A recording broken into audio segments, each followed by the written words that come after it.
Hi and welcome to Te Rā Aotearoa. Kia ora, my name's Hannah Moore Praise. Kia ora, I'm Neil from Vibe. Tēnā koutou, welcome to Te Rā Aotearoa. It's going to be an awesome day.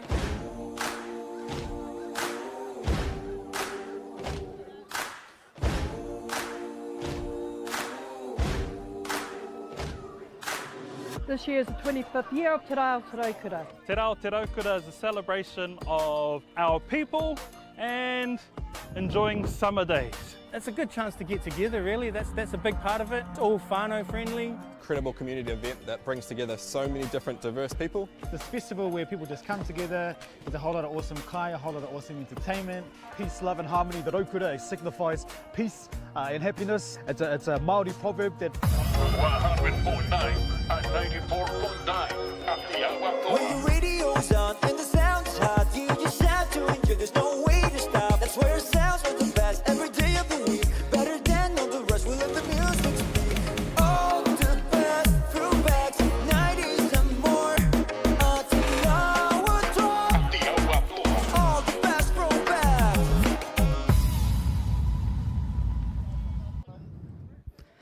Tau iti mai e te iti, e te rahi, e nā iwi whānui putanoa ki Aotearoa. Nau mai, whakatau mai ki tēnei o nā whakataitai o Aotearoa. Kiorahi, rua mano, rua tekau mawha.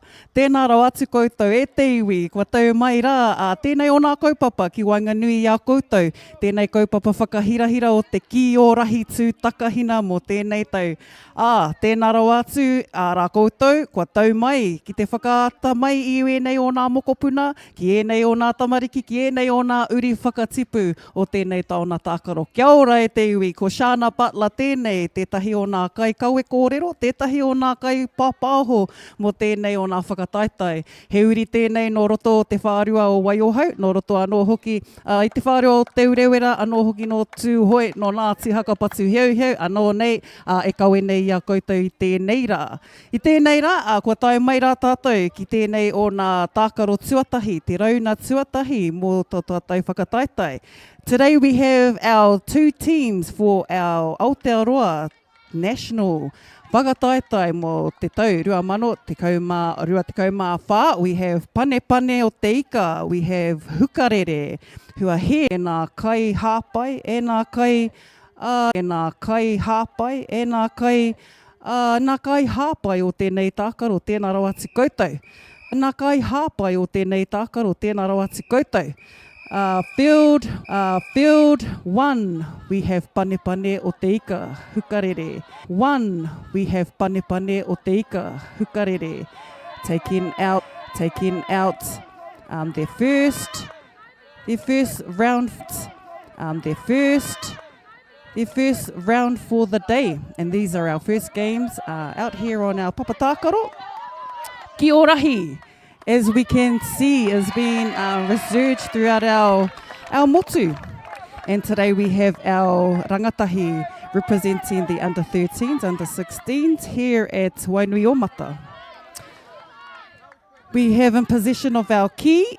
Our ki is our what we call the ball when we are playing on the Kiorahi field. We have the ki that is in position by upoko pane.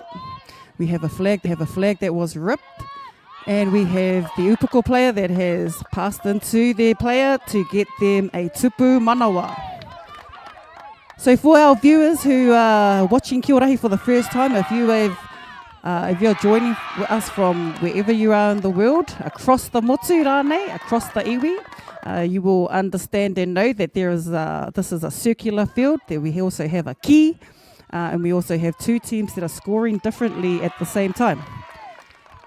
Now in possession of the ki is Hukarere. Now they are in taniwha possession of the ki. They have 5 seconds to shoot at the tupu, with a tupu wairua being awarded to Hukarere. And in possession is Te Pane o Te Ika, with the ki touching their pou, passing into their kaitiaki to see if they can get them some points, to see if there's a tupu manawa to be scored. Back out into their player in te ao, and a rip from Hukarere. And now in possession of the ki is the Hukarere with a call from the kaiwawao. Now our kaiwawao have an important role on our papatakaro, as we can see, and our whānau on the outside are well aware of the role that the kaiwawao play on our papatakaro. Our papatakaro kaiwawao is Corey Bartley, representing Te Upoko Te Ika. And to all of the whānau who are on our fields 1, 2, 3, and all of our kaitautoko, tēnā rawa atu koutou. So we're down here at our Wainuiomata High School fields, hosting the Kiorahi Aotearoa Nationals for 2024. Nā reira e te whānau, aneira hoki ētahi rōpū e rua. We have Te Pane o Te Ika representing tēnei rohe o Te Whanganuiatara, and we have Hukarere representing Tāmaki Makaurau. Hukarere in possession of the ki as taniwha, and quickly collected by Te Upoko Te Ika, now cruising around the field into te ao, finding some pou to touch to convert to a tupu manawa. Now the pou touches don't count for anything until the ki is touched down into the pāwero. So you can see our player is moving around in te ao, coming through te roto, touching down into pāwero. And those points were awarded. Thank you, kaiwawao. Nā reira te iwi, nei rā ko enei kaitākaro. We have our one team from Tāmaki Makaurau and our other team from Te Upoko Te Ika. In possession of our ki is Hukarere, in taniwha position. Now in taniwha zone is te roto. Te roto is where taniwha can shoot at the tupuna.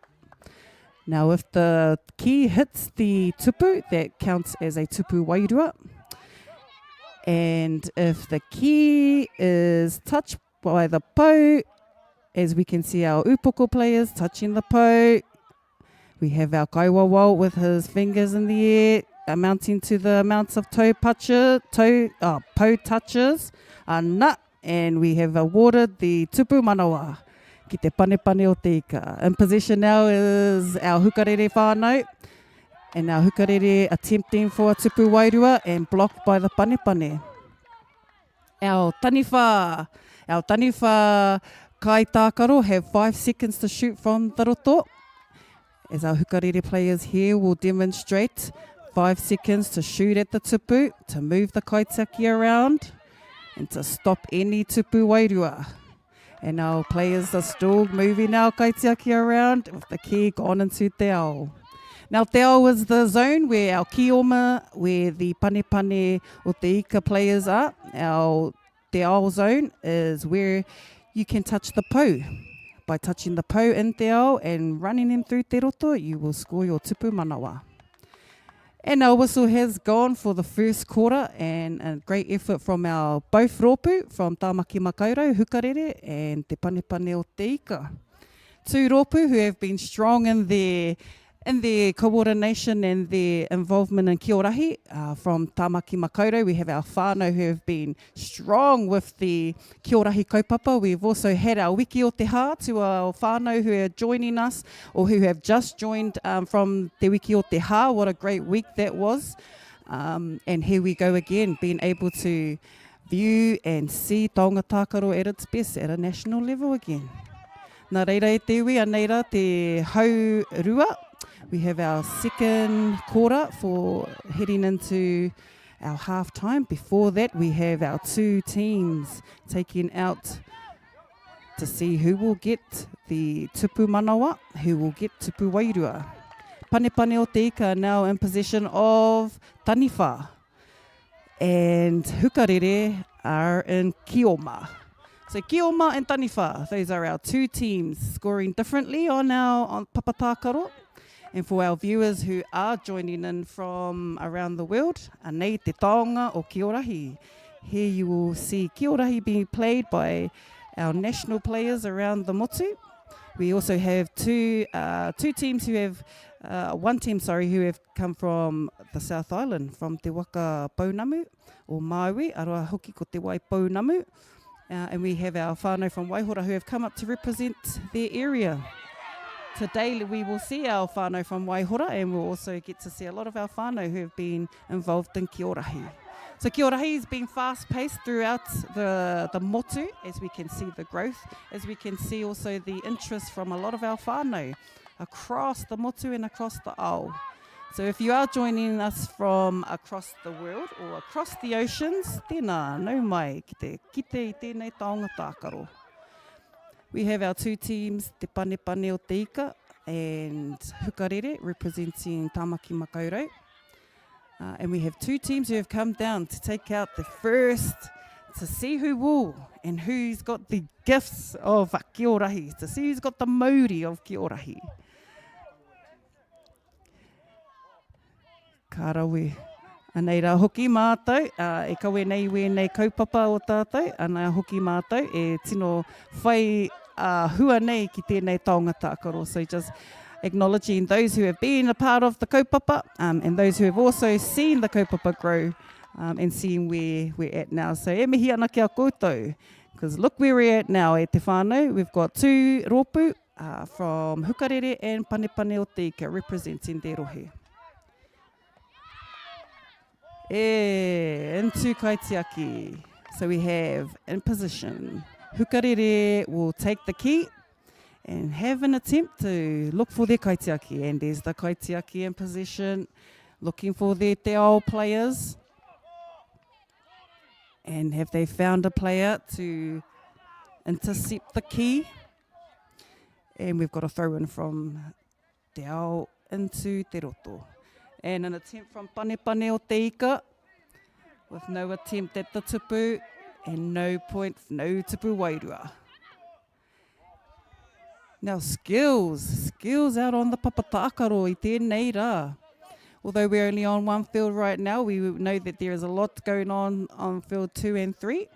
And we can see too that there's a lot of movement around our papatākaro, e mihi ana. Kei te kite I te tere tere, kei te kite I te oma oma, kei te kite I te tere o e nei kai tākaro.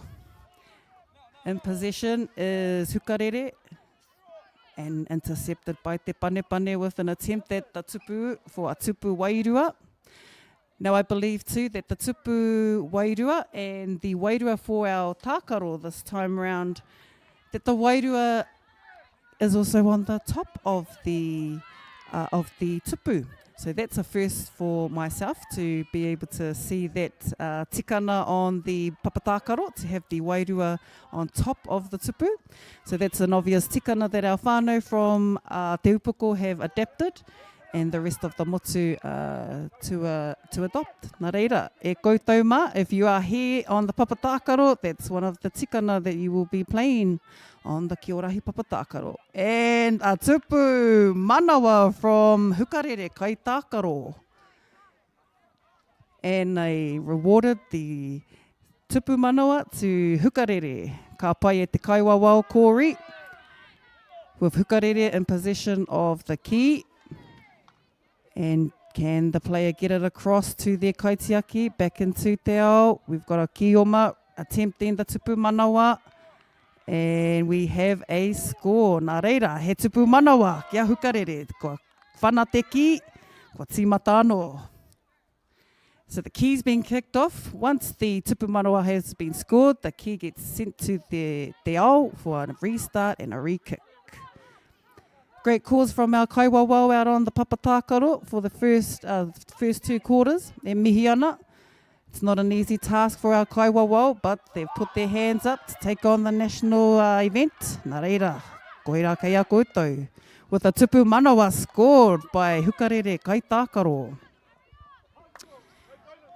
And the kaitiaki for Hukarere passing the key back out to their kai tākaro. Can we get a tupu manawa? And the kaiwawao has pulled that up for number 7, Manaki Ao Cook. And just as I've seen, we're just going to make a correction to haukere. Ko koutou, ko haukere tā koutou ingoa, e harako Hukarere. Aroha mai kia koutou.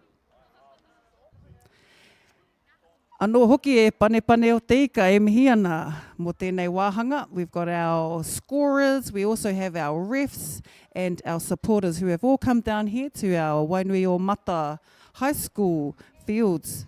Tautoko in our Aotearoa 2024 Kiorahi Nationals. E mihi ana kia koutou te upoko o te ika, nā koutou te karana, nā koutou hoki te rina i tū ki te manaki i te iwi whānui, ka tau mai ki tēnei o nā huihuina o te Kiorahi. Nā reira e te upoko o te ika, nei rā te mihi nui, te mihi mahana kia koutou. And to all of our viewers who are tuning in online, nā mihi kia koutou, as you're tuning in to our Aotearoa 2024 National Tournament here at Wainuiomata High School fields. Today you have me here today sharing the Kiorahi from our beautiful wāhi here at Wainuiomata High School. Also to our kai tautoko, nui nā kai tautoko i tēnei kaupapa i te whānau. We have Aotearoa. We also have our Wainuiomata High School. We also have a lot of our whānau who have supported individual kapa, individual kāhui, and individual rōpū to get to the nationals. We also have a lot of kai tautoko who aren't here today to be able to tautoko you here. Although you will see across our papatākaro and throughout our kaupapa, you will see a lot of our kaupapa who have sponsored and supported our kaupapa o te Kiorahi. Nā reira e te whānau, ko tīmata te wāhana tuatoru. We are on our 3rd quarter for the first round of our Kiorahi 2024 Nationals. Our teams on field here, we have Hua Haukere, aroha mai, kua whakatikahia tērā ingoa, ko Haukere, rātou kia panepane o te ika, representing te upoko. In possession is Haukere with the taniwha and panepane in Kioma. To our whānau who are joining us for the first time, who may be unsure about what's happening on our papatākaro, but our papatākaro is on a circular field representing the pūrākau of Rahi Takahina. Rahi Takahina being a chief that was sent on a mission. One of those missions that ended up taking him through all the elements that you can think of and all the circumstances and consequences you can think of, just to be able to come out and be able to still give 2 hongis to enemies. Now that's a good opportunity for us to look at how we could resolve conflict, and Kiorahi can definitely provide an aspect for resolving conflicts. So, Kiorahi e te whānau, anei rā, we have it in full action. Now we have a pūrākau in action, and we have many descendants now being able to tākaro and acknowledge this beautiful taonga. So in our 2 teams, we have a taniwha and a kioma. taniwha are trying to get points by shooting at the tupu, just like our haukere whānau who have taniwha in te roto, and they are attempting to make a tupu wairua. And the tupu wairua shots are only done from the te roto zone, where you can see the haukere team in their te roto zone, and you see te panepane in their pāwero zone. Now, the pāwero zone is a protected zone from the kaitiaki. As you can see, our kaitiaki has full view of her papatākaro. And looking for her kioma, looking to convert the kioma pou touches into a tupu manawa.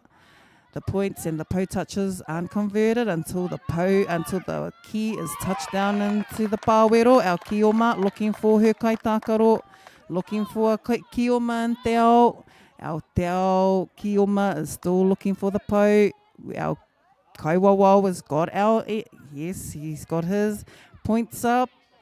And if our player is going to attempt, and our call has been made by our kaiwawa, kia ora kori.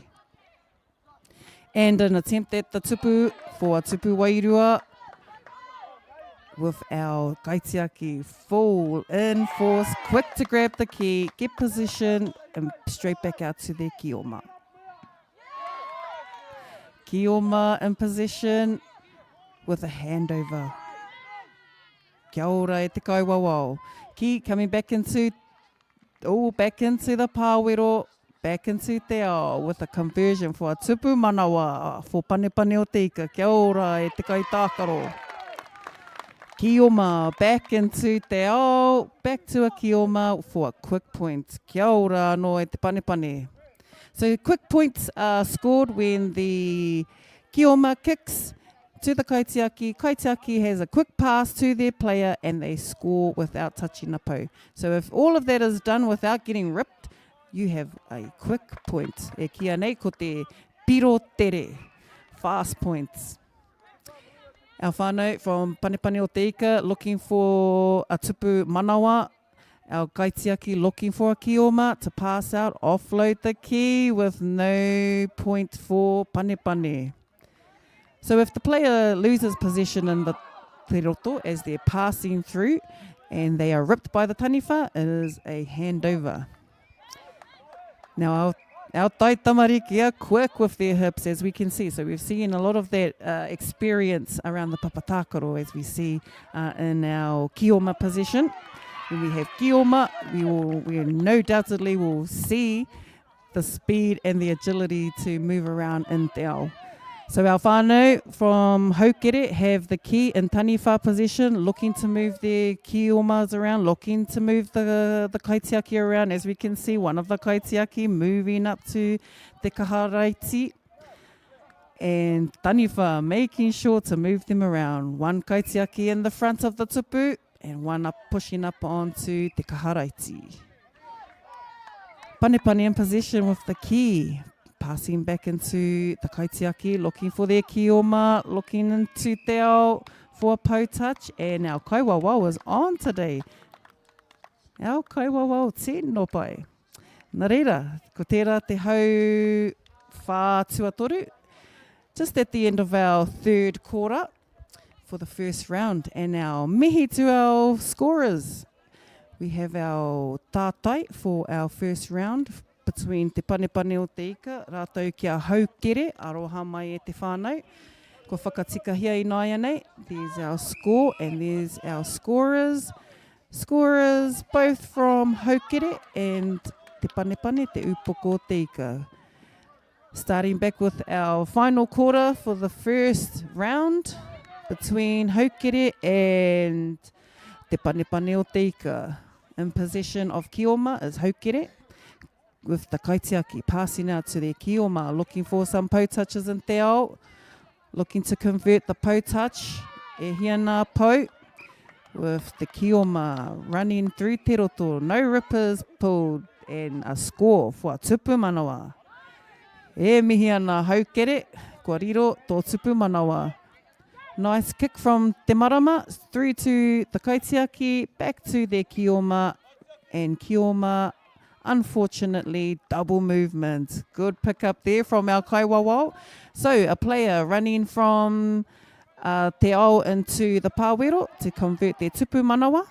So if the player does a double move in their te roto, they will be pulled up. So the player must dive or must make one attempt to touch the ki into the pāwero. Little insight there, and again, here goes our ki o makai tākaro, converting their pou touch to a tupu manawa. E mihi ana haukere, kua riro, he piro. Ooh, he tino rhyme tērā.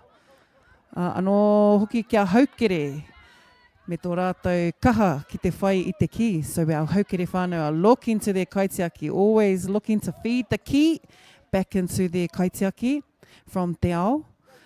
And if the ki does go out into the past te ao, then it is a restart and it's a kick in from the opposition.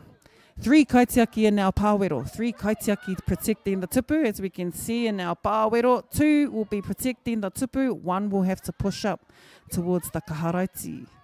And the kaharaiti is the line between te roto and the pāwero. With many of the layouts of our papatākaro, all representing pūrākau.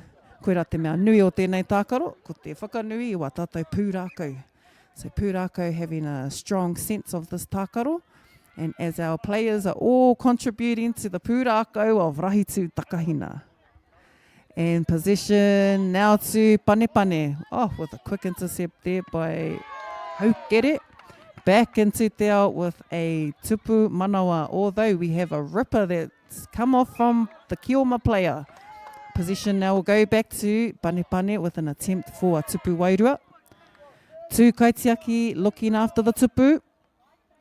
With now position of kaitiaki Haukere looking for a Kioma, looking to touch the pou and being intercepted by Panepane.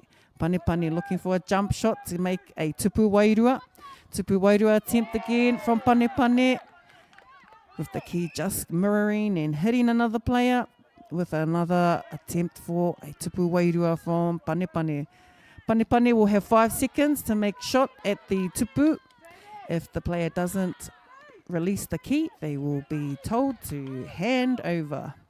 And if our kaiwawao are generous, they will kindly let you know to place the ki down. And if our kaiwawao make any calls, please, e te kai tākaro, respect the kaiwawao who is out there refereeing your game. O tira, anei rā, a Panepane kai te kimi hoa, engari, ko puta te ki. So the ki's gone into the outside boundary. Throw in from Haukere with an attempt to look for a Kioma across the field. Can they find them a kai tākaro? Kai hea te Kioma. Panepane looking to try and intercept the ki from the kaitiaki. And our player now looking for a pou touch. Wanting to convert that pou touch. With, just loose there from our Haukere kai tākaro. Panepane looking to secure some tupu wairua and a nice block there from Haukere. 2 kaitiaki protecting the tupu to try and stop any ki, any tupu wairua. And now again with Panepane attempting a jump shot for a tupu wairua. Nice save there from the kaitiaki from Haukere. Haukere looking for a pou touch. Hei huri ki te tupu manawa. 1 ripper gone. And if 1 ripper does come off the player or is being ripped, then it is to pass. The player has 5 seconds to pass. If the player does not release the ki, then it'll be a handover. And up to the ref's discretion. I think we'll be hearing that quite a bit today. Nā reira, kua tangi te pū tātara, kua huri anō tēnei wāhanga, kua hariru, kua mutu tēnei wāhanga o te rauna tuatahi ki Wainganui i a te Panepane rātou kia Haukere. Ko wai i hua, ko wai rā i puta, ko te mea ke, ko te tākaro. Hui, e nei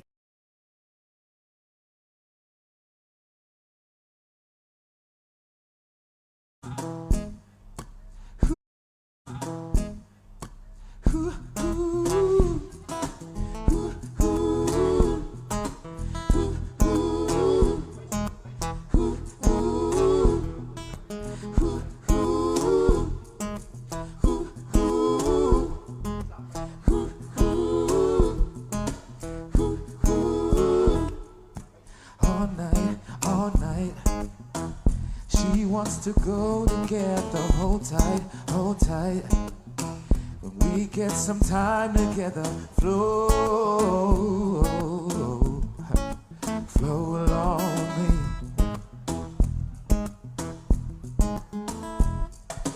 Load light. That's when it's looking better tonight.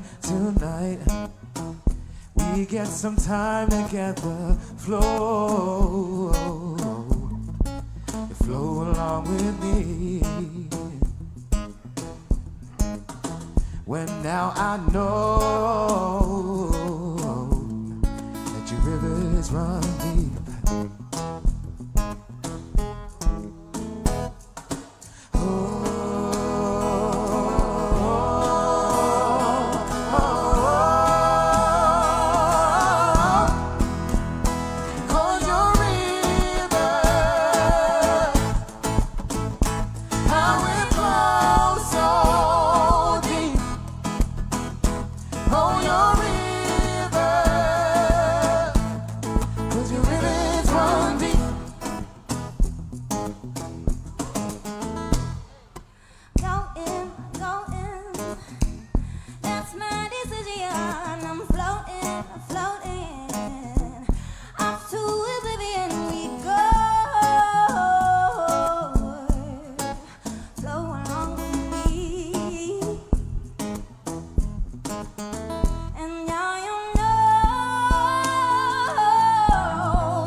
Why don't you sing out with us?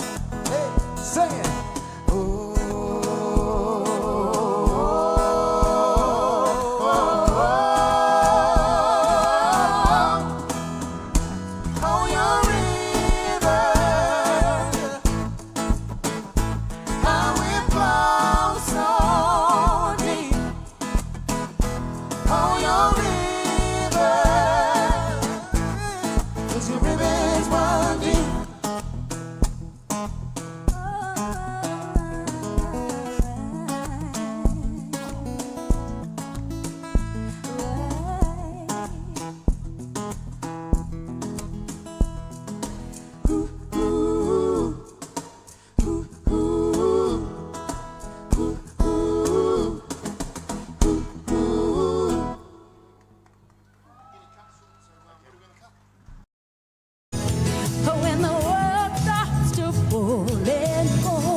When you tell your story, make sure your story's right.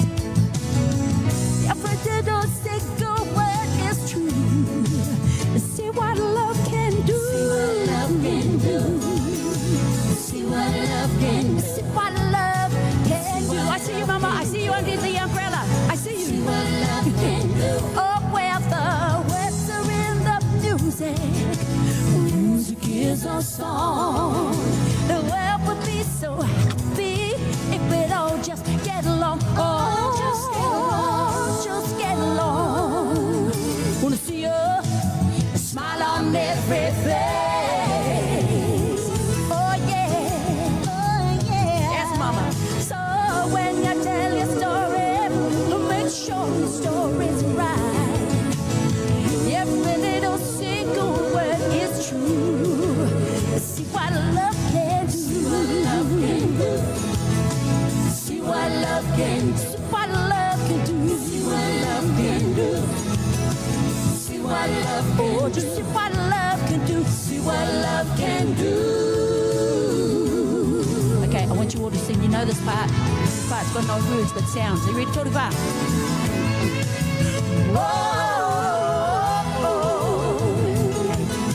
I was out of place, but I'll buy it.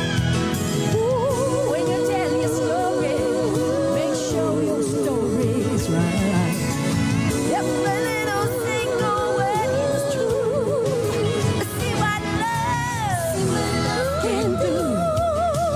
See what love can do. Yes, see what love can do. I see you. See what love can do. See what love can do. See what love can do. Sing, Auntie, sing. See what love can do. So when you tell your story, make sure your story's right. Every little single word is true. See what love.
We're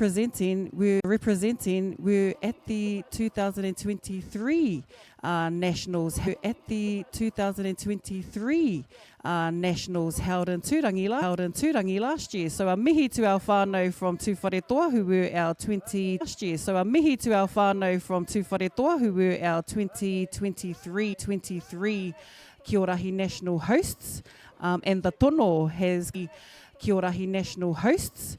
And the tono has come from the area. So once Tūwharetoa, handed the mauri over to te upoko o te ika. And anei rā ko rātou e tākaro atu nei kia to te upoko o te ika. And anei rā ko rātou e tākaro atu nei kia koutou I tēnei rā. So on our field one here, we have te upoko o te ika representing the Wellington region, and Tu Wharetoa representing the Central Plateau, the Tu Wharetoa region. Nā reira, mā takitaki mai rā kia upoko o te ika, kia Tu Wharetoa.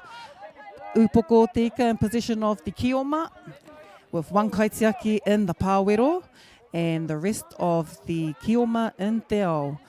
Tu Wharetoa will take the taniwha position, and they will have the taniwha in te roto, waiting to have any kioma run through their zone to quickly karo those tihaita. In position with the ki is intercepted by an upoko kaitākaro, number 4.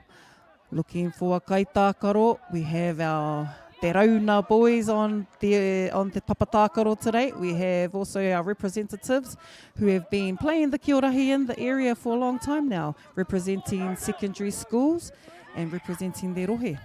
Today they're representing te upoko o te ika. E kahane e nana o ka reiriro. And in quick possession of Tu Wharetoa, no mucking around. In possession of the ki with a throw over to their taniwha kaitākaro, intercepted by the kioma, ka pai kaitiaki.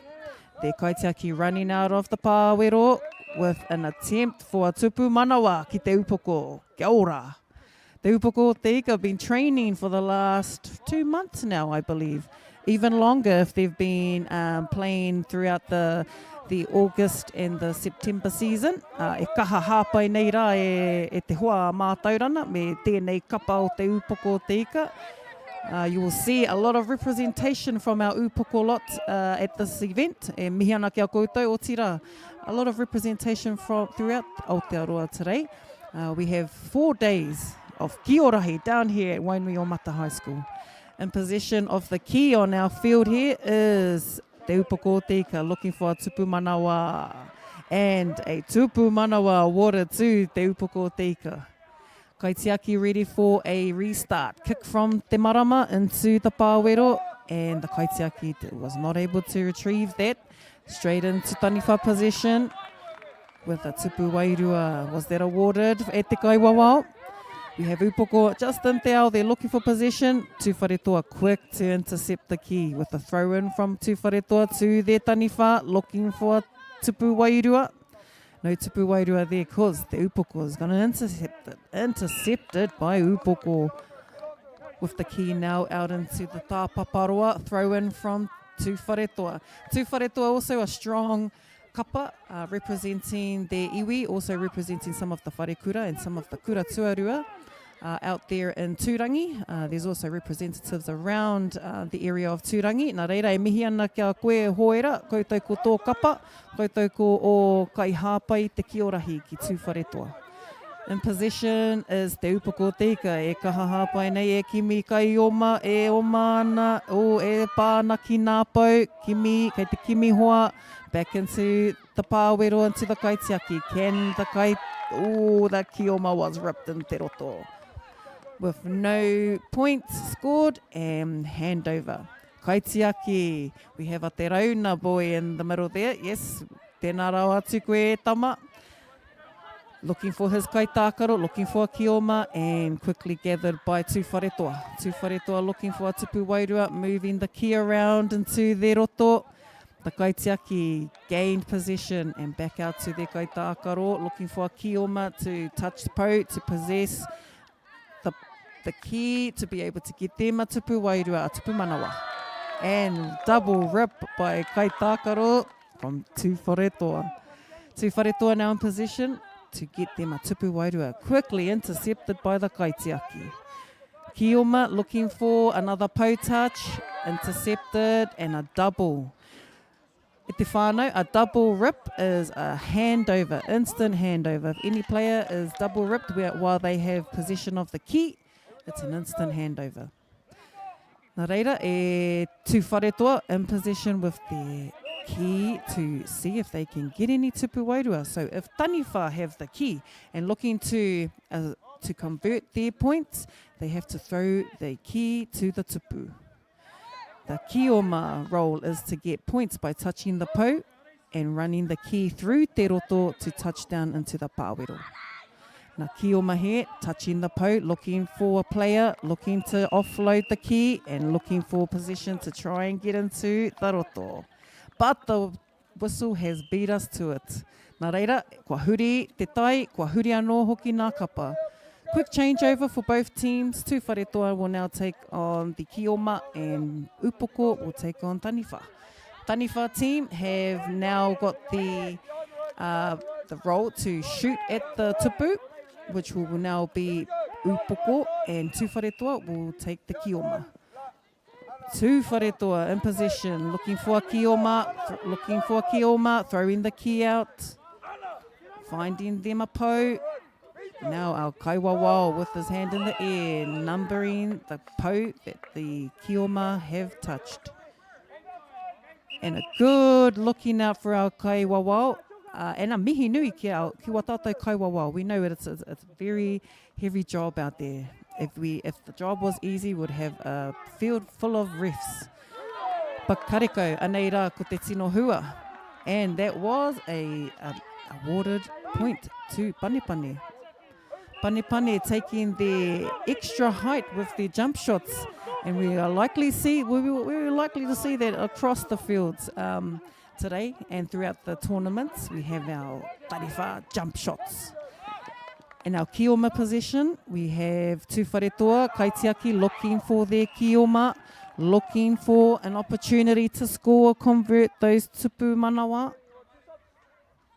Upoko team throwing into the Taniwha. Taniwha looking to convert to a tupu wairua. Nice block from Tū wharetoa Kaitiaki. 3 Kaitiaki now in the pāwero, looking to get their ki. They need the ki, neha Kaitiaki. Kaitiaki once again protecting the tupu. 2 around the tupu, 1 pushing up on the line. Now that line is called te kaharaiti. Te kaharaiti e kōrero hiana te rārangi ka tū nā waiwai o nā Taniwha. So the line between the pāwero and the roto is called te kaharaiti. Players now entering the roto for an attempt at a tupu wairua and a good protect from Kaitiaki Tū wharetoa. Nice block there from Tū wharetoa with the ki in the pāpaparoa. Now once the ki is out in the pāpaparoa, the opposition team throws it in from the line into their Kaitiaki or into a kioma player. The Kaitiaki now looking for their kioma, looking to find any loose player who they can offload the ki. Upoko now in position, running into te roto, safe in te roto. Now the player has 5 seconds to shoot. If the player doesn't release the ki in 5 seconds, there will be either a handover or up to the ref's discretion. Our ref making calls. Kia ora rawa tuku e te kaiwawao. O tira nā kai tākaro. Awesome to see the spirit of Kiorahi live and well on our papatākaro i tēnei rā. O tira ko te reo Māori tērā o ngā taonga. We have a player who is also just slightly injured on our papa. Whina tiara e tōna kapa. As we reminded on our papatākaro, ko te mauri o te tākaro, ko te manaakitanga. Quickly replaced by a replacement kai tākaro mō Tū wharetoa in position. Now with the ki, pou tuatahi. Pou touch by kai tākaro into the Kaitiaki. Kaitiaki looking for her kai tākaro.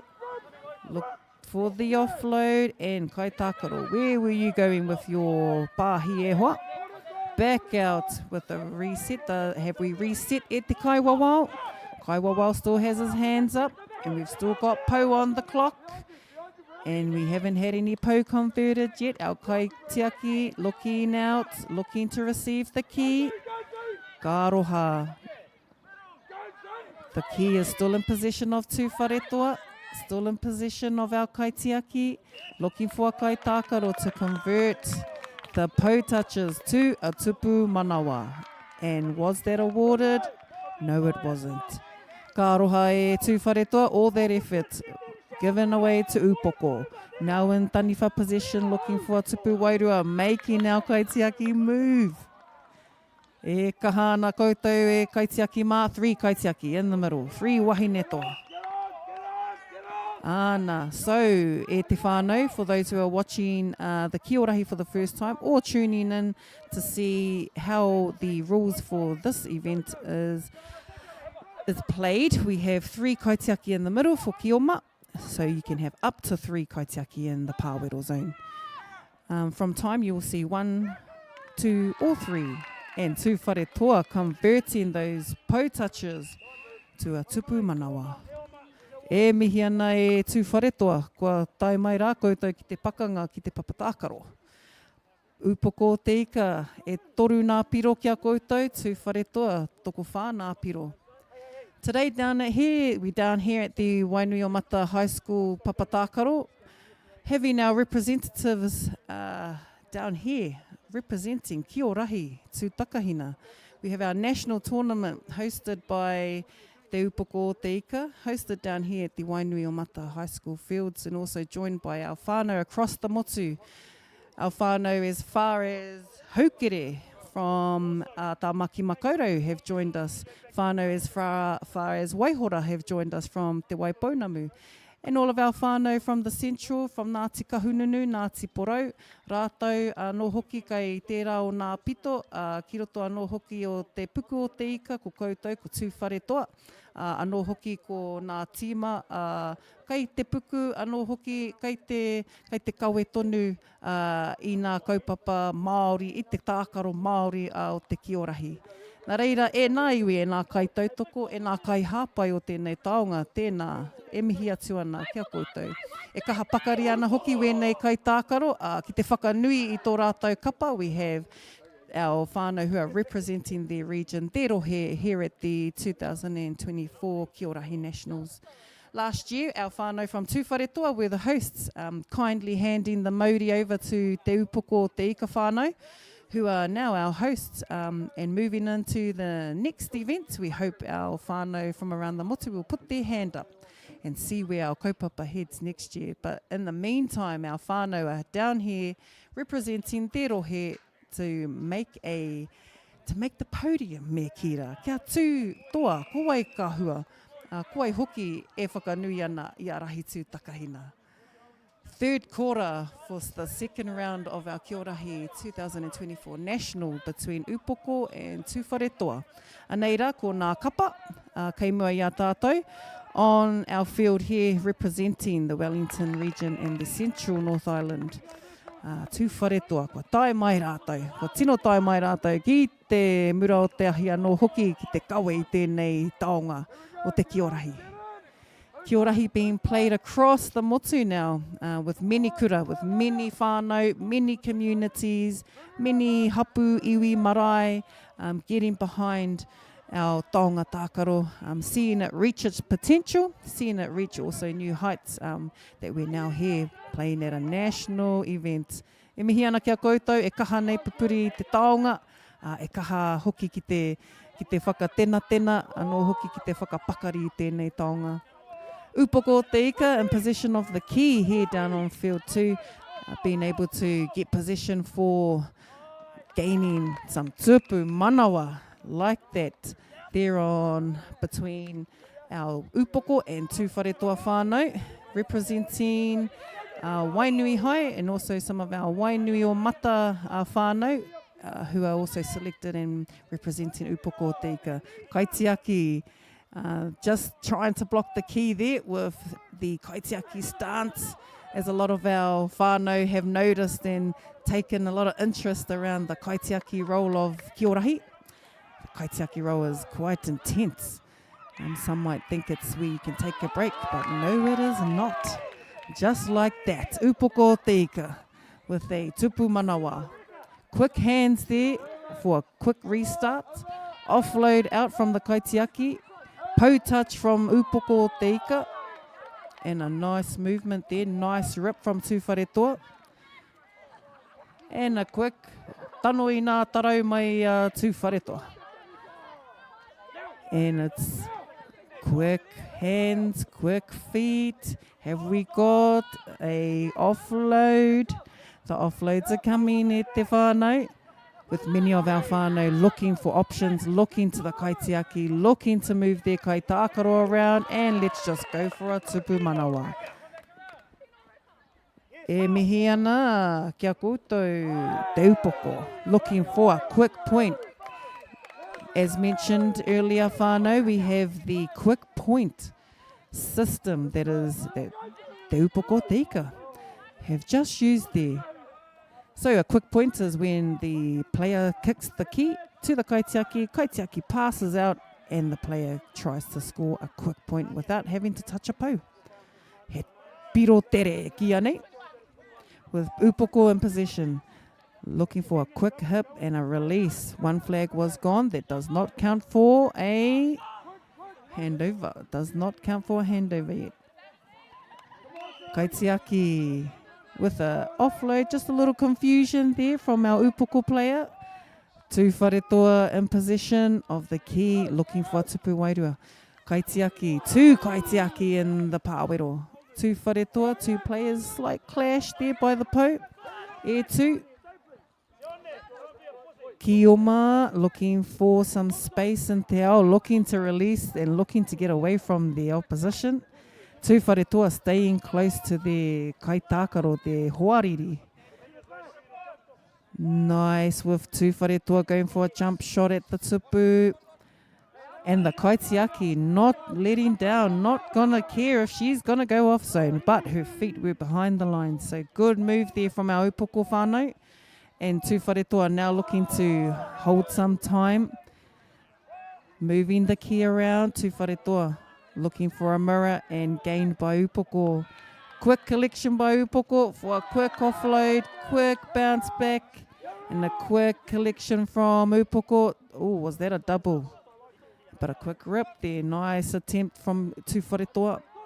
Two wharetoa looking smooth, and the defence not letting upoko get through. Can't let upoko.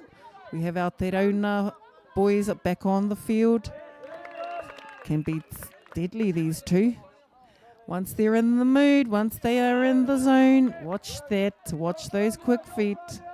Two wharetoa. Still looking for options, trying to break the upoko line, trying to break that defence. Let's see if they've got some defence for the next round. And two wharetoa now swapping over. They will now become the kioma. Upoko will become taniwha. And each quarter, after each quarter, teams will have the option of going kioma or taniwha.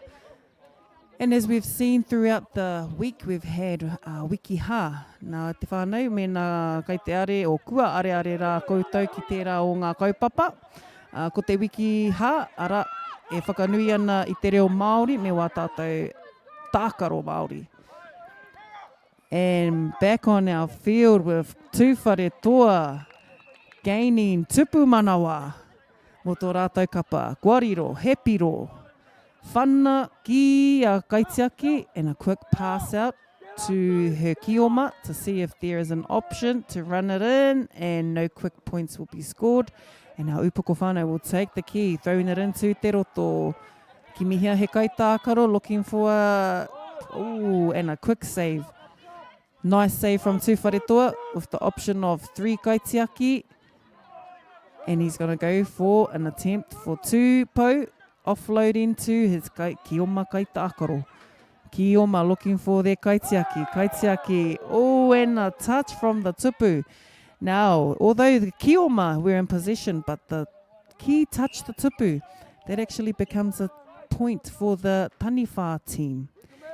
Ka aroha, if the ki touches the tupu at any time during the tākaro, those are points to the taniwha team. Ai, he tino taonga te tupu. Two wharetoa still in position with the ki, as kioma looking for pou, looking for the pou touch, and a rip from upoko kaitākaro. The upoko kaitākaro are looking hungry. Kei te hia kai rātou. Ana kei te are, engari anō. Now, how was the position there for the call that our ref made? Tino ka hara rātou. And our upoko whānau with an attempt for a tupu wairua. Now the taniwha position, once taniwha have possession of the key and they are in te roto, they have 5 seconds to shoot at the tupu. And the opposition have option of having 3 kaitiaki to protect the tupu. They have an option of moving in and out of the pāwero as long as they have up to 3. Now, Kai Tākaro looked for the space and made an attempt for a tupu manawa. Heoi anō, kua takatana ti haita, I taka ki te roto. We had a rip in te roto for a taniwha player, therefore, handover to Kioma. So when handovers occur, that is at the ref's discretion, and the ref will kindly pull up the player if they continue to play the tākaro. And in with a tupu manawa, tūwharetoa, kuariro, hepiro. Tūwharetoa with the game. Tūwharetoa in possession with the pou touch from Tūwharetoa.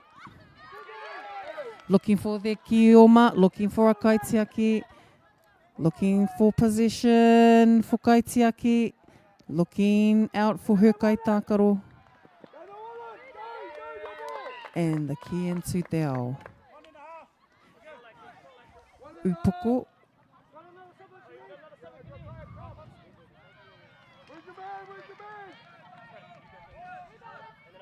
Upoko in possession of the key. Upoko in taniwha position. Upoko trying the attempt to make a tupu wairua. Kaitiaki, Tūwharetoa on point, on guard, with a tupu wairua for Upoko Teika.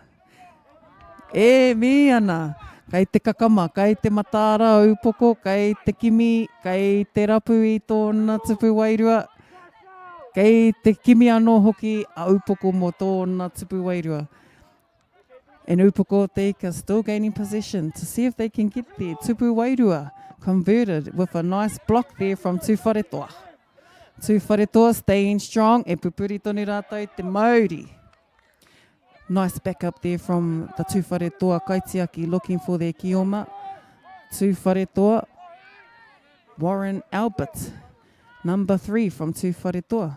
E kimi ora, e rapu tonu ana, e rapu.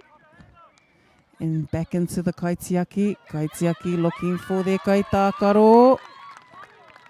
Michaela, ko koe tērā e hine.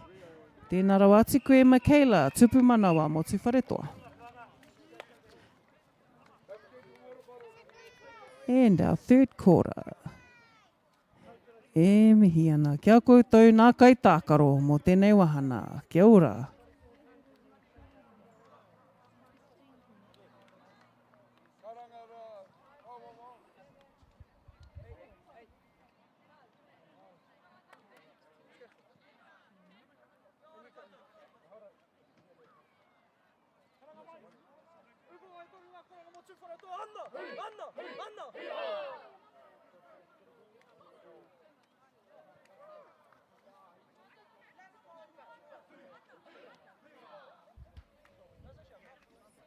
Nā reira e mitu ana I konei e te whānau a kua kenei e hoki mai anō.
Whakatau mai rā ki tēnei whakataetai Kiorahi mo te tau 2024. E tākaro atu nei nei kapa o te upoko o te ika, rātau kia tūwharetoa. On our field here today we have our te upoko o te ika whānau, e tākaro atu ana kia rātau no roto o tūrani, no rātau no roto o tūwharetoa. Out on our papa tākaro is also our representatives, and our refs, and also our supporters. Nā reira e koutou mā, e areare maina, e whakatāta maira, e tiro maina, kiwa koutou nā uri, anei rā rātau, e pakana atu ana ki runei te papatākaro. And in position of kioma is tūwharetoa, with taniwha in position, with upoko in taniwha position. Now our taniwha team will make the attempt to make tupu wairua, and our kioma team will be out to get tupu manawa. Our both teams having good representation throughout Kiorahi over the years, over the seasons. Many kai tākaro who have played since primary, many tākaro also kai tākaro who have been playing at national levels. Here we go again with our whānau from Upoko looking for some tupu manawa, looking for a tupu wairua. Tupu wairua are what the taniwha points are called, and our tupu manawa are what the kioma points are called. And here we go with our two teams looking to get a placing for our next Kiorahi tournament. Anei rā rātou e kaha nei ki te uru ki te tākaro, e kaha nei ki te whai i nā piro tupu manawa. Tūwharetoa showing a strong effort to convert their tupu manawas. With a quick start from the tupu, from the wairua, back out into te ao. Quick kick. And a quick little, was that offside e te kaiwawau? Yes, it was. Quick call from our kaiwawau. In te roto, we have Upoko looking for a tupu wairua. 4 taniwha will be in te roto, looking to attempt a tupu wairua. Tūwharetoa looking to protect the tupu, with only 2 kaitiaki in their pāwero. 2 kaitiaki, 1 pushing up, protecting the tupu, 1 pushing up, staying closer to the kaharaiti. Nice effort from Tūwharetoa. Good skills from our whānau.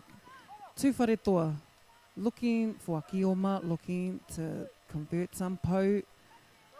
1 pou, rua, back into the kaitiaki. Kaitiaki looking for a kioma, looking to convert to a tupu manawa. Kia ora, Tūwharetoa, kua riro he piro. Quick start, ka whanahia te ki, mai te marama ki te kaitiaki. And a call, quick point, kua riro, he piro tere. Now the quick point is scored when the ki is kicked from te ao into te roto, into the pāwero, and straight back out with a tupu manawa. So those are quick points at te whānau.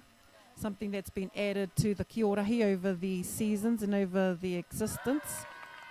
And a tupu wairua for Upoko.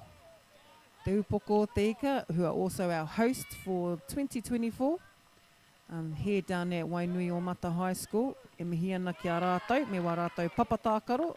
Kua tae mai he hui nui ki runga i a Wainuiomata. Just a mihi also to Mātauranga and the team from Te Upoko o Te Ika who have put their hand up to host, who have also taken the role of manaakitanga, to our iwi whānui, to all of our tima, our kapa who have come to participate in this year's national event. Also to all the supporters, all of the sponsors who are showing out, who have showed their support to Kiorahi and the kapa. Mihi ana hoki kia koutou, koutou nā whānau, koutou e kaha tautoko, I te huna tākaro, o tira tō tātou taonga tākaro. Tūwharetoa, still looking to protect the tupu. Te Upoko te ika looking for a tupu wairua. Looked at the ref and the referee, looked at the ki. Ana, kua karanahia te kaiwawao. Good call there from the kaiwawao. with not too much attitude happening on our field, he moata rawa pea.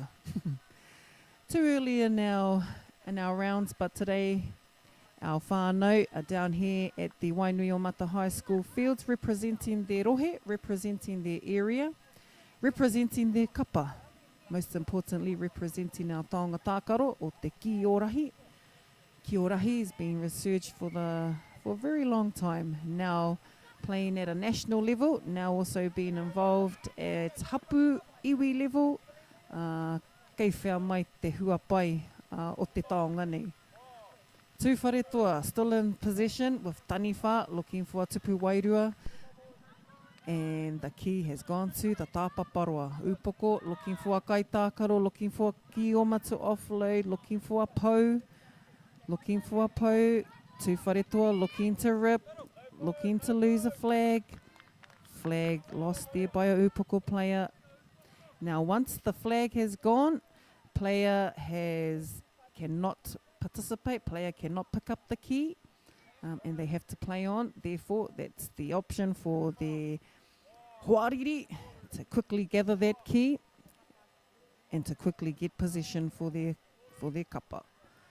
Ooh, upoko teika, kei whea mai rātō kaitiaki tana. Leaving a kaitiaki into the pāwero, only leaving one kaitiaki. The kaitiaki quickly looking to run through to help protect. And that's the fast-paced option at whānau. We can see that there's an option to have 3 kaitiaki in the pāwero, protecting the tupu. 2 kaitiaki will protect the tupu, 1 will push up on the top on the kaharaiti to defend the closer line between the roto. And quick moves, quick feet there from Upoko, Kaitākaro, with a rip there from Tūwharetoa. Tereke te mau o ngā tihai, Jai, and there with a tupu manawa. Quick hands, quick feet there from Upoko Teika. And a kick, and a failed kick. Pakei te pai, regathered by Tūwharetoa. Tūwharetoa.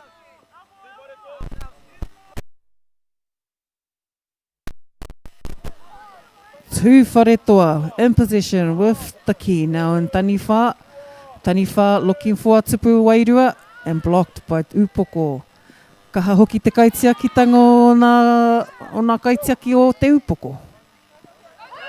Seeing some good effort, seeing good protection from our kaitiaki. Jai under the legs, but a quick rip there from Tūwharetoa. Nice effort from Upoko. And that's going to be a restart. So there was a tupu manawa. Mihi ana.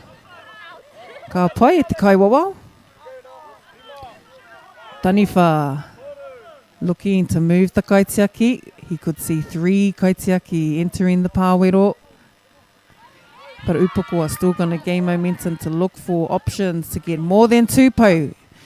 2 pou and a tupu manawa awarded to te Upoko. And a quick start from Jai into the kaitiaki. And kaitiaki has caught the key, looking for a quick score.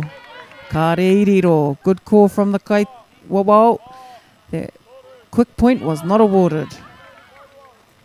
And a wairua call there from the kaiwawau. And a quick movement there from Upoko. Koriro hepiro. And another pirotere, but not reached. Didn't reach the pirotere, Jai. Hui anō, kua kara whiua hia e Tūwharetoa. Tūwharetoa quickly gaining momentum. Gaining momentum to get those flags off those Upoko kaitākaro. Kaitākaro coming for the key, coming for the rippers. And Kioma still in possession, still has 2 flags. 2 pou, but being converted, not converted. Been intercepted by the Taniwha kaitākaro. Nice protection, nice kaitiaki from Upoko. 2 kaitiaki heading out. And they can hear good looking out, good kai whakarongo, good kai titiro i runga i te papa. And Tūwharetoa knowing that 2 kaitiaki will be protecting and they're not going to hold back. Mēnā he kaitiaki koe I runga I tēnei tākaro. If you are looking to become a kaitiaki, know that it's not the easiest job on the field. E he karekau. Me kira ko te kioma, anō hoki tērā. So kioma does become a kaitiaki. And jai, trying to convert that quick point. Now, quick points are scored by players when the restart occurs.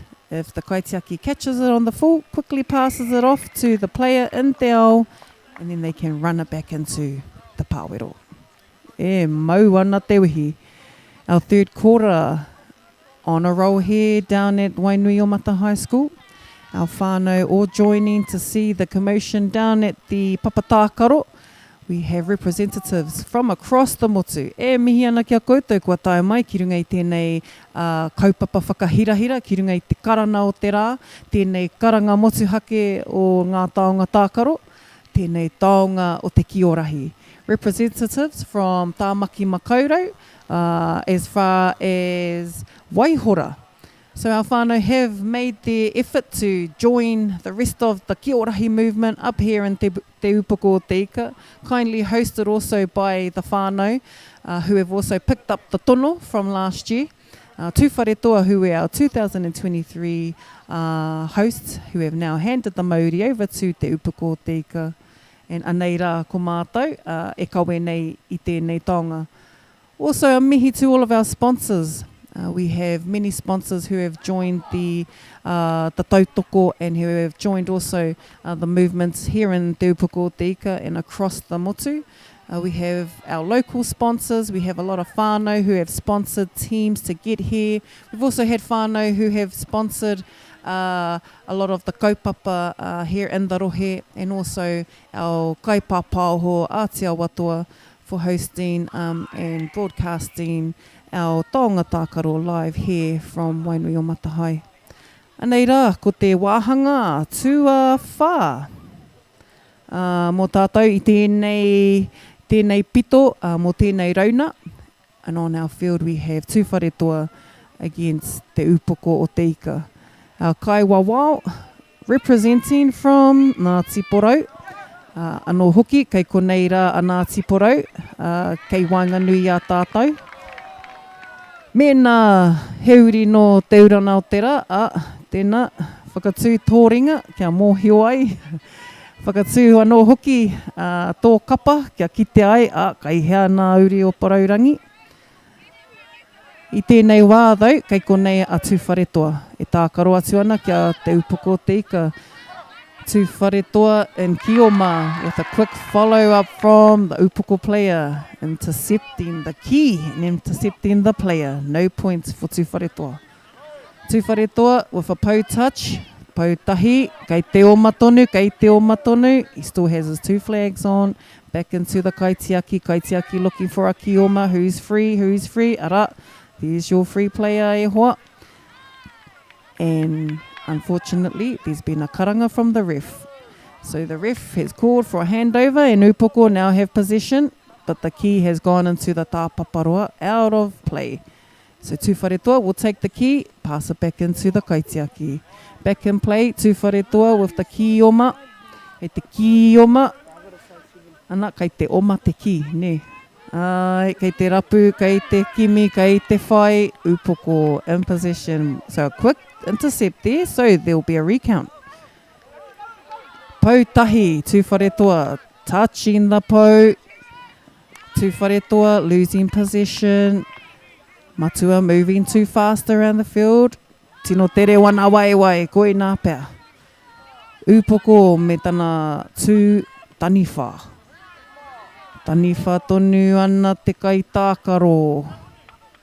And the key into the tāpaparoa. The tāpaparoa is the outside boundary for the Kiorahi.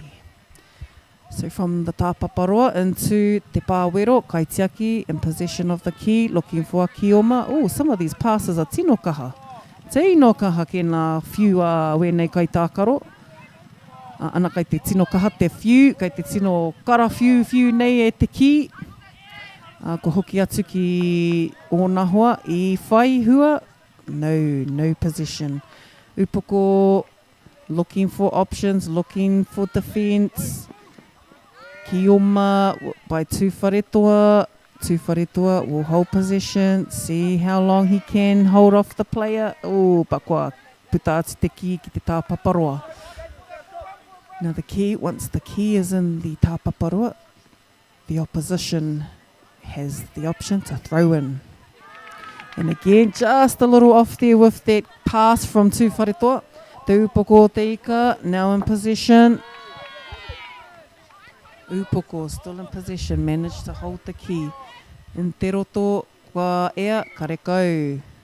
And a nice call there from our kaiwawao, knowing that the upoko players' feet were offside. Nice call there e te kaiwawao. So feet must be behind the line. If feet are on the line, oh, kai mau hia koe te kaiwawao. If your feet are behind the line, you will be in play. Just some little tips there for our papatākaro, our taniwha. Ana, upoko in position for taniwha, but still holding off the kioma in te ao. So our kai kioma, who also become kaitiaki, looking to protect their tupu. So no tupu manawa are awarded to te upoko. Look at the upoko kai tākaro, look at her taniwha moves. Upoko looking to hold off any of the hoariri. In a good position, gained by upoko, looking for a jump shot at the tupu. Slight miss there from kai tākaro. But in position now is Tūwharetoa, back into their kaitiaki. And the kaitiaki looking for options, as the kaitiaki role on the papatākaro is not as easy as it looks. No, the kaitiaki doesn't just protect the tupu, the kaitiaki has everything else to do on the papa. Kei te kimi, kei te rapu, always looking out, looking for a free kioma, looking for a kioma with 2 flags. So if you are a kioma and don't have 2 flags, you will be out of play. But our player from Tūwharetoa has scored a tupu manawa for Tūwharetoa. Tūwharetoa kaitiaki looking for his kioma, pau touch. But the position is still in Tūwharetoa.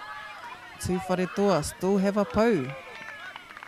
But the passes are just coming too short there for Tūwharetoa. And upoko quickly gaining possession for a handover. Tino tere. With the handover occurring comes a crossover, so we will be changing over for the next round.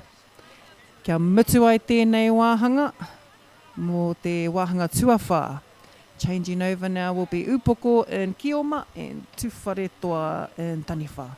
Our kaiwawao representing Ngāti Porou, and our scorers both from Tūwharetoa and Te Upoko. Great efforts, and seeing all of our pukenga here on the fields down at Wainuiomata High School, representing at the Kiorahi Aotearoa 2024 Nationals. Now if you are not down here already and you are getting ready to make your way down, nei rā te tino kaupapa, nei rā te tino hui. Te tino hui o te taonga tākaro Kiorahi.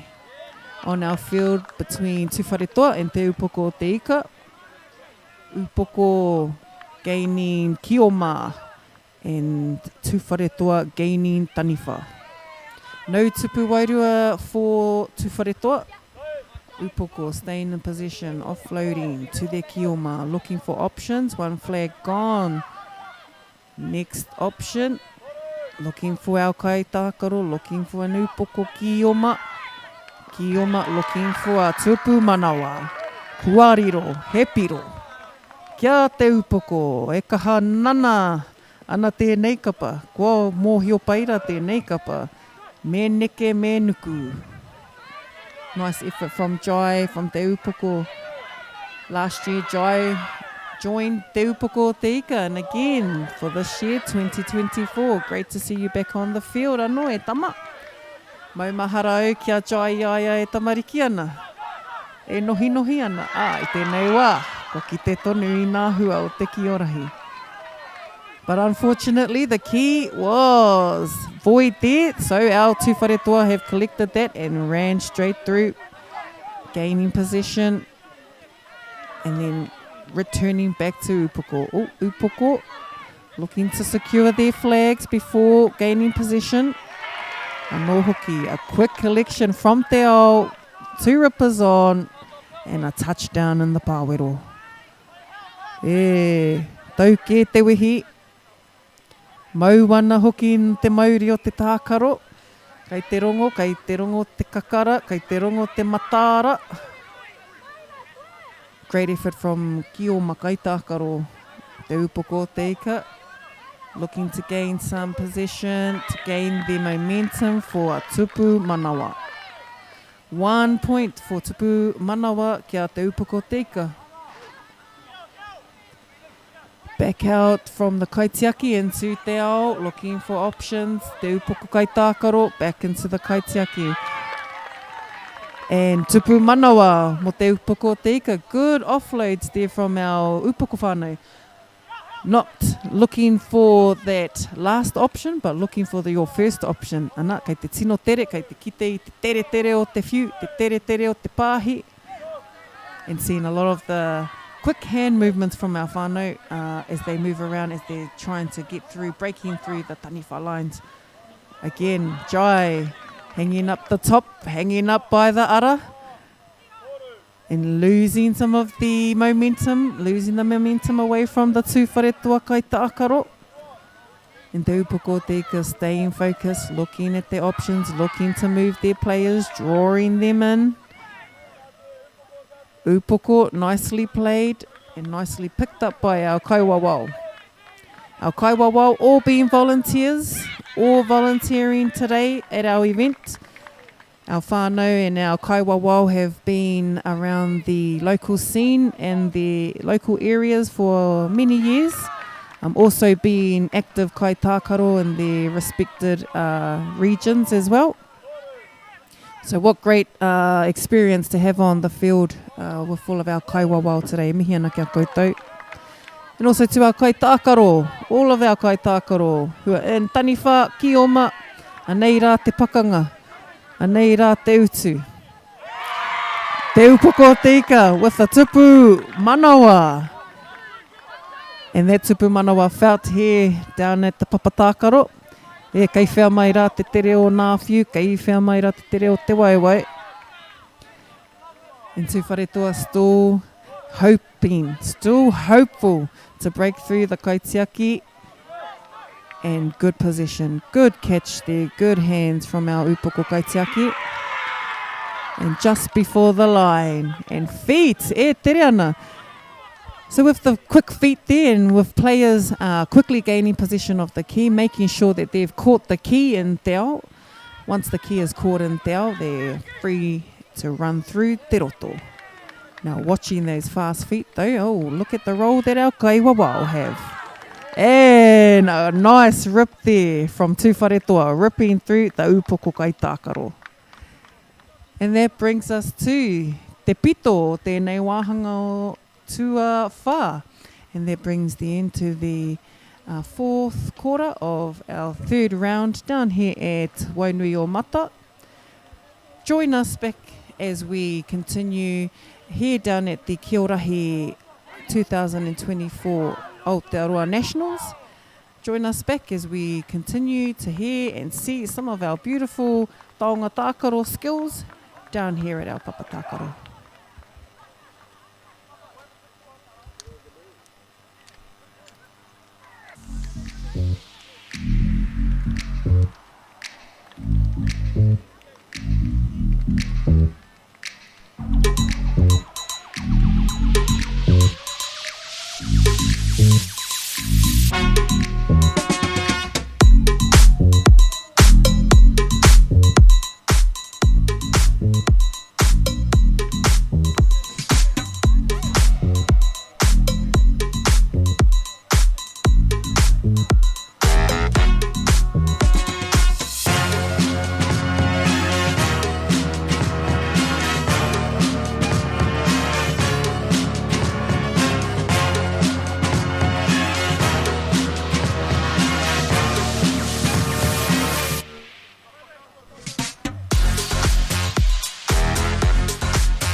101.9 and 94.9 Aotearoa. When the radio's on and the sound's hot, you just have to enjoy. There's no way to stop. That's where it sounds with the best every day of the week. Better than all the rest. We let the music speak. All the best throwbacks, 90s and more. Aotearoa. Aotearoa. All the best throwbacks.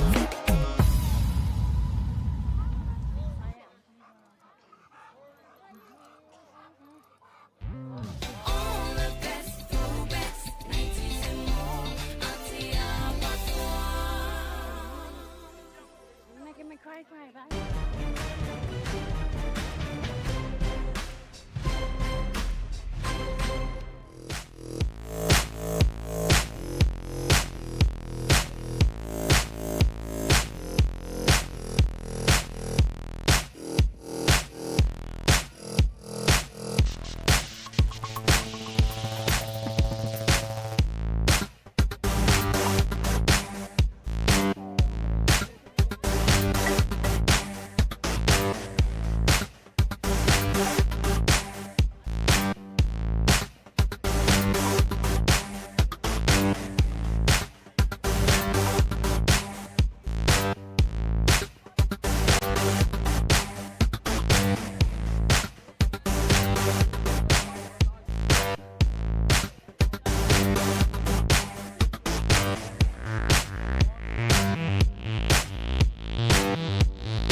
Hoki mai anō rā tātou ki tēnei whakataetai Kiorahi a moti mo te taurua mano rua te kau mā whā.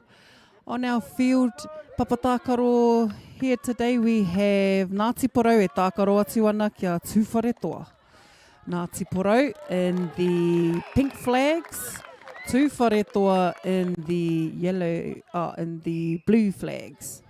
Nā, kei ki te tātou, we can see a little bit of connection with the colour, a little bit of contrast there with the colour. Te ahua nei, kei ānini te māhuna, nā whatu, engari. Just be aware that Tūwhare Toa is playing Ngāti Porou here on Papatākaro, Tuarua. Tūwhare Toa are in Taniwha position, and Ngāti Porou in Kioma position. Our whānau from Ngāti Porou are also strong competitors of Kiorahi, always representing Kiorahi on regional and national whakataetai. Rawe hoki te kite i a rātou, nā uri o te urana mai o te rā. Kua tai mai rā rātou ki ēnei pakanga ia tau. Kāre kore, kua tai mai ki te pakanga anō ki ēnei uri o te upoko.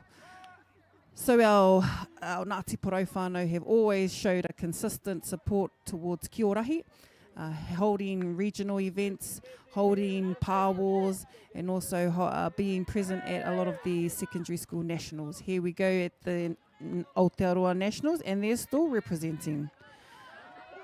And representing for Ngāti Porou, they also have their kaiwawao who they've brought across. And Ngāti Porou with quick hips, slipping into the pāwero with a tupu manawa. Quick hit from the kaitiaki, looking for options into te ao, but quickly gained by the Kioma. Pou touches for Ngāti Porou. And it's a reset. Our kaiwawao have signalled a reset, and their pou counts will restart. Kaiwawao from Te Upoko Te Ika on our Papatākaro. And our Ngāti Porou Kaitākaro, number 7, looking for options. Passing out to her Kioma, Kaitiaki, looking for another option. Kioma, where are you? And the Kioma just short there. Position for Tūwhare Toa. Throw in from the tāpaparoa into their Taniwha Kaitākaro. Can the Taniwha convert a tupu wairua? Tata tonu, tata nia tūwharetoa. Back to Ngāti Porou with an option to look for another kai tākaro. No, he'll go for a pou. E hia nā pou, e rua nā pou. Our kai wawao with 2, e toru nā kua pā, e toru, kua pā, e whā. Can the player convert to a tupu manawa? And we have a tupu manawa. 4 pou converted. Ka pai Ngāti Porou, 4 piro to your score. And a quick point there, was that achieved? Did we award that e te kai wawao? Kareko, kua riro kia tūwharetoa. Nice change over there. Good call, ref. And our tūwharetoa looking at making another jump shot. Now the jump shots are allowed. As you can hear and see, once jump shots are thrown, there is a lot of effort to get some hang time, to get air time, and so that the opposition gets confused. Can get confused, yes, that's what we want them to do, isn't it? And our kaitiaki gaining possession to throw back into their kioma, looking for options. Is there a kioma with 2 flags? Can they touch the pou? Can they offload? Can they get a tupu manawa? Kua riro e Ngāti Porou. Ngāti Porou with a quick, they gathered that quick piro in seconds. Looking for their options and looking at moving their kaitākaro around. Kai tekite, kai tekite, kai te aro. Kaitiaki looking for their kaitākaro. Now, did the player leave te ao in time? And rewarded there by our kaiwawao. Kaiwawao Corey Bartley and Kimi Taniano down on our field, representing Te Upoko Tika. Kaiwawao all having an important role on our papatākaro. Our kaiwawao are volunteers. And to all of our volunteers who are supporting our kaupapa today, nei rā te mihi mai oha, nei rā te mihi manaki mai a mātou, kia koutou. And also to our supporters, a lot of our local supporters, those who have given their time, those who have given resources, those who have given what they can to help support the Kiorahi kaupapa. Nei rā te tuku mihi, nei rā te mihi mai oha, kia koutou. Second quarter here down on our field between Ngāti Porou and Tūwharetoa. Tūwharetoa in the blue flags, Ngāti Porou in the pink flags. Ngāti Porou coming all the way across from Ngāti Porou from Turanganui-a-Kiwa, coming to represent here at the 2024 Aotearoa Kiorahi Nationals. Tūwharetoa also representing for their area. They are also regulars at the at our regular competitions and also our regular events across the motu. Roera Hartley and the whānau have been strong in supporting any Kiorahi initiatives, with 2 teams arriving here at the 2024 Nationals. Tūwharetoa still in kioma position. Ngāti Porou and Taniwha. Now that was a bit of a delay there, but Ngāti Porou not letting Tūwharetoa in and not letting them get a tupu manawa. Ngāti Porou with an attempt for a tupu wairua. Ngāti Porou moving their kaitiaki, not giving any reason for the kaitiaki to protect the tupu. Taniwha looking to secure more tupu wairua, but protected by Tūwharetoa. Tūwharetoa kaitiaki showing good protection skills, showing their need to manaki with the 2-hand, with the holding hand technique. As we've seen throughout the tournament, we have a lot of techniques that are used to protect the tupu. Now you have options of holding hands, locking in arms to protect, or you have the knee drop, or you have the full-on body protection shot. Hui anō, ko te mea nui, tiaki nā te tupu. And what is that going to be, ref? There's a flag has been ripped, but the kaiwawao has awarded it. Tūwharetoa, iriro. Flags back on, so players must have both flags on to get possession of the key, and while they are on the papatākaro, always wearing their flags. Nā reira e ngā kapa, me mau. Let's hope the Velcro on those flags and shorts tino piri. Te kore ai e taka. And a nice tupu wairua there from Ngāti Porou. Quickly gathered there and quickly protected by the taniwha in te ao. So taniwha in te ao will also be, they will be on the lookout. They are almost like your scouts.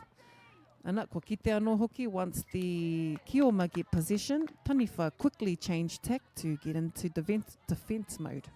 Neha, so ko tino kite I te tere. Ana, replay there with a tupu wairua, tupu manawa from Ngāti Porou. And another attempt there, a tupu wairua for Ngāti Porou. Quick block there from Tūwharetoa, nice block of the knee. And a quick knee push from Tūwharetoa. 3 kaitiaki in the pāwero. And the shot clock counting down.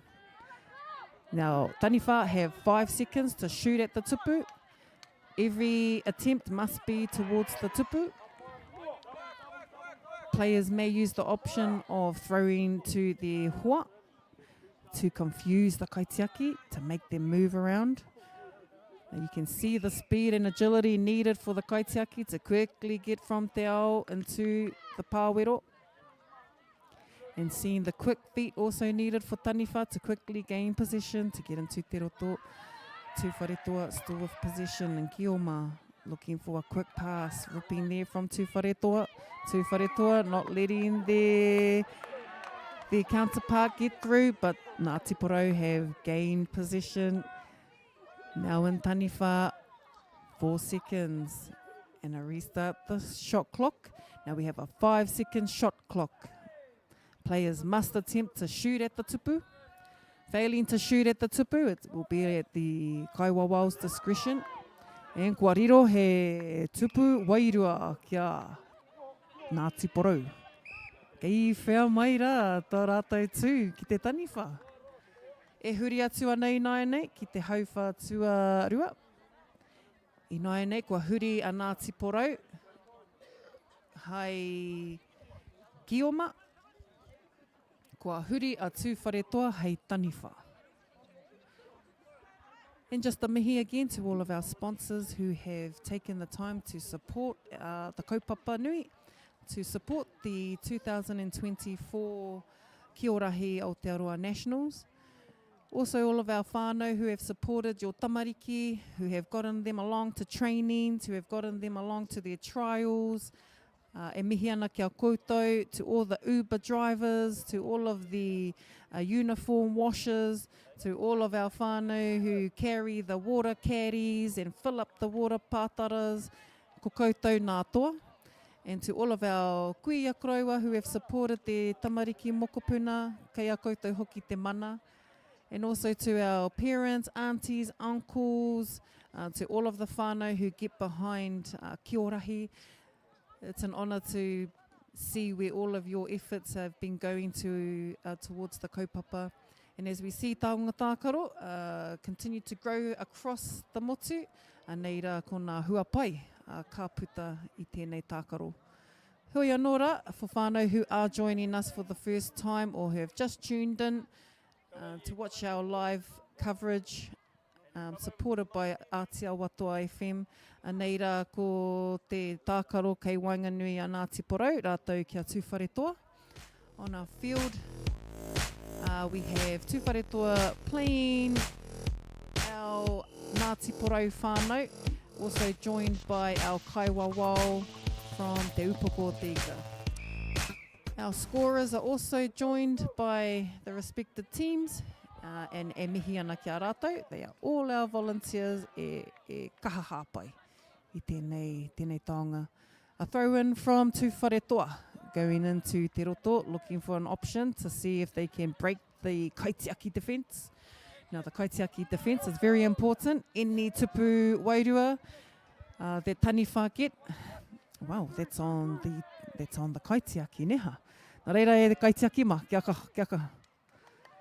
Kaitiaki always looking for their kioma, and the kaitiaki found her kioma, number 8 there.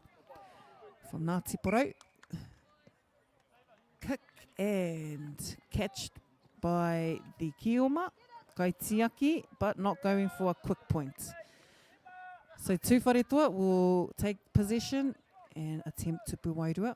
No tupu wairua counted for yet. But a po touch by Ngāti Porou. 2 po touch by Ngāti Porou. Back into the kaitiaki. Did she get it? No, kua o mātu. So the key has gone into the tāpaparoa. Tāpaparoa will get thrown in by tū wharetua. Tū wharetua in taniwha position. Now they'll be looking to attempt any tupu wairua. No award of a tupu wairua, but gained possession by Ngāti Porou. And tū wharetua quickly intercepted. Love it, tino tere. And as you'll see, whānau, you could see almost tennis game that happens on Kiorahi. You'll start to see intercepts go back and forth until one team collects and starts to gain their points. Tū wharetua looking to defend, and the defence was broken because possession lost by Ngāti Porou. Tū wharetua still on defence with the key now in Ngāti Porou possession. We have a reset. Is our kaiwawao signalling a reset because we've had a keen tino tere te kai tākaro Ngāti Porou. 1 po touch and converted to a tupu manawa. And a point added there for Ngāti Porou. Ngāti Porou continuing to look for their options. Now they are in kioma. So the kaitiaki, she's left in the pāwero by herself. Looking for her kioma. And we have a tupu manawa. The defence just slowly taking their place, slowly getting to their defender. Tū wharetua looking for their option, but the Ngāti Porou are going to score another tupu wairua. Quick points e te whānau, anō, kua tino kaha kite i te piro tere e kia nei. Quick points. Now those are quick fire points, and I've seen that at the secondary school nationals. And a lot of our young ones like to use the quick fire point. Oh, nā te tere o nā waiwai pia. And a quick collection by Ngāti Porou. Kaiwawao, 2 kaiwawao on our field. One will be the main ref, one is second ref, mirroring the main ref. Not an easy job, but our whānau are sticking it out today. Kia kawe a te rongo pai, kia kawe a te rongo mai. Ngāti Porou with a tupu manawa. 2 tupu manawa kia Ngāti Porou. Kua riro, he piro. Ngāti Porou, kaitiaki, looking for a kioma. Kia pā ki ngā pou. Kutahi te pou. Kei te kite, kaiwawao, looking at the position. Ngāti Porou looking to confuse their kai huariri. Ngāti Porou with another pou touch. And going to attempt the tupu manawa. Great effort there, awarded. Piro, kia Ngāti Porou. E tino tere nei rā, nā waiwai o nā uri o te urana mai o te rā. Nā tō rātou tere whakatere waka, whakatere hoi hok pia. Naria nei rā ko te tupu wairua. Kia tū wharetua, nice jump shot from number 23, tū wharetua.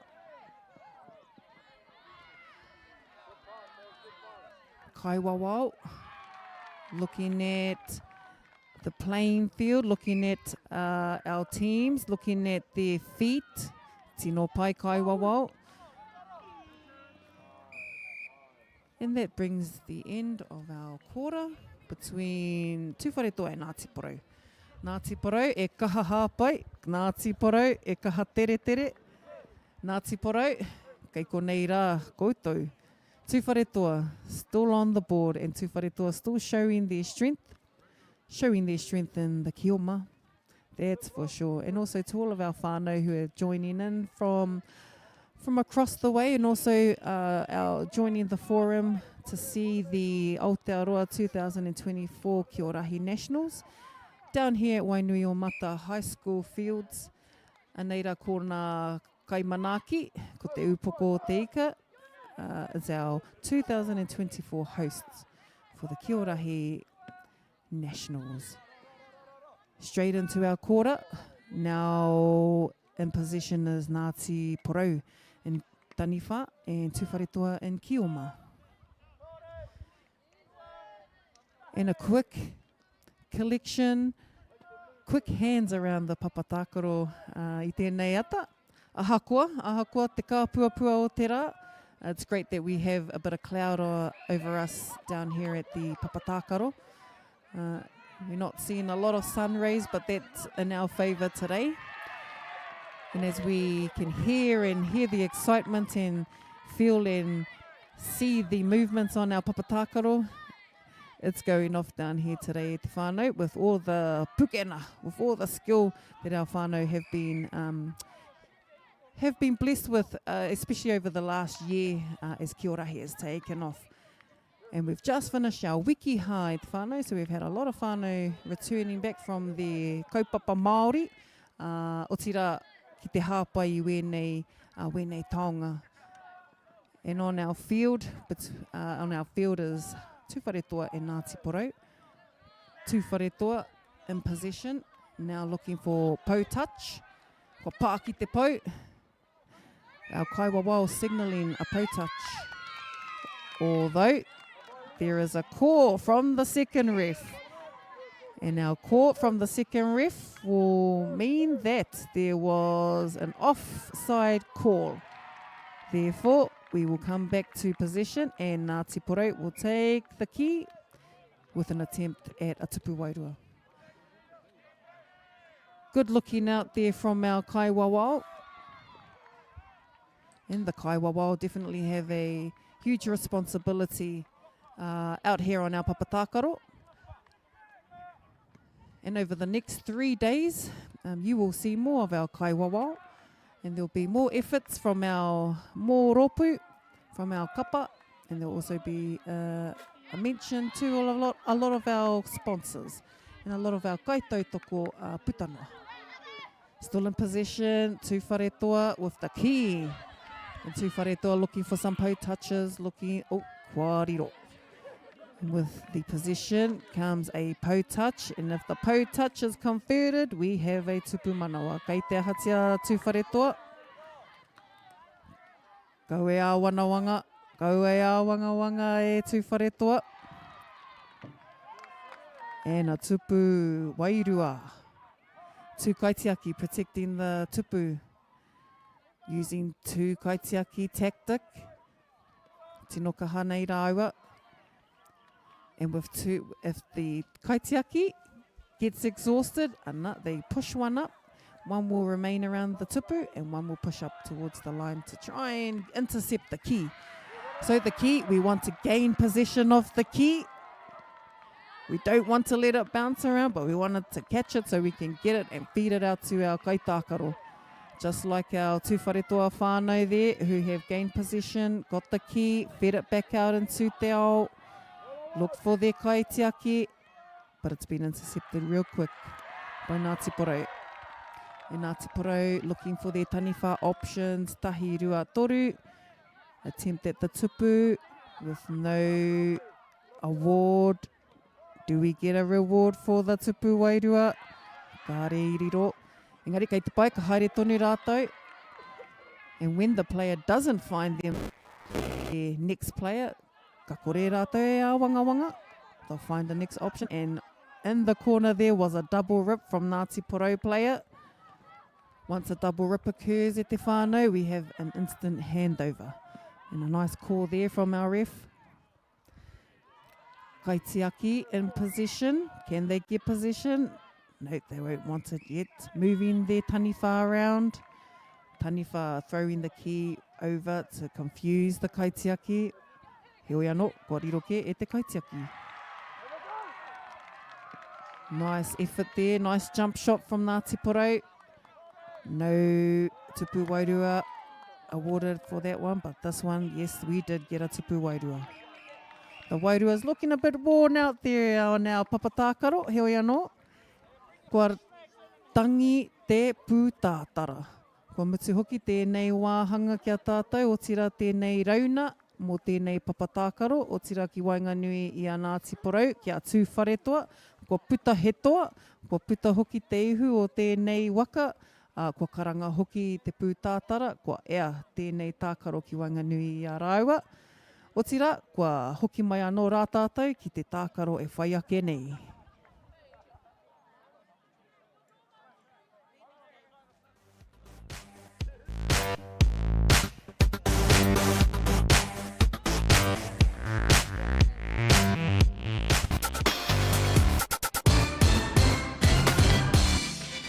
Hi and welcome to Te Aotearoa. Kia ora, my name's Hannah Moore Praise. Kia ora, I'm Neil from Vibe. Tēnā koutou, welcome to Te Aotearoa. It's going to be an awesome day.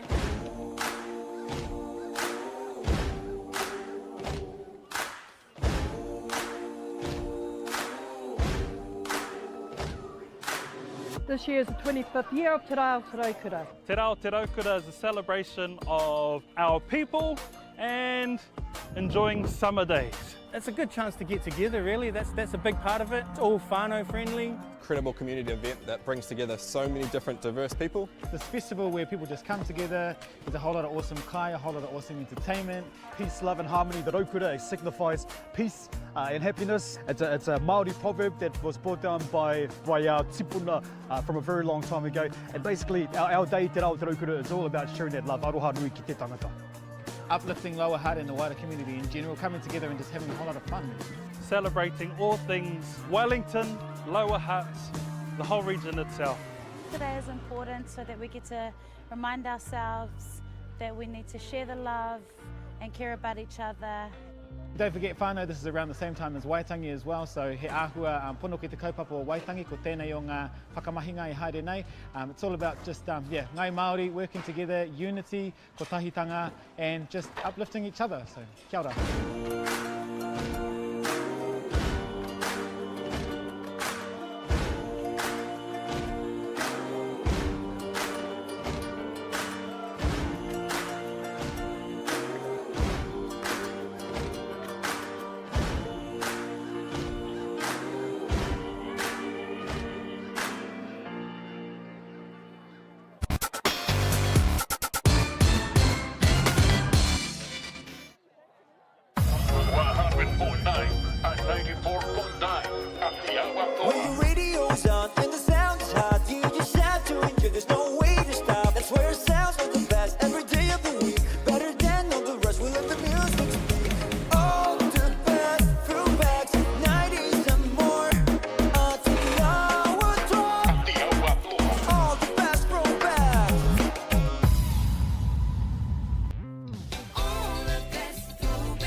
E Kiorahi, a moti mo te taurua mano rua te kaumawha. Ko Shana Bala tōku ingoa, ko hei tētahi o nā kai pauho, nā kai kawereo mo tēnei o nā tākaro. O tira, kei mua ia tātou ko te Kiorahi ki Wainganui i te upoko o te ika, rātou kia Ngāti Porou. On our field here, we have Ngāti Porou and te upoko o te ika. Two teams battling it out for a placing at the 2024 Kiorahi Aotearoa National Tournament.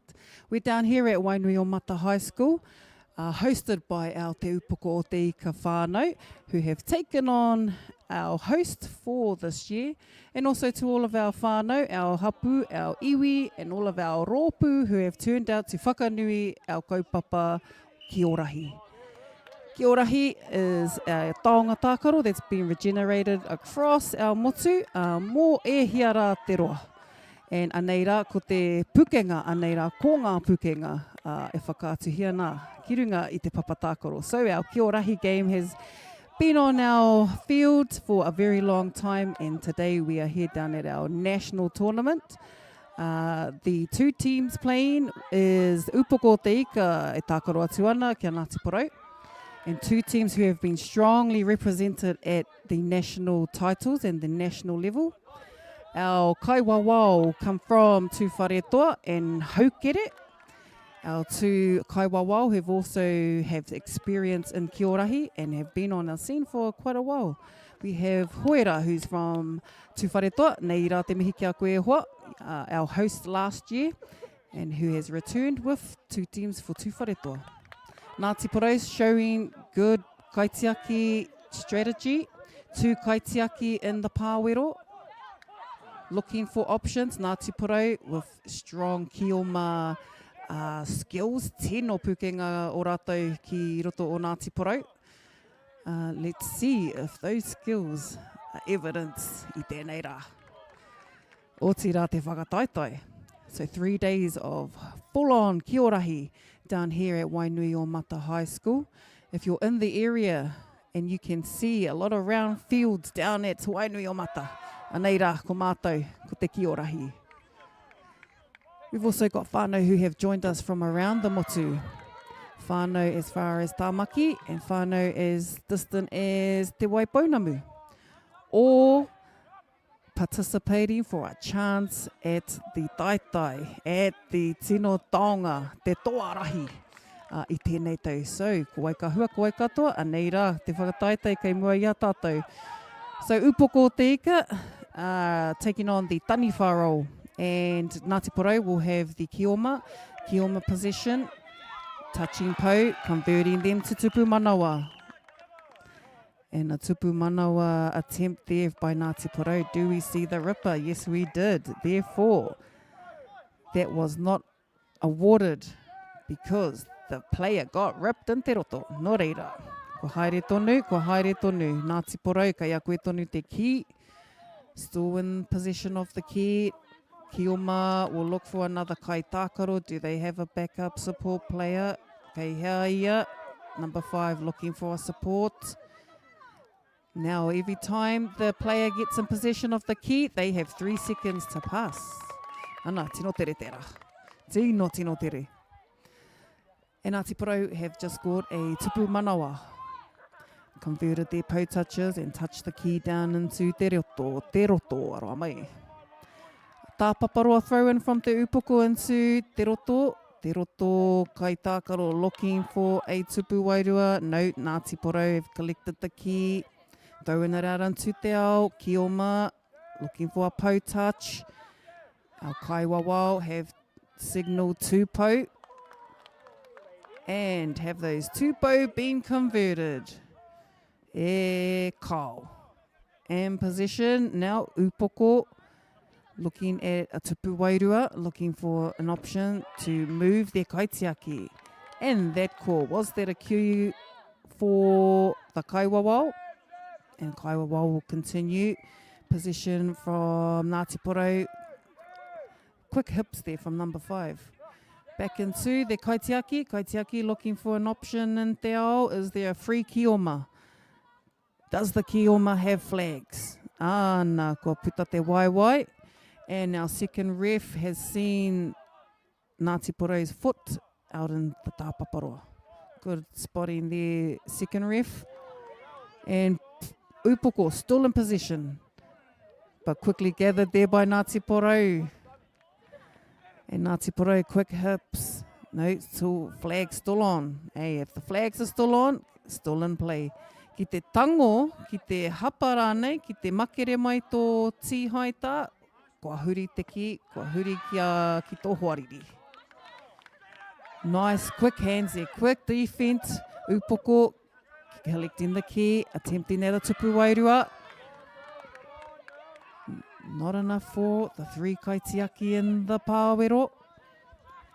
Ngāti Porau looking for options. Upoko looking to intercept. Quick defense. Tino kaha. Ana, te upoko te ika, e kaha nei. Kai te kaha, kai te u. E aro tonu ana ngā kaiwawao. Good referencing from our kaiwawao. O tira, all of our sponsors who have made it possible for today, in particular our kai pāhot, Aotearoa FM, rātau e kawe nei nā ororeo, i nā whakaataata. Koutou hoki o Wainuiomata, te kura tuarua, te kura matua o Wainuiomata, anei rā ko papatākaro, ko whakarongo nui hia rā e tātou. Second quarter between Upoko and Ngāti Porau. Ngāti Porau in taniwha position. Upoko will now take Kioma with three kaitiaki for Upoko in the pāwero. One kaitiaki pushing up on the kaharaiti. Ngāti Porau looking for a tupu wairua. Collected back in. Taniwha will gain position. Quick little fire shot. Offload from Upoko into te ao. Looking for a Kioma. The Kioma, the safest cue will be to use your Kioma. Can the Upoko player get through? Ngāti Porau. E tika ana, kōrero hepiro. 1.2, Upoko te ika. One conversion, one po touch, and one conversion to a tupu manawa. Kioma, looking for options. The kaitiaki will constantly be on the lookout. E tiro tiro, e kimi haere ana. Kai hea tana kai tākaro.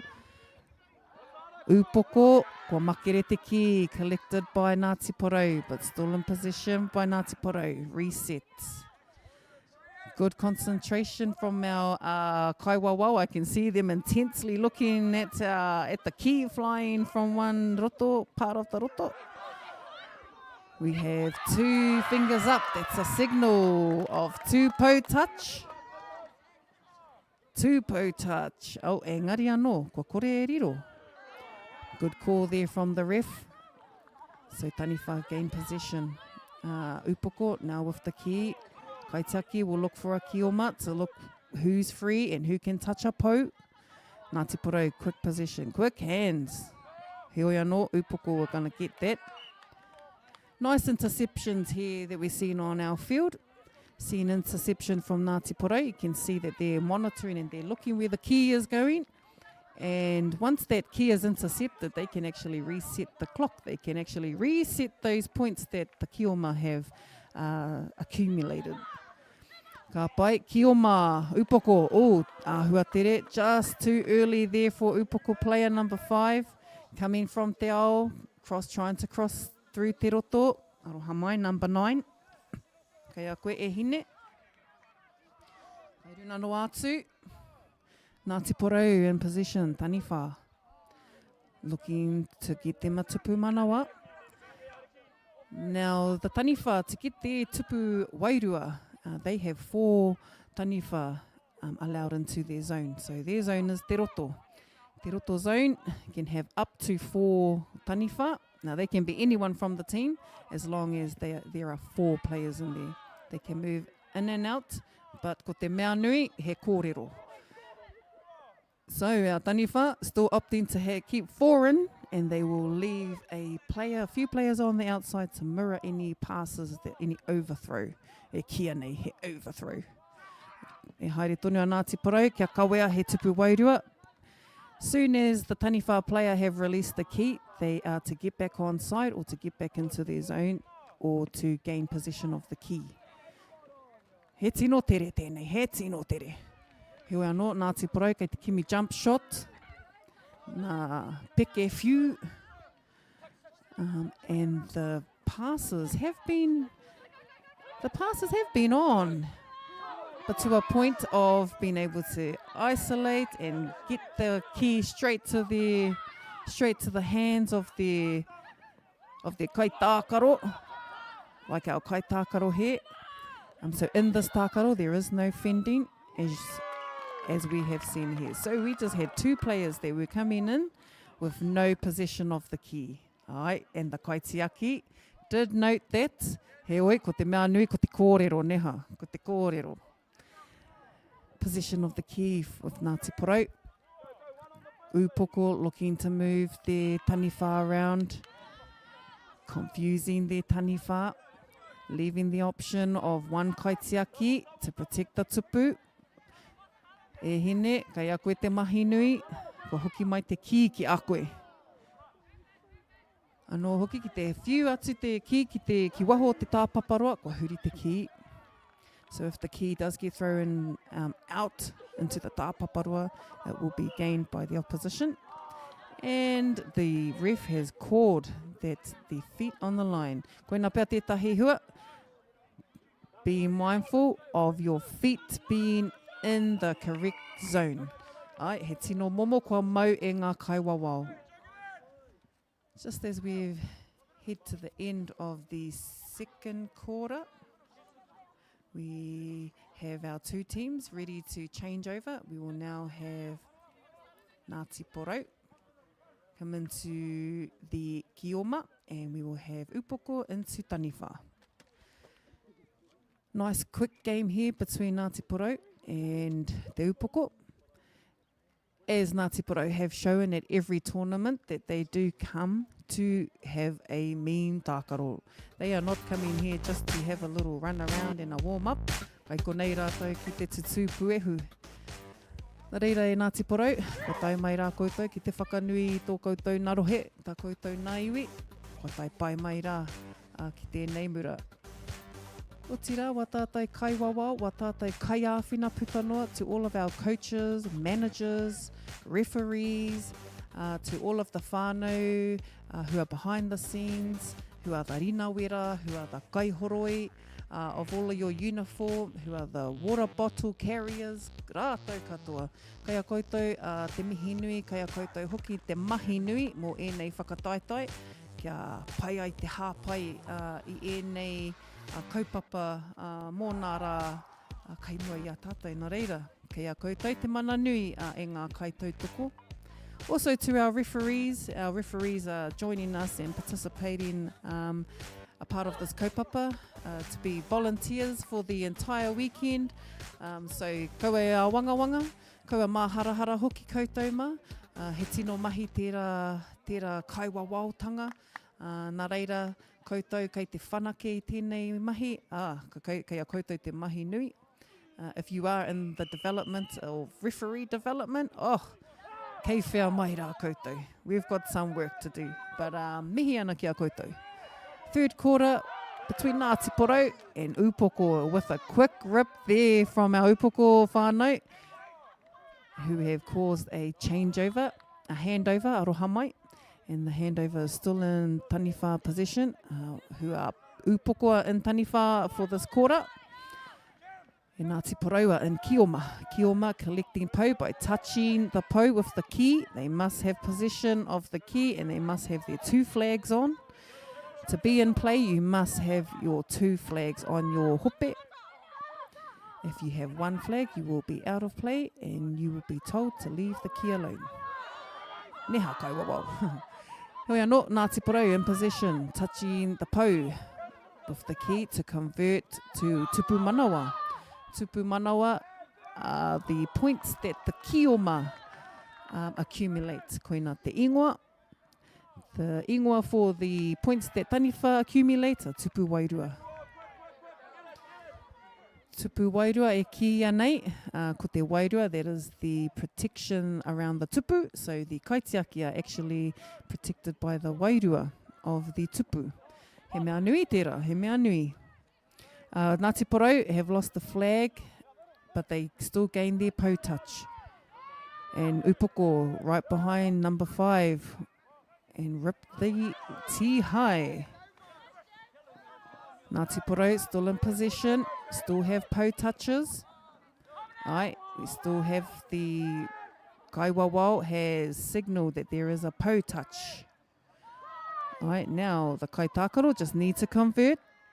To convert the po touches, they have to run through te roto with their 2 flags on, running through te roto and touching down in te pāwero.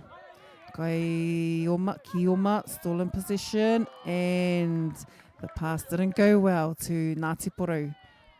Kāroha, kei te arotonu, sadly missed there by the Ngāti Porou player, recollected by Upoko and in position of Taniwha. Taniwha will make an attempt at the tupu.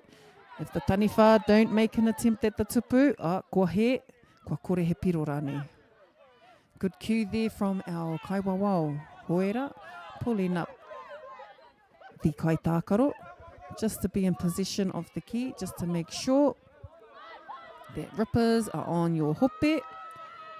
Now, throughout the day, throughout the tournament, our Kaiwawa will be encouraging our whānau to keep rippers on.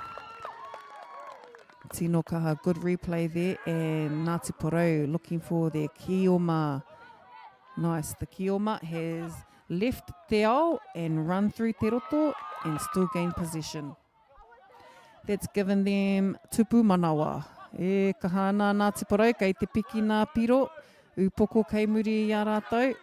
Upoko looking for defence, nearly there Upoko, quickly gathered and flag collected by Ngāti Porou. Nice looking out, and a jump shot from Upoko. And a tupu wairua, awarded to Upoko. Upoko doing well, looking at their opposition, looking at their hoariri. Now you'll start to see more Kaitākaro learning to face in and out over there throughout their strategy. And as we start to see more of our whānau start to manoeuvre around the field, start to understand how their players and their enemies work. Heoi anō, kai te kaha tino kite I te jump shot, neha. So seen a lot of jump shot in from Taniwha Kaitākaro. Jump shot is a preferred technique, me kira, for our Taniwhas. So if you do have height and if you do like to get some air time, hang time e kia nei, ara tō pukenga. Kioma still looking for options. Now the Kioma have up to 8 po to touch. If I am correct, that there are 8 po out on our Papatākaro. It can be adaptable to your rohe. If you have 9 po, kia iwa o po. Engari, ki konei, e waru ngā po. Nā reira, you have up to 8 po that you can touch. If you touch all 8 po and convert them, kua tino tohuna koe, kua tino toki. And good cue there, good replay there from our Kaitākaro, looking for the options, quick swing. And our end of the third quarter, coming up to the last quarter between Ngāti Porou and Te Upoko Teika. Ko tino kite I te kaha, kei Wainganui a rātou, seeing a lot of force from our Ngāti Porou. We've had them on the field for the last 2 rounds. Ko tino kitea, kei te kaha nei rātou ki te kōrero. Ko tino kite hoki, ko wai ngā hua, seeing them move around their key players on the Papatākaro. And quickly gathered there by Upoko, who are taking the Kioma position, and Ngāti Porou and Taniwha. Our Kioma will take the key, and our Taniwha will position themselves in te roto, ready for defence. Ana, kai a te Upoko I nāia nei, kai a rātou te mana, kai te kimi te kaitiaki I wāna hoa. Too far out. Just a bit of kaha with their pass. Ana, kua huri ki kia Ngāti Porou. Kai a Ngāti Porou te ki nāia nei. E kaha nei, te kimi ki te rapu, kai a wai te hua, kai a wai hoki, te mea tere, kua mau, ka rean, kua mau e rua Ngāti hai. Kua karanahia pēr te kaiwawao. He hara te karanga. Oh, haere tonu te ki, haere tonu. Kaute anō, reset. Resetting there, I see the reset hand signal from the kaiwawao. Kei te pai, because upoko have got in position again. No po touch just yet. Kaitiaki still looking for the kioma. Kioma still looking for po. Kioma, kei hea koutou. And is there any po? Have our kioma touched any po? We have a hand signal from our kaiwawao, signalling if there is a po. Oh, kare kau. Nā reira, kei te pai e hine, tīmata anō. Ngāti Porou in position with Taniwha, looking for a tupu wairua. Seconds to shoot. Kei te heke, kei te heke. Kei te haere te wā kia Ngāti Porou, whiua te ki. Kua mau e te upoko, kāre anō. Kei te huritonu, kei te huritonu. Nice work there from our Ngāti Porou. Staying on defence, not losing their player. And not losing their tactic. Ana, kei te rongo. See, they saw the key going out left. Seeing the kaitakaros, looking for some options. Ana, kei te kimi wanahoa. Engari, kua riro kia Ngāti Porou pea. Ka pai, kua riro e te kaiwawao kia noho ki a upoko. And the key will remain with upoko. And Ngāti Porou will now have possession in Taniwha with an attempt at the tupu, but collected by the kaitiaki. Upoko will now pass out to a kaitiaki, to a kioma in te ao. And quick hands by upoko for a tupu manawa. Kua riro. Quick hands, quick eyes there from upoko for a tupu manawa. Heoi, the quick point effort by our upoko whānau didn't quite go to plan. Heoi, ka tīmata anō, kua kaute anō nā piro, kua hoki atu kia Ngāti Porou. And Ngāti Porou still in position. 5 seconds to shoot. 5 seconds to shoot. If the player does not shoot, the kaiwawao will make a call to his discretion and call it a handover. Ana, pera ki tera. So a handover has occurred. Upoko have taken the key and attempting for any po touches. Ko kite anō te kioma. Kioma is now seen a free player. Can the player get free? Can they keep their flags on and score a tupu manawa? Kua kore. Kua huri te ki. And the key is now been handed over to Ngāti Porou. Ngāti Porou will have a shot at the tupu for a tupu manawa. Ka ea, ka ea. Anō hoki, ko whiua atu. And usually our Taniwha kaitākaro will move the kaitiaki around by throwing the key around to taroto to confuse their kaitiaki. But if they're kaitiaki, mēnā kei te aro pū, ka tino whakataka nā warātai prene. So they will disrupt the plan if the kaitiaki can sense the breakdown. Neha, ka hanei a Ngāti Porou. And good spotting from our kaiwawao. Our kioma upoko player just coming offside. And a nice recollection from the kioma, from the kaitiaki. Kaitiaki have an important role, as we have seen throughout our tākaro. Now those kaitiaki roles are very important, as we can see. They have eyes, ears that need to be around the whole field. Neha.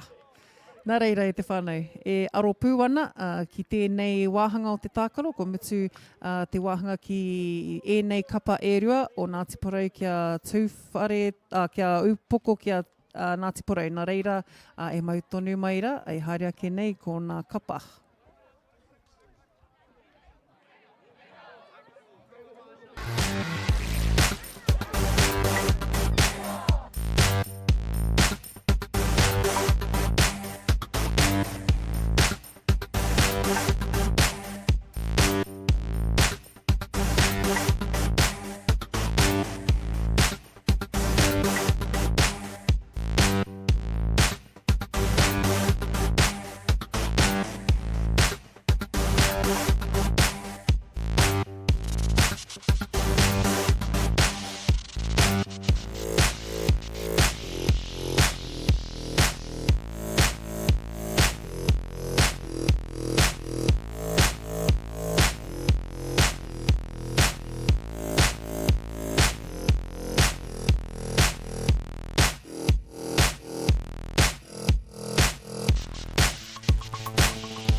Tau mai rā ki te whakataetai Kiorahi mo te tau rua tekau 2024. Anei rā kōna whakataetai ki Wainganui o te upoko o te ika, o tira te panepane o te ika. Kei konei kei te papatākaro o te wharekura o Wainuiomata mātou. We are down here at the Wainuiomata High School fields, here for the 2024 National Kiorahi event. Anei rā ko mātou, e kawe nei I tēnei kaupapa tino miharo mō tēnei tau. Just a mihi to our sponsors and our mihi to Aotearoa toa, mō tō rātou whakapāho I tēnei hui huina o tātou. O tira kia koutou katoa kua tautoko mai, kai te mātakitaki mai, kai te whakarongo mai ki tēnei kaupapa whakataetai mō tēnei tau. Our Kiorahi 2024 Nationals is in flight down here at Wainuiomata High School, joined by teams from across the motu. We have Ngāti Porou, we have Tamatea, we have Waihora, we have Haukere, we also have whānau who have joined us from Tūwharetoa. If I've missed any out, you will get an opportunity to see them down here today. If not today, we are going to be here for the next few days down at Wainuiomata School Fields. Anei rā hoki, ko te panepane o te ika, ko te upoko o te ika, under 13s. 13 grades. The grade 13 aroha mai. Anei rā ko nā pōtiki, ko nā teina o te upoko o te ika. We have two teams. Both representatives for te upoko. Seeing some development also for our rangatahi, for our taiohi, mō tēnei rohe. So two teams joining our whakataetai for our under 13 grade. Nā reira, kei te kite I te miharo I te pīwari o wēnei kaitākaro. Seeing the growth and seeing where Kiorahi has come from. We've got our juniors here playing on our papatākaro. Now panepane and te upoko. Now which one is which? Let's just whakanui both teams here who will be looking to secure them a spot for their grade. Now panepane, they also represent te upoko. So e rua rātou.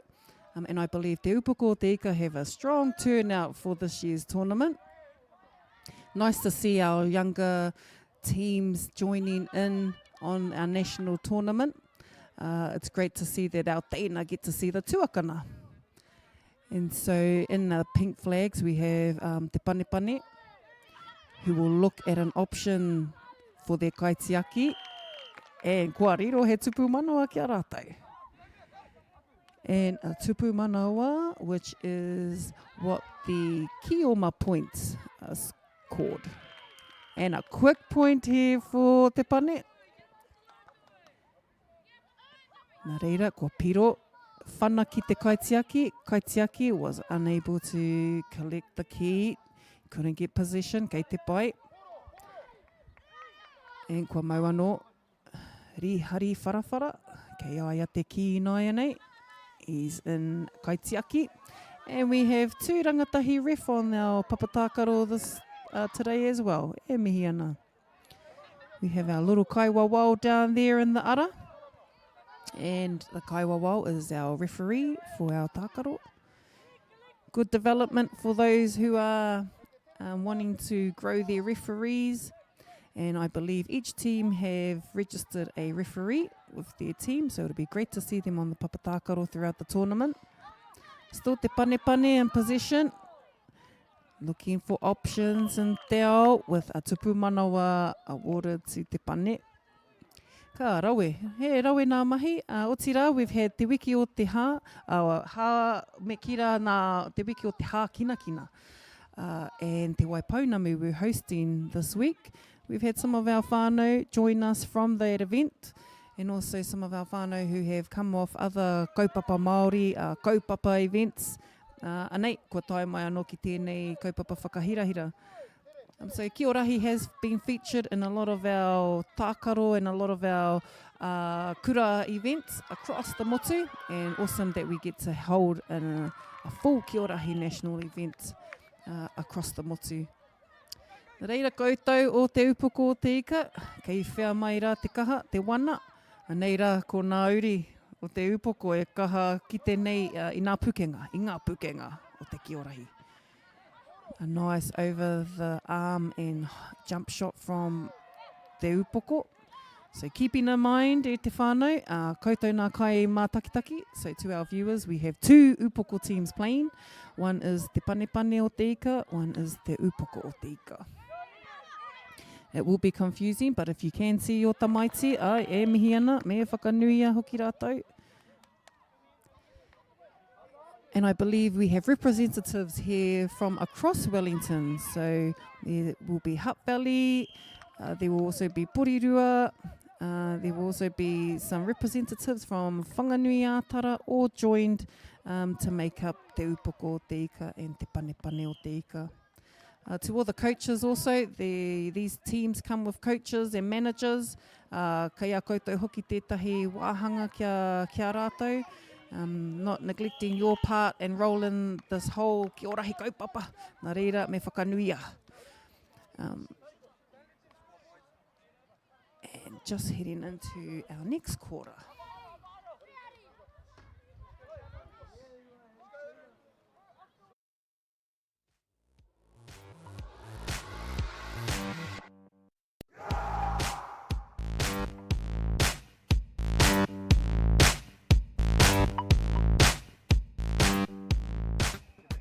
Ka pai. Second quarter between te upoko o te ika and te panepane o te ika. Anei rā, ko te upoko in possession. They now, upoko will have Kioma, te panepane in taniwha. Nice, quick hands there from upoko. Te upoko o te ika in Kioma. Kioma looking to pass out to their next Kioma, ko Waikahua. And a tupu wairua. So the tupu wairua was awarded with the Ki Tachinda Tupu. Koe nā te tupu wairua. Ana, kei te panepane, kei roto i te taniwha, so panepanea in taniwha possession. Upoko in Kioma. And as we know how the two different teams will be scoring differently. Panepane. E Arowana looking for an option to shoot at the tupu. And our under 13 grade for te panepane o te ika and te upoko o te ika. Kei te kaha, kei te nana, looking for their options in te ao, looking for a Kioma. And te panepane will come straight behind to rip their tihai. Hearing some communication, hearing some kai kōrero out on the papatākaro, looking to feel if they can get their attention, if they can get the key to go across to their other side. Engari, ki te kore, ana, kai riro. Quick hands there from the Kioma, passing out. Pou, e hia nā pou, e whā ngā pou, we're signalling for pou. And is that an intercept or is that a tupu manawa? And at the ref's discretion, our kai wawao, me kira, kua hoatu. Ne, kua hoatu te tupu manawa kia rātou. Ka pai. So we have matua mātauranga and a rangatahi ref on our papatākaro. And our papatakaro is between te upoko o te ika and te panepane o te ika. Te upoko coming behind te panepane. Te panepane knowing where the options are. E mihi ana. Kei te kite nā puare, kei te kite. Seeing the holes around the roto. And also seeing the kaitiaki looking for some kioma, ara. Now the kaitiaki has such an important role as we hear time and time. Kei te tino rongo, kei te tino nana tērā kaitiaki. So me aro ia, me aro te kaitiaki. Strong focus for that role on the papatakaro as we can see throughout the whole tākaro. They get more of the ki than any other kaitākaro. He oi, kua rirohia tērā piro ki a te pane. And nice offloads by number 4 kaitiaki. Kaitiaki number 4 for te pane. Aro pū ana. He's just gone into the tāpaparoa with a big throw in and in position of futaniwha. Good looking out for our kaitiaki. They could see that they needed backup in the pāwero. Nā, me tere tai atu rātou, getting to their zone, getting to the zone before the opposition gets there. Rawe and not being mataku. Kaua e mataku e te whānau. As we can see, some of our whānau do turn their heads when they are in the kaitiaki. Kei te tino kite hea hai e huri ai tō kanohi. Me tiaki na hoki tō mata, me tiaki o whatu. Taniwha, can the player in te ao gain the position? As you can see, the players on the ground, but their feet are behind the line. So ka taia tērā, ko nā waiwai ki muri o te kahara nui. And recollected by the taniwha. Quick pass into the kaitiaki. Kaitiaki is looking for a kioma. Do they have options? Ai, kua riro he option. Ana, kua riro. Engari anō. Nā reira, e kaha hāpai tonu rā rātou i tērā pito, e kaha whai tonu rātou i tō rātou ara. Mihi ana kia kōrua nā kaiwawau.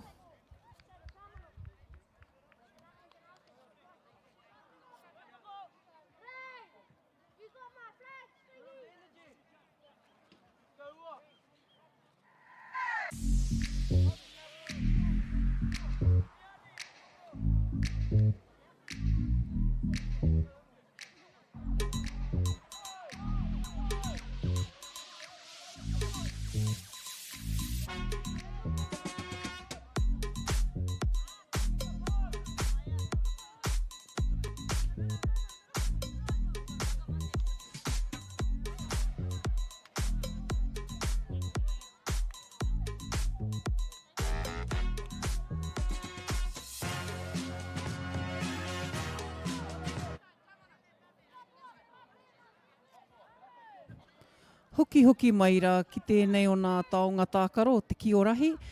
Kei runga i tēnei papatākaro, ko te upoko o te ika, e tākaro atu ana ki te panepane o te ika. Ko ēnei nā tauira o te tau te kaumātoru. So on our field we have te upoko versing te panepane o te ika. We have our under 13, our 13 grade here representing for the first time at this national tournament. Me kira koe nei tētahi tuatahitanga mō mātou. This is one of our first to have this age group in a national tournament. Me kira, me whaka whānui ake tēnei pukenga. It'll be great to see this age group elevating and being able to reach the limits throughout Kiorahi. Nā reira, e nā kaunui ana upoko. So panepane, taking kioma. And te upoko in taniwha. And flags. So the key is the ball that is used in Kiorahi. Kiorahi is transferred to te ki or the ki of Rahi tū takahina. Now, our modern adaptation is a soft squishy ball. Engari, in ngā rā o mua, in the ancient times, we had harakeke ball with a rock in it. Nā reira, how will we ever return back to playing with a rock and harakeke? Oh, here anō, that is what a ki represented I Aotearoa. So the ki that we use is a round ball. It's a lot softer, but it's a lot manageable for our modern adaptation. And we refer to it as the ki. Nā reira, kia kaha tātou ki te whakahua i te ki, e hara i te ball. Otira, te panepane. Kai te kimi and upoko, gain possession. Gaining possession, ana, means that you have your 2 flags on and you have possession of the ki. Ana, ko ki te apena he riro, kua riro he kotahi te tupu manawa. Kāre anō. All good, we are listening out to our cue from our kaiwawao. Koina te mea nui I roto I nei tākaro hoki. So keeping an eye on our kaiwawao and our referees. Tino pai te upoko. And seeing a tupu manawa. Tupu manawa is when the kioma have touched the pou and run the ki through te roto into te pāwero. Once the ki has been touched down in the pāwero, you have converted your points.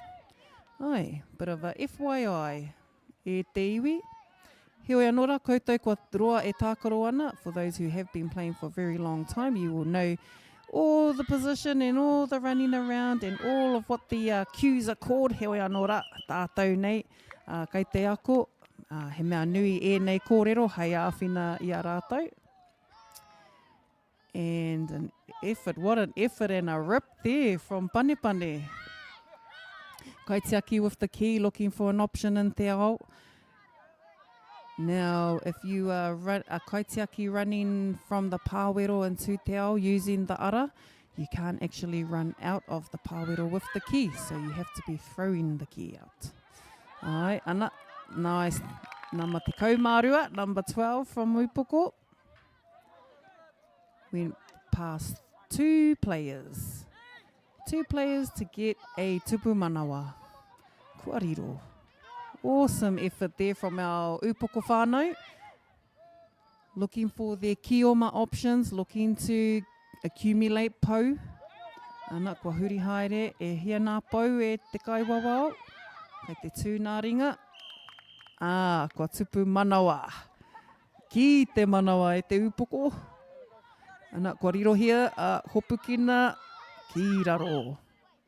Ka mau te wehi e te kapa o te upoko. Kei te tino kaha nei rātou ki te kimi, ki te whakapiki ua rātou piro. Kei te kaha hoki rātou ki te kōrero, he rautaki anō tā rātou. Tēnā, whakaatuhia mai. Tuatahi, kei te nama tuatahi, kua tāhai nia tana tī. And we've had a rip in te roto, therefore. There was no tupu manawa awarded to the kioma. Taniwha now have possession, with Taniwha still with the ki. And a jump shot there from Pane. Jump shot is probably the easiest way to get that ki, trying to hit the top ara. Pērā ki tērā tupu wairua. So our whānau will start to make attempts for jump shots so that they can get that ki hitting the top of the tupu. Because it's an assumption that the kaitiaki is going to drop their knee. Ara. But sometimes the kaitiaki doesn't, and you might get a free hit on the tupu. So where rā pukenga o rātou? E huri atu ana, e huri atu, e huri te tai. Kua huri te pane ki a upoko.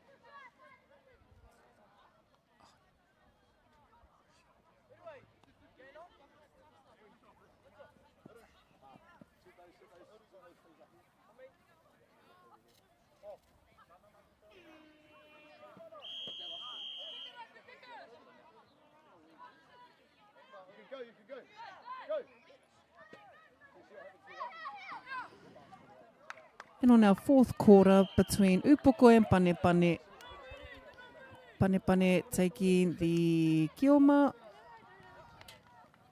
Upoko taking Taniwha. Oh, and a tupu wairua.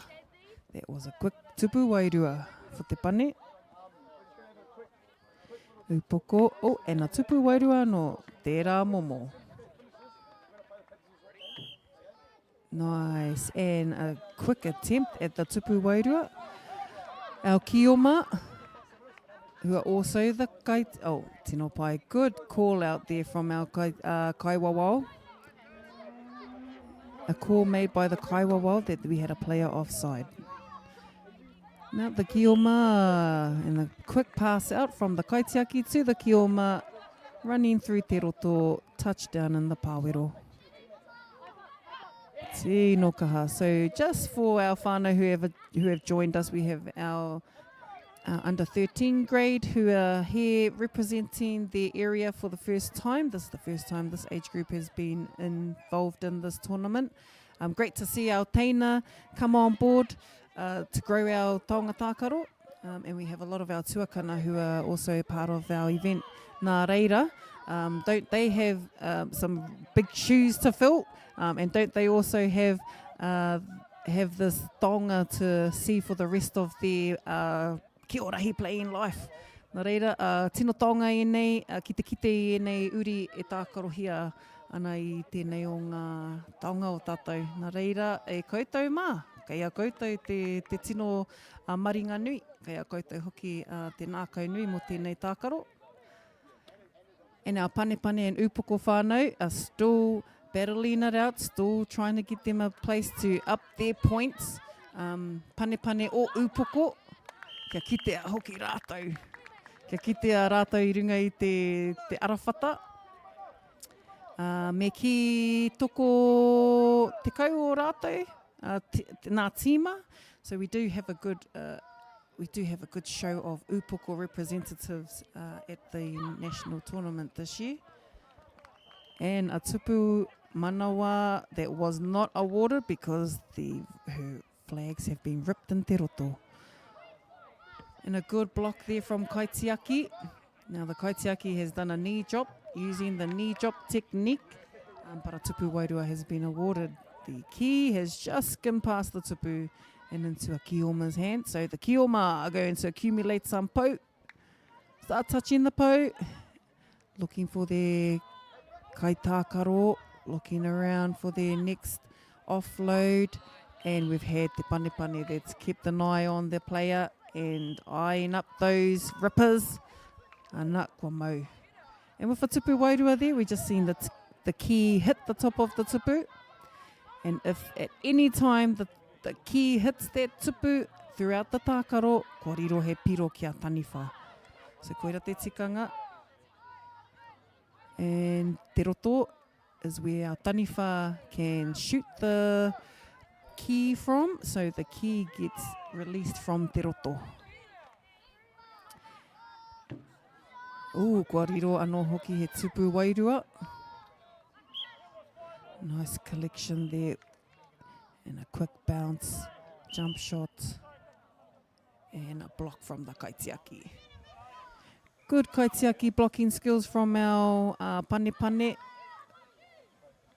And still looking out, ripper, ko high, few up. So once one ripper has been flagged, you have 3 seconds to pass. Once 2 rippers have been flagged, you have a handover. Nā reira, kaua e tukuna kia double ripper, ne? Kaua e tukuna kia arua nā tihai. And a tupu manawa, I pā te kaitiaki ki te tupu. And still good switch, nice little changeovers.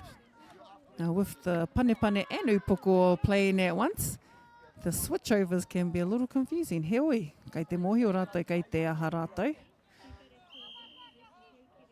And by all means, they will protect the tupu with all they have. Mehe ana nā reira. E te iwi, ko mitsu kua tai hoki ki tērā pito o te wāhanga tuawhā. E te iwi, nā reira, me mautonu mai ki te roanga o ngā tākaro.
Tauiti mai rā no te iwi, hoki mai rā ki te whakataetai a motu mo te Kiorahi mo tēnei tau 2024.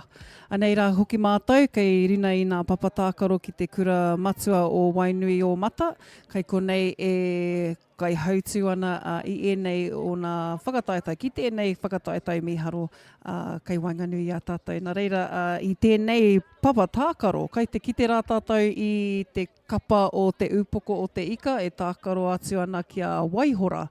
Nā reira i te whānau, kua are maira, e mā takitaki mai nā hoki ki wā koutou kāina, ki wā koutou nā rohe, ki wā koutou wāhi haumaru, tēnei rā mātou e kawe nei i tēnei whakataetai Kiorahi, mo tēnei tau. Oti rā, kua tai mai nā kapa, no nā iwi, no nā hapu, no nā marae, puta noa i tēnei motu a Aotearoa, kua tai mai a Waihora. Tēnei kapa no kua tawhiti rātou, kua haere tawhiti mai rātou mai te waipounamu, kei te kaha hoki rātou ki te hāpai, ki te kawe i tēnei kaupapa o te Kiorahi ki runga i te taua whenua, ki tērā motu. Nā reira, e kaha pai te kite i a rātou e tino tākaro ana i tēnei taonga tākaro, kei reira ko tētahi rōpū e whakahaere, e whakarite ana i te Kiorahi. Nā reira, e mihi atu ana kia koutou no Waihora, kua tai mai rā koutou ki tēnei mura, kua tai mai hoki ki te whakanui i te Kiorahi tū takahina. Oti rā kia tātou nā tino rōpū o te Kiorahi, me kira, kua āta kite i nā pukena, kua āta kite hoki i te wairua o tēnei tākaro. So we've had Waihora just score a quick point. We've had the quick fire points that have been scored by Waihora. Te upoko o te ika are in Taniwha and Waihora in Kioma. To our whānau who have joined us from around the world, around the motu, from their destinations and their locations. It's great to have you with us, joining the live stream broadcast on behalf of Aotearoa FM and also the organisers for this year's Aotearoa 2024 Kiorahi Nationals. Great to see the pukena and also the wairua of our kaitākaro down here in Te Upoko o Te Ika. Our hosts for this year is Te Upoko o Te Ika Māui, Kiorahi ki Te Upoko o Te Ika Māui, nā rātou te tono, nā reira kei a rātou te mana i tēnei rā. On our field here we have Waihora playing Te Upoko o Te Ika with our Kaiwawao, Kimi Tānau, Atangiano and Corey Bartley. Our scorers are also representatives from Te Upoko and Waihora. Nā reira, kia mau tonu mai rā e ngā kai hāpai o tēnei tākaro. Waihora in possession of the key. They are also in Kioma, so they are collecting the po. They are collecting po touches, accumulating the po. When those po touches are accumulated, they can run through te roto and touch down for a tupu manawa. And the key has hit the top of the tupu and given a tupu wairua point to Te Upoko. Waihora with the key, throwing it into the kaitiaki throwing it back out. And the kaitākaro had possession of the key but lost the flag. Gained possession by Te Upoko. Upoko Taniwha with the key. And the key has just slightly going into, it's gone over into the tāpaparoa, thrown by Waihora. Waihora touching the po, accumulating po touches. Kutahi te po, e rua nā po, te karanga nā kaiwawao, and a reset. The reset occurs if a Taniwha intercepts the key when Kioma have possession. Aye. So our Kioma and Kaitiaki play the same role. Kaitiaki is in the Kioma team, and the Kioma team are collecting po by touching the po with the key, just like the Waihora kaitākaro there. The key has come to the player, and the player has run through the roto and touched the key down in the pāwero, converting those po touches. Te upoko with the key and throwing it at the tupu, giving it a good hit to see if there's a tupu wairua to be awarded. Kua kore, nā reira, Waihora will continue trying to accumulate their po touches with 2 rippers on their hope. 2 rippers must be on their hope at all times when player has possession of the key. That is the same for the kaitiaki as well. The kaitiaki must have their rippers on to be able to protect the key. And a Waihora player has just gone through the roto but lost their flag and caused a handover to te upoko. Upoko and taniwha, quick jump shot and tupu wairua. Tupu wairua ki a rātai and another tupu wairua. Feet behind the line is important, so our kaiwawa will be watching our kaitakaro's waiwai, making sure the taniwha feet are in te roto and making sure kaitiaki feet are in the pāwero. Nā reira, kia are, kia kakama tonu koutou e kaitiaki mā. Waihora still in position. Waihora kaitiaki looking for a kioma. And the kaiwawao making a call to the right of the field. And Waihora now in position, passing out to the kioma, looking for options, but intercepted by the kioma. By the upoko taniwha. Upoko looking to intercept the key, but Waihora still quick hands, gathering the key and ready for the next quarter.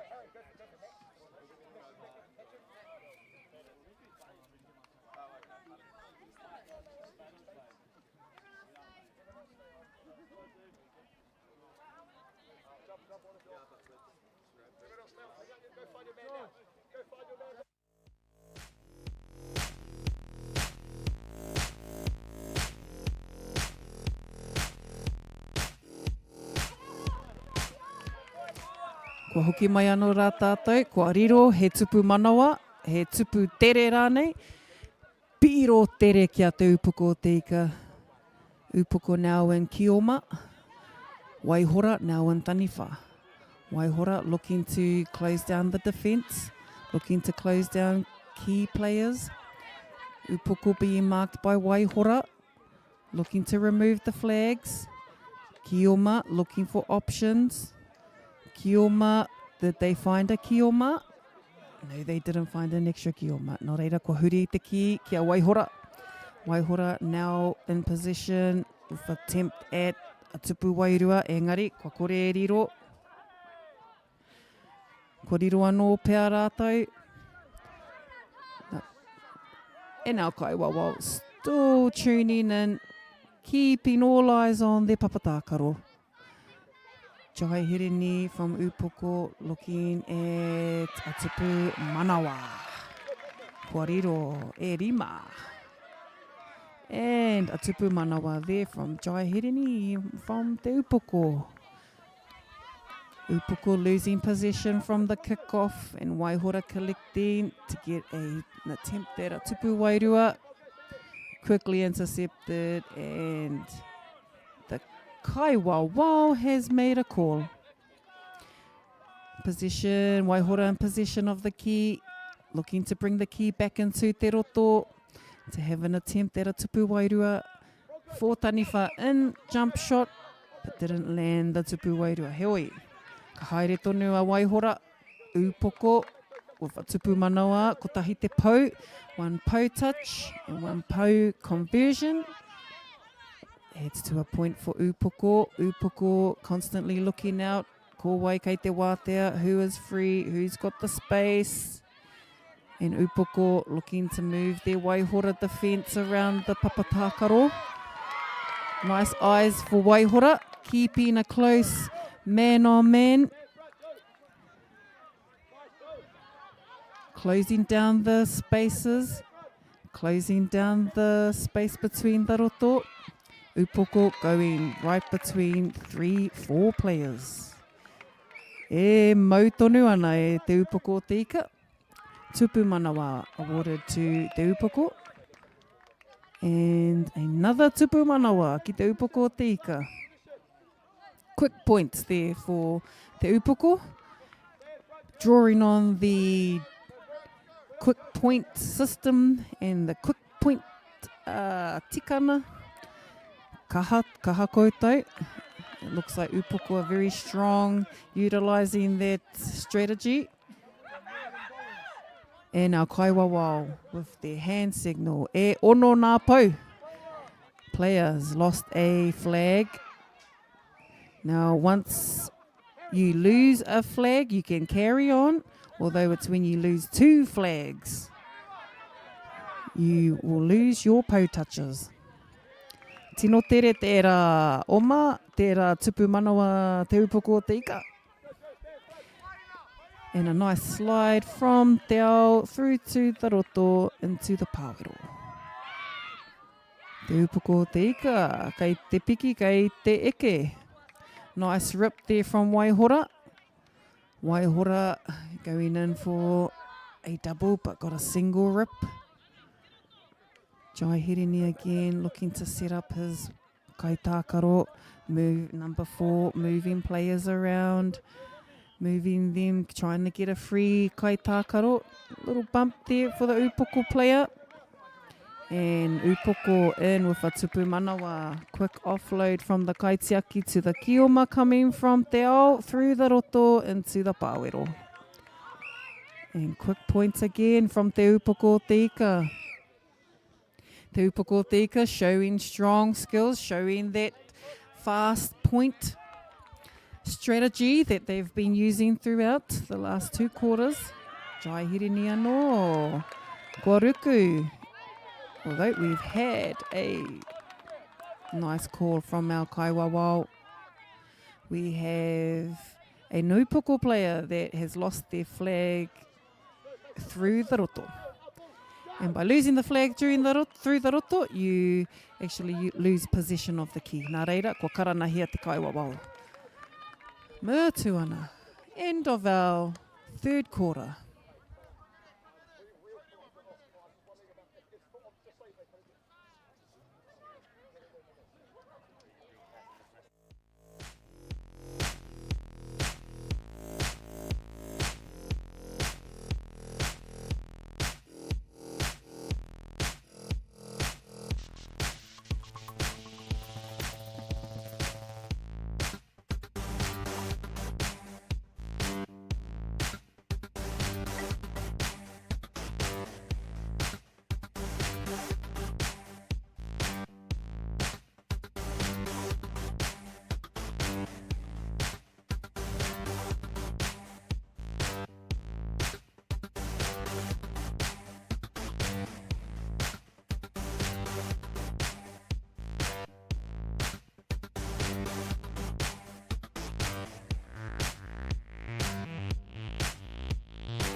Hoki mai anō ki tēnei o nā tākaro ki Wainganui i a te upoko o te ika rātou kia Waihora. No te waipaunamu, tēnei kapa o Waihora, kua tautoko hia rā e tō rātou iwi, kua tautoko hia hoki rātou e wā rātou kai hāpai, and being supported by a lot of the sponsors and support in te waipaunamu. Nā reira koutou, Waihora, tēnā rawa atu. Kicking off our 3rd quarter, we have Waihora in Kioma and Te Upoko o te ika in Taniwha. Waihora looking for some pou touches, looking to accumulate as many as they can to creep up, to get that score, get back on the scoreboard, and to start moving our Taniwha, our Upoko players around the papatākaro. Nā reira, Waihora, whakakahana i o koutou na pukenga, whakaka te rama.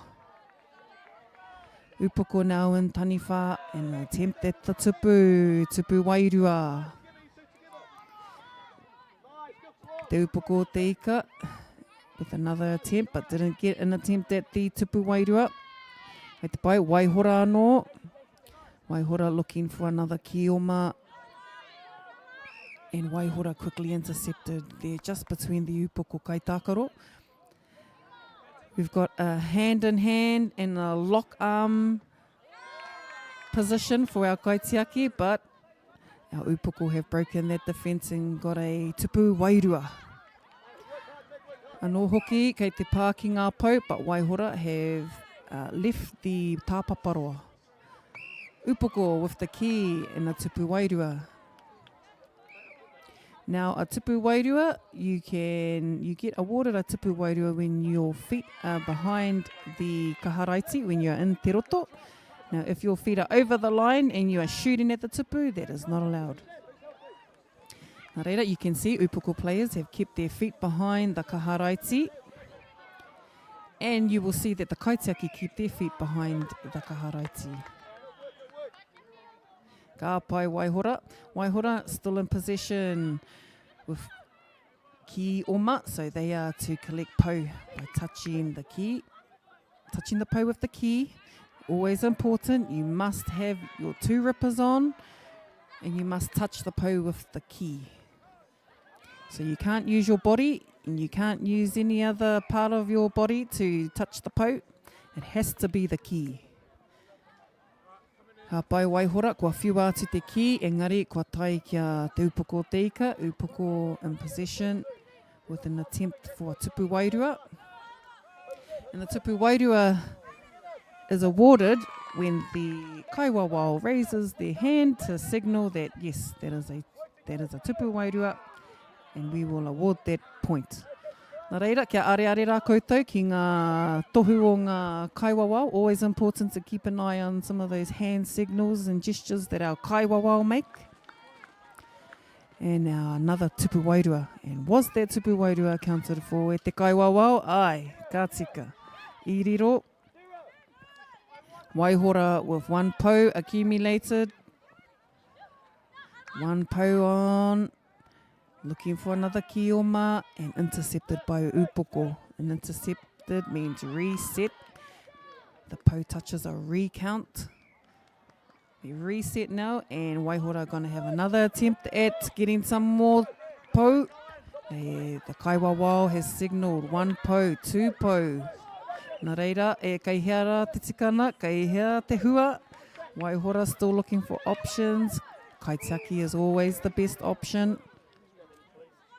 And the kaitiaki continuing to keep the kōrero up and having conversations. Koira pia tētahi mea nui o tēnei tākaro e te iwi. Communication being a huge factor for Kiorahi. Kiorahi, well, actually derives from the saying of to communicate. So communicating is a huge factor for Kiorahi, as well as just the positions and the team positions. They also have an important feature. So, he tino taonga, he tino māramatanga. Oh, and that attempt for a tupu wairua just hit the Waihora kaitiaki. 3 kaitiaki in the pāwero, and no tupu wairua awarded to te upoko. Quickly retrieved by Waihora with a throw out to te ao. And in te ao, you will have your kioma kaitākaro. So all your kioma players will likely be in te ao unless they are in defence. And when they are in defence, means that taniwha are shooting at the tupu. So when the kioma see taniwha in possession, they will quickly run through the ara and into the pāwero. Ara, to protect the tupu. Te ino pai. Ana, kua tai ki te mitsuna, ki te pito o tēnei wahanga, mau tonu mai ki te wahanga tuawhā.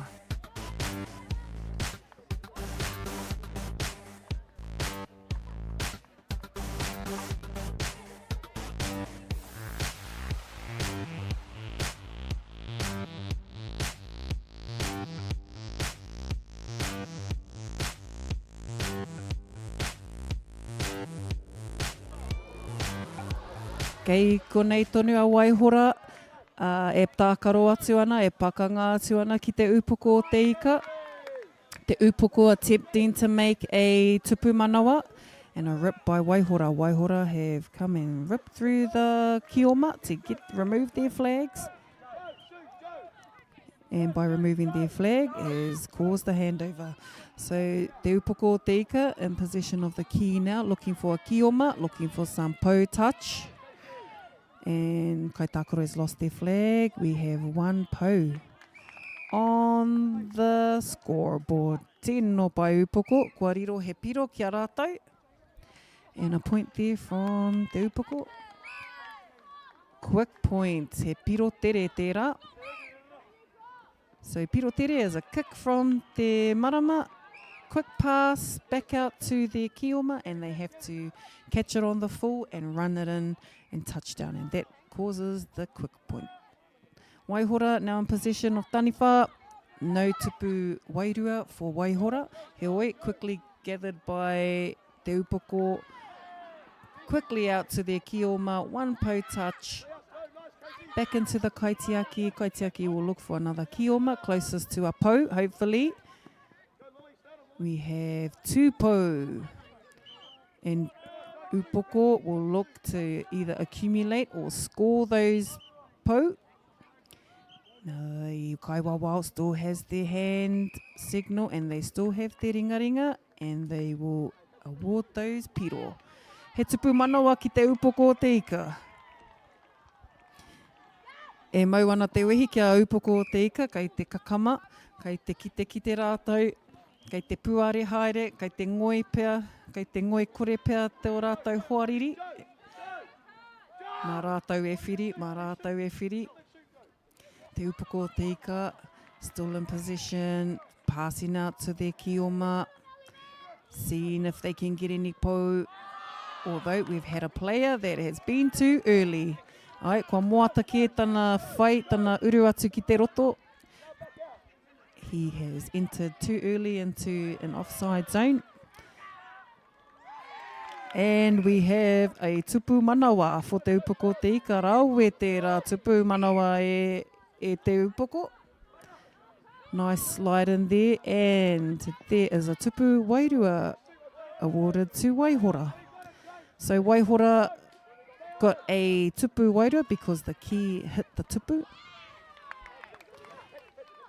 And we have a tupu manawa there from te upoko. Tino tere ke tērā whiu. Kei konei hoki ko ngā kaiwawao e rua, ko Kimi tani anō rāua ko Corey. Ko rāua nā kaiwawao ko tino roa rāua e whai atu i tēnei kaupapa o te Kiorahi. Nā reira kia kōrua nā tohuna. Nei rā te mihi. Kia Waihora hoki. And that went through two different types of hands. We had a Waihora, upoko, Waihora. But upoko have gained possession. Gone for some po touch and attempting for a tupu manawa. Still has her rippers on and a tupu manawa kia rātou. He tupu manawa ki te upoko for whanahi anō, restart and a quick start piro. Ko tino kānei a upoko ki te whai tērā āhua. So our upoko whānau have used that strategy quite often. But it's working for them. And anei anō hoki, ko ki te piro tere. E whāngai ana e te upoko. And the kioma kaitiaki looking for a kioma, ki waho, kai hea rā koe, kai hea koutou. Āna. Waihora, kai te whai haere toni, kai te whiri. Waihora having to change tack, looking for further strategy, looking to close down some of the defence. They've got an attacking, strong attacking side. Upoko, nā reira, kia kaha Waihora, katia, au kati here, and a nice block there from Upoko. A nice block, and again, drop knee from Kaitiaki, Upoko. Back into te ao. He kohi haere ngā pou, pā ki te pou. Kua tangi hoki te pūtātara.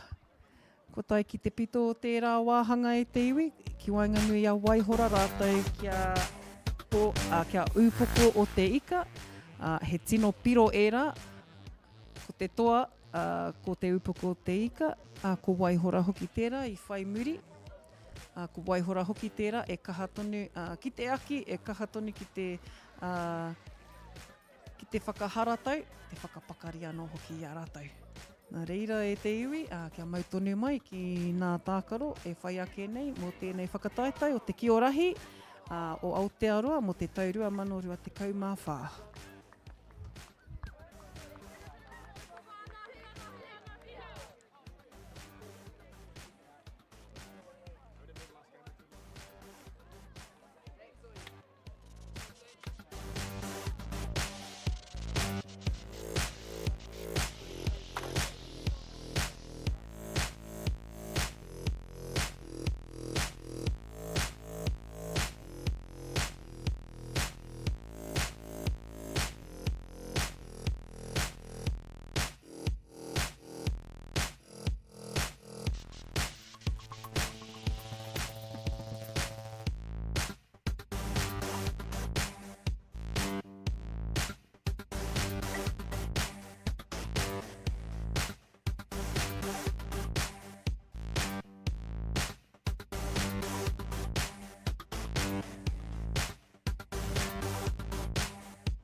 ora, nā reira, are maira.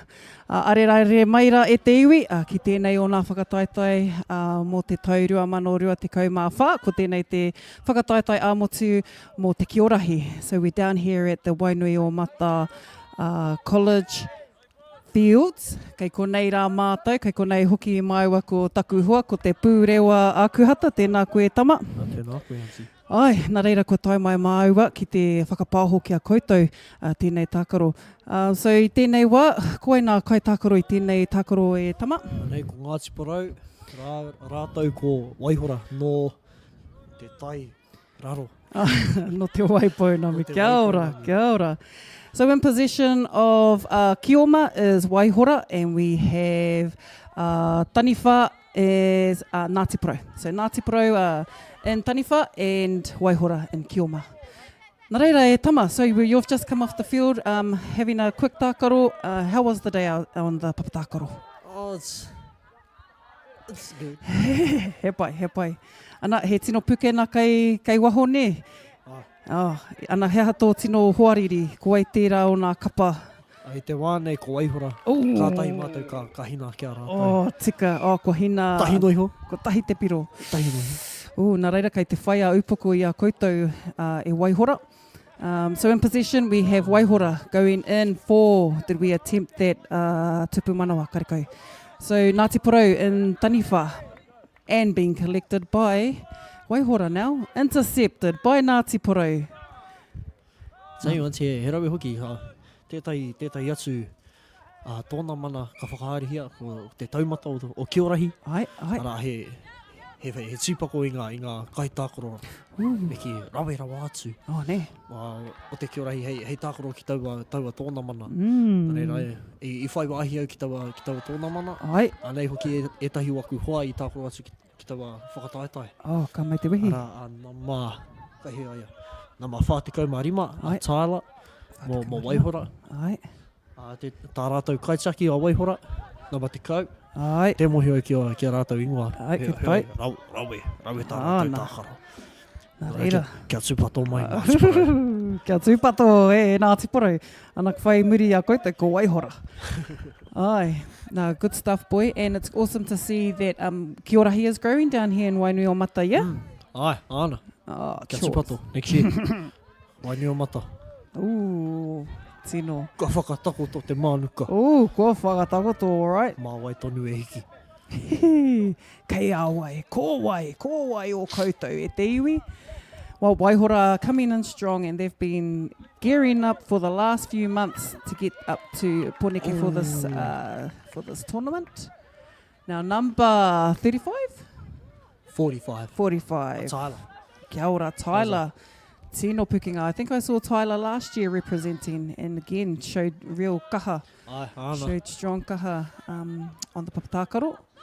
Who's some of your standout teams throughout this tournament there, Te Pūrewa? I just really think Waihora has just picked it up another notch. Ka mai te hui. Have you played tamatea yet? Nah, not yet. I think te kaumaono, noihoa ma tā rātou tima. Okay. Tau te kaumaono. Okay, so tamatea in the 16-year-old grades, under 16? Ai, ka mai te wihi. And Waihora, did we get a tupu manawa? We did. We had Waihora come in the side there with the tupu manawa. Was that 2 piro or 1? Kia erua. Erua kia Waihora, kia kaha Ngāti Porou. So Ngāti Porou have come in strong. They did come in roaring this morning. So ka tika. Ka tika me tai mai nā uri o te urana mai o te rā. Have you guys played Ngāti Porou yet? Kare anō, we have them next. We unfortunately had a bye. Okay. So roa rawa te moho. Kei te roa tō whakata. Heoi anō. When you get back on the field e tama, kia kakama. Ai. Just lost possession there from Waihora. Gathered by Ngāti Porou in Taniwha position. Now, how many seconds to release the key as Taniwha? Yeah, 5 seconds, isn't he? Kia ora. Have to release the ball, otherwise it's handover. Ka pai, so we head there, that's it, 5 seconds. And that's quarter time. Quarter time, change over. Waihora's coach as well. He's also represented New Zealand at Taumata. last year. But back then it was called the Tapawha because there was only 4 teams. But as Kiorahi grows, obviously more competition comes, Ai, kia ora. bigger things happen. Oh, nā mihi. But yeah, the new coaching has really done something for Waihora. Big ups. Oh, kia ora e te coach. Ka pai Waihora. And kua hoki mai anō hoki tātou ki tēnei wāhanga tuarua to enter the second quarter between Ngāti Porou and Waihora. Yeah. Oh, ware hoki au ki taku hoa. Oh, Mere, yes. mō Ngāti Porou. Kia Taku ora. rea mō Aotearoa Māori ki te taumata. Kia ora e mere. Tēnā koe. O tira, koutou neha i eke ki tērā taumata te puriwa. Kia ana. Ai. Tēnei hoki, a Destiny, Destiny. Nama tahi. Ai, kia ora Taku atu ia Destiny. ki New Zealand area schools ki taumata. Oh, ka mau te wehi. Yes. Yeah. Have area schools and secondary school. E nā kura kaupapa. Yeah, ka tino ki te āhuatanga o te Kiorahi. Kawa noiho he taonga tākoro engari he mea whakawhanaungatanga hoki. Ah. He whakatata i te Māori. E whakahonohono anō hoki tātou ki a tātou neha. Ana. Anei a hoki Ngāti Porou, kai te kimi rātou i tētahi i tauna kaitiaki. Oh, and just a little overthrow there into the tāpaparoa. Yep. And Waihora will throw in from the tāpaparoa into te roto. And again, another strong effort there from Waihora. We have Waihora there. Ko Tyler pia tāna inga? Tyler. Ai, kia ora. Ko ia tētahi puke ngatoa. Ngāti Porou still in possession. Kioma, he's lost possession of the key. And he has lost one of his rippers. Therefore, Ngāti Porou, it is over to you, e te kaiwawa. What is the ref's call? He's still got his hands up. Double! E Waihora, nice. Ana ko ki te te tino whai pukenga o Waihora, seeing some of the flair from the Waihora taniwha. Yeah. Ngāti Porou, what is their strength? What's their tactic? Is it the arm in arm? Yeah, rata kia rātou. Tino pai ki tūranga. Ai. Tūranga whānui ki te few. Yeah. Tēnā, te purewa, talk to me a little bit about the wairua, how there's a change in the wairua. Yes. So I'm not too sure why we've changed it, but there was a lot of what's the word? A lot of issues, we'll say, with the wairua being so wide and so small at the same time. So matua ora, te atua o te Kiorahi, just decided just get rid of it because it became a hazard as well. At taumata, our fields were terrible, slipping over, and yeah, it was just better to get rid of it. Engari, kei reira tonu te wairua, engari me ki kei runga I te tupu, he mea kua uhia. So ki te pātu te kaitaki, ki te pātu te kaitaki ki te tupu, ka whai piro. Kia ora. Kua whai akuranga hou hoki a whai a auntie tēnei nā boi. Ana iriro, he te karanga o te kaiwawao. Kua riro te tupu manawa. Kua riro kia Ngāti Porou. A piro o te wāwhānau, rima ki te toru, ki a Waihora. Tata te kēmu. Ai, tino. Heoi, kei te kaha tonu a Ngāti Porou ki te kimi I wana puare. See Ngāti Porou looking for those gaps because that's how you have to move your players around. Moving the players around means there's going to be spaces on your papatākaro.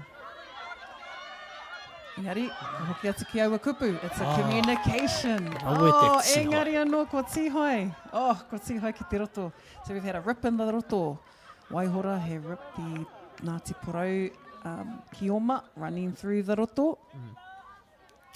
Waihora still holding on position and 5 seconds is gone. And the Kioma have the key. Kioma Ngāti Porou, anei tana tere, kai te tere, te hōiho. Offload back into the kaitiaki. And we have a tuku manawa. Ka pai, Ngāti Porou, kei runa I te papatākaro. Ngāti Porou anō, kua o mātu, tere piro, o karekau he piro tere. Ka tino kite I te painga o te tāroaroa hei. Aye. So what would be your advantage for a kaitiaki, to have a tall kaitiaki or have a stocky? Oh, Pakeo, I like a stocky kaitiaki. Not body shaming or any whānau, we love all shapes and sizes. Tika. But Pero yeah, ko tai ki te pito tēnei te rā wāhanga. That was the end of the third quarter. Second quarter, aroha mai. half-time whānau. Ai, So ki- there was a 2-minute gap between half-time and 30-second gaps between quarters. Kia ora. Yeah. Sweet.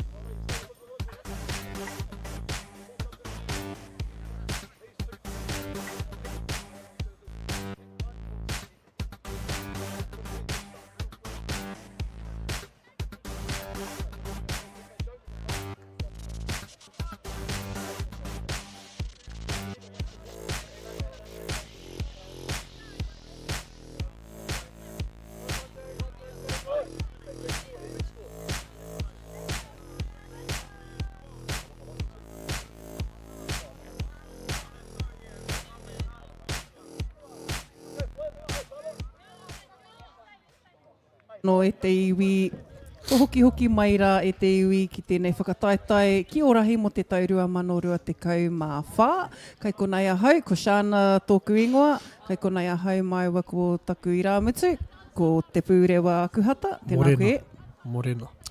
Nā, i tēnei tākaro ko tūwhare, ko Ngāti Porou e tākaro atu ana kia waihora, nā reira, me are mai rā, e koutou nā kai mā takitaki, koutou nā kai whakarongo, tēnei te mihi atu kia te atia watoa, mō tā rātou kai whakapāoho.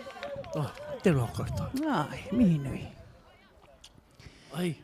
So in position of Kioma, we have Waihora in Kioma and Ngāti Porou in Taniwha.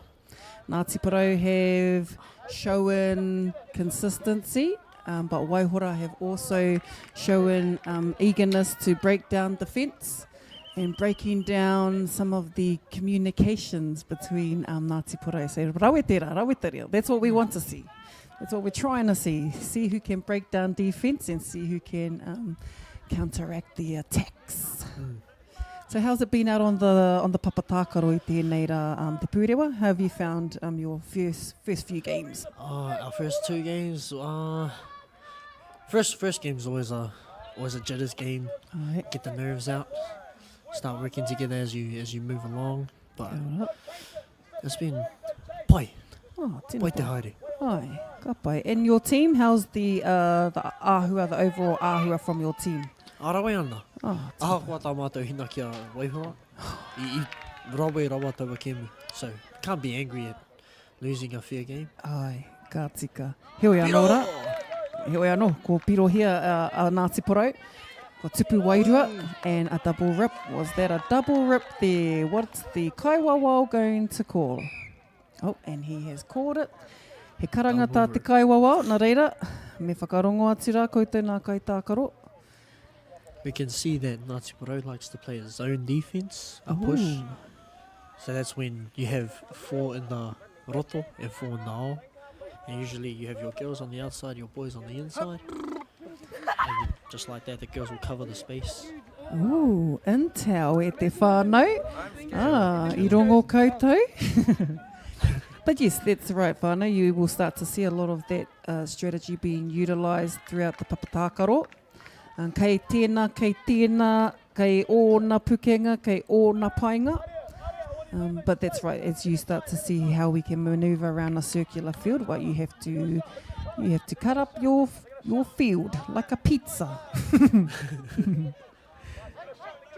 Ai, waihora, e kahanei, waihora, oh.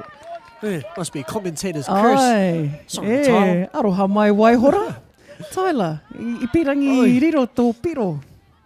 Oh, Ngā piro e hoa mā. Ai. Rima ki te iwa. Rima Ngāti Porou. Oh, kia kahara e Ngāti Porou. Ai, te And taurima. the tupu. We heard the tupu. And it's always a good sound if you can hear the key bounce off the tupu. Oh. We know that we've got a tupu wairua. We can see that Ngāti Porou zone kind of suffocate the ball. So Ooh. making it hard for Waihora to collect po and then run it in. Kia ora. Oh, Like that. Awe. Ana, ko tino kite a taila I te puare. Straight in. Nice work. Ai. Good looking out, That whānau Waihora. there, that was called a quick win Ai. or power play. That's when if the ball is caught without touching the ground from the kaitaki and then given to a player on the outside without touching the ground as well, you can run it in and it'll be 1 point. Kia ora mo tēnā whakamārama. Kia ora. Waihora still looking to rake some points, get some po. They need po. And Ripper has gone from a Waihora kai tākaro. And the Hey. player has fallen short. Oh, And a tupu wairua for Ngāti Porou. Ooh, tino tere tera. That's one of those advantages of having that wairua on the top of the tupu instead of down the bottom. yeah. Mm-hmm. Oh, good tihai. Nice. Ko tihai e Ngāti Porou I a Waihora. And Ngāti Porou going for a jump shot, missing the tupu, but recollected again by his player. Now we've got 4 taniwha in te roto. There's also been a new rule as well, whānau. Okay, So how te last year, I don't know if anyone's watched, but our 19s, we realised that we were up. So we played it safe and had 3 kaitaki on the tupu to give it that extra bit of what's it, blocking. But now the rules have changed and that's not allowed because it's basically impossible to score from that. Hard enough, 2 kaitaki. Ai. Oh, ne, in te awa no hoki. Kia ora e te upoko. Ooh, ko tai ki te pito o te rawahanga. Te re rawa. Te re rawa nā hauwha. So quick quarters down here on our field. And a quick changeover. Ngāti Porou will now be in Kioma. Waihora will now take taniwha.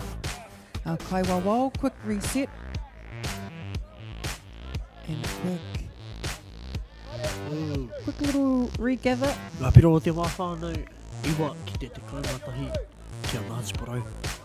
Ooh, kia ora Tata, nā koutou. tata te kēmu. Kia ora koutou nā uri o Poraurangi. I must say too, whānau, people don't understand how hard it is to get up from taniwha in the last quarter. Hoohoo. So, e te wero mō Waihora. Ah. And anei te toki e kōrero hi ana. Kia ora. So you've heard it from the hoiho. Ai. Who else would know that neha te pūrewa? Ko koutou nā mea au. Tino ki te itera āhua. Ka pai Ngāti Porou now in Kioma. Waihora taking the taniwha. We can see that Waihora, instead of playing a zone defense like Ngāti Porou, they're playing a man-to-man defense, which just basically mirroring your man, following whoever you go. Kia ora. Is it an advantage if you can switch? Or Going sometimes, man to man and zone? sometimes it's Oh. just the transition between. It's, I know, child. If I keep talking, I'm gonna give away my secrets. Ai, so hoi So hoi. yeah, we'll just go. Kia mau Kia tonu mana wanu mai whānau. Ai, kei rā hui. Ai, engari, kia Ngāti Porou e kaha nei ki te whakauru mai a rātou ki roto I tēnei kaupapa o te Kiorahi. Tau uti mai anō rā e te iwi ki tēnei whakataetai Kiorahi mo te taurua mano rua te kaumāwhā. Nei rā ko ngā kapa o Ngāti Porou rātou kia Waihora. Ko no te Waipounamu a Waihora e te iwi. Mēnā kāre koutou e mohe o te ana ki tērā wāhi. Waihora in taniwha. And Ngāti Porou is from te Tairāwhiti. Ei, ko mōhi o pai katoa rā tātou. Hoi anō, koutou o te tai rāwhiti. Ana ko riro he piro, kia koutou. Tupu manawa, whanāti porau. A kaiwa wau, Corey. Ooh. E rata ana e nei tima Heha e rua. tērā whakatau Corey. Heha tō whakaaro e Corey. Tino ki te e rata rawa ana e nei tima ki te ara. Te whakamahi te ara. Nē. Ai. Ai. Nā reira, ko te ara, tētahi o nā wāhi o te pāwero. And Ngāti Porou with a quick grab, twist, slide through the roto, and tupu manawa. Nā reira, te pūrewa e hia, what's the highest pou collections you've had? Have you collected them all and converted them? Highest pou today? Just today? Ai, I tēnei rā. I think e whā noiho. Oh, tō whā. Whā Yeah. kā tika. Ko e hamu ne. Ko e tino hi akai. Yeah.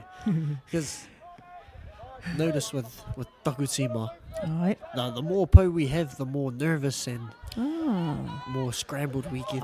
Tika. Nā reira me short, So, yeah. sharp, ei. Yeah. Better to play it safe than Kia ora. risk it for the big one. Kia ora.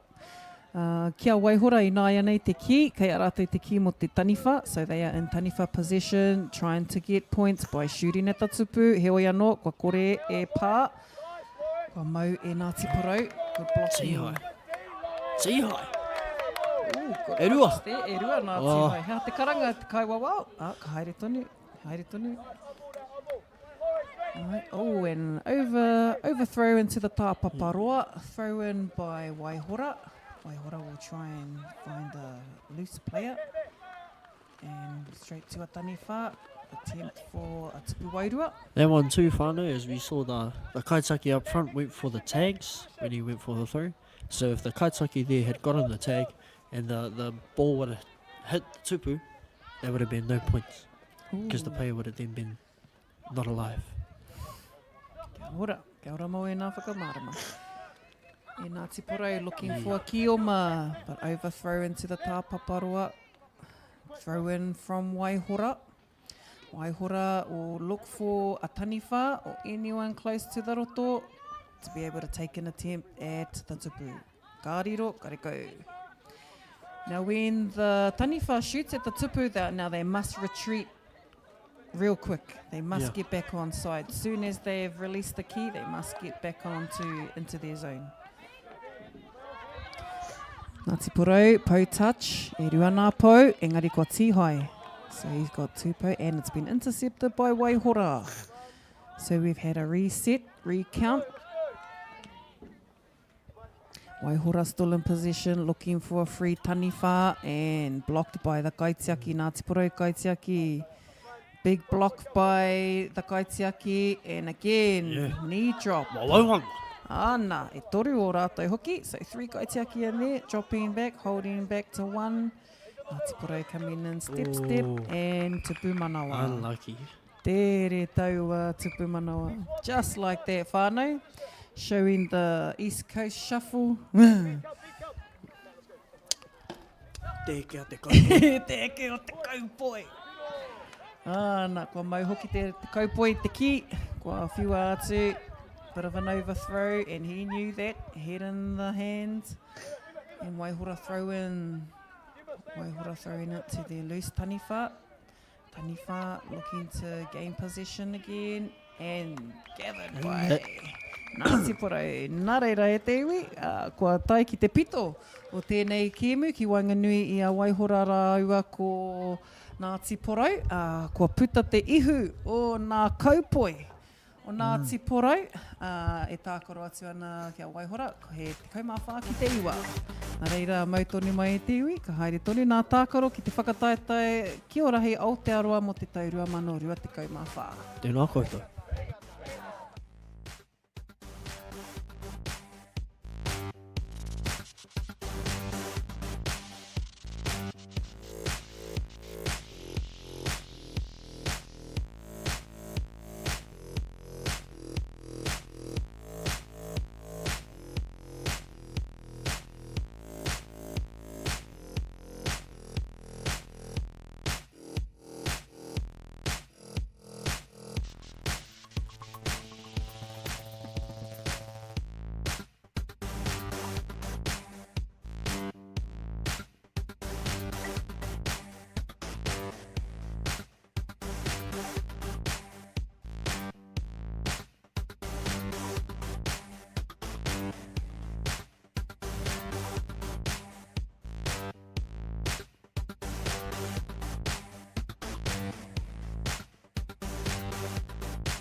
welcome to Te Aotearoa. Kia ora, my name's Pinamore Praise.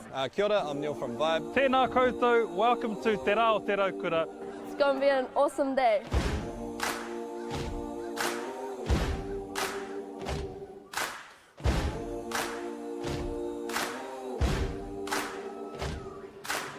This year is the 25th year of Te Aotearoa. Te Aotearoa is a celebration of our people and enjoying summer days. It's a good chance to get together, really. That's a big part of it. It's all whānau friendly. Incredible community event that brings together so many different diverse people. This festival where people just come together, there's a whole lot of awesome kai, a whole lot of awesome entertainment, peace, love and harmony. The raukura, it signifies peace and happiness. It's a Māori proverb that was brought down by our tipuna from a very long time ago. And basically our day Te Aotearoa is all about sharing that love, aroha nui ki te tangata. Uplifting lower heart and the wider community in general, coming together and just having a whole lot of fun, man. Celebrating all things Wellington, Lower Huts, the whole region itself.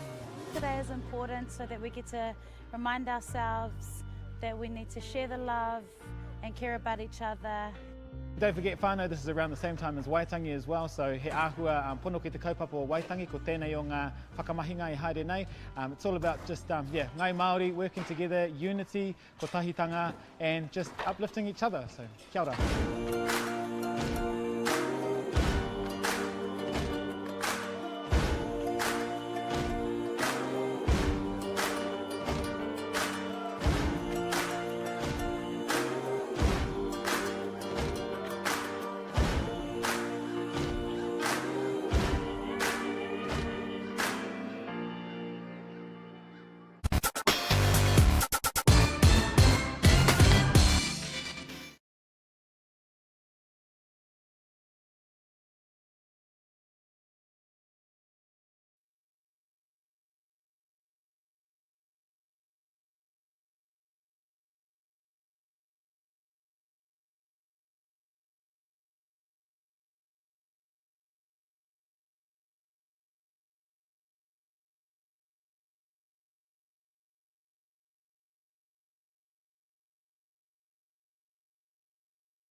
Mai rā tātou ki te tākaro ki Wainganui I tamatea rātou ko te panepane o te ika a Māui. Nā reirei te whānau, we are here on our 8th round here down at Wainuiomata Kareti Fields. Down here on our papatākaro enjoying our 2024 Kiorahi Aotearoa National Tournament. In between our rohe, we have Ngāti Kahununu he, Ngāti Porou, we have Tāmaki Makaurau, kei konei hoki te waka Pounamu o Māui, we have whānau also here from te upoko o te ika, rātou hoki kua haere tawhiti mai, kua haere tata mai, me kira tēnei rā te marina nui, te mihi nui kia koutou kua tae mai ki te whakanui, te tākaro, te Kiorahi. Our teams on field 2 here is Tamatea and te Panepane o te ika.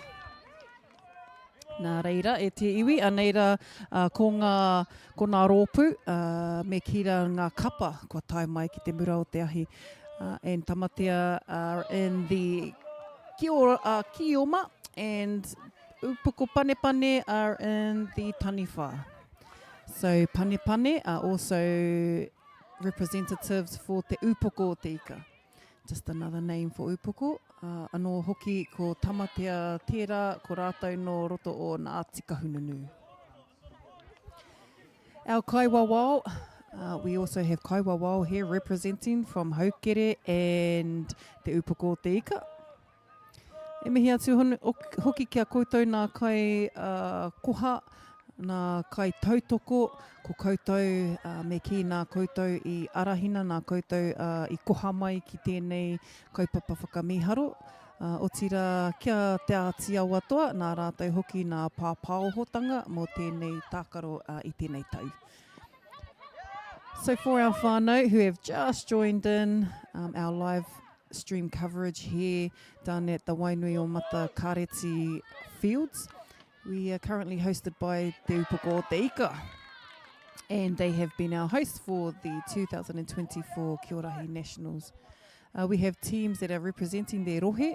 Great to see many teams that have arrived to whakanui, to also have a go at taking the TOARAHI back to their rohe.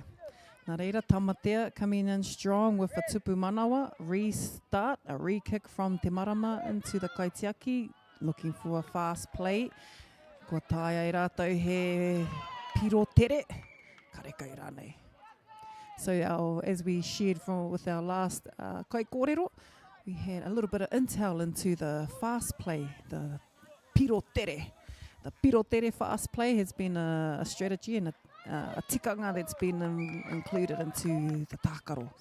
Nā reira, te piro tere, seeing a lot of team exercise that strategy. Tamatea showing strong commitment to get more tupu manawa down. Looking to move their players around, looking at a man-on-man. And then we've got some zone breakdown. So kei tā ia kapa tōna tikanga. Not here to break down any of the playing rules, but definitely see some of the strengths that our kapa come with. You will either have a zone or a man-on-man defence. Hoi, kei a koutou te tikana. Also to our managers and coaches. You have also played a huge part in developing Kiorahi.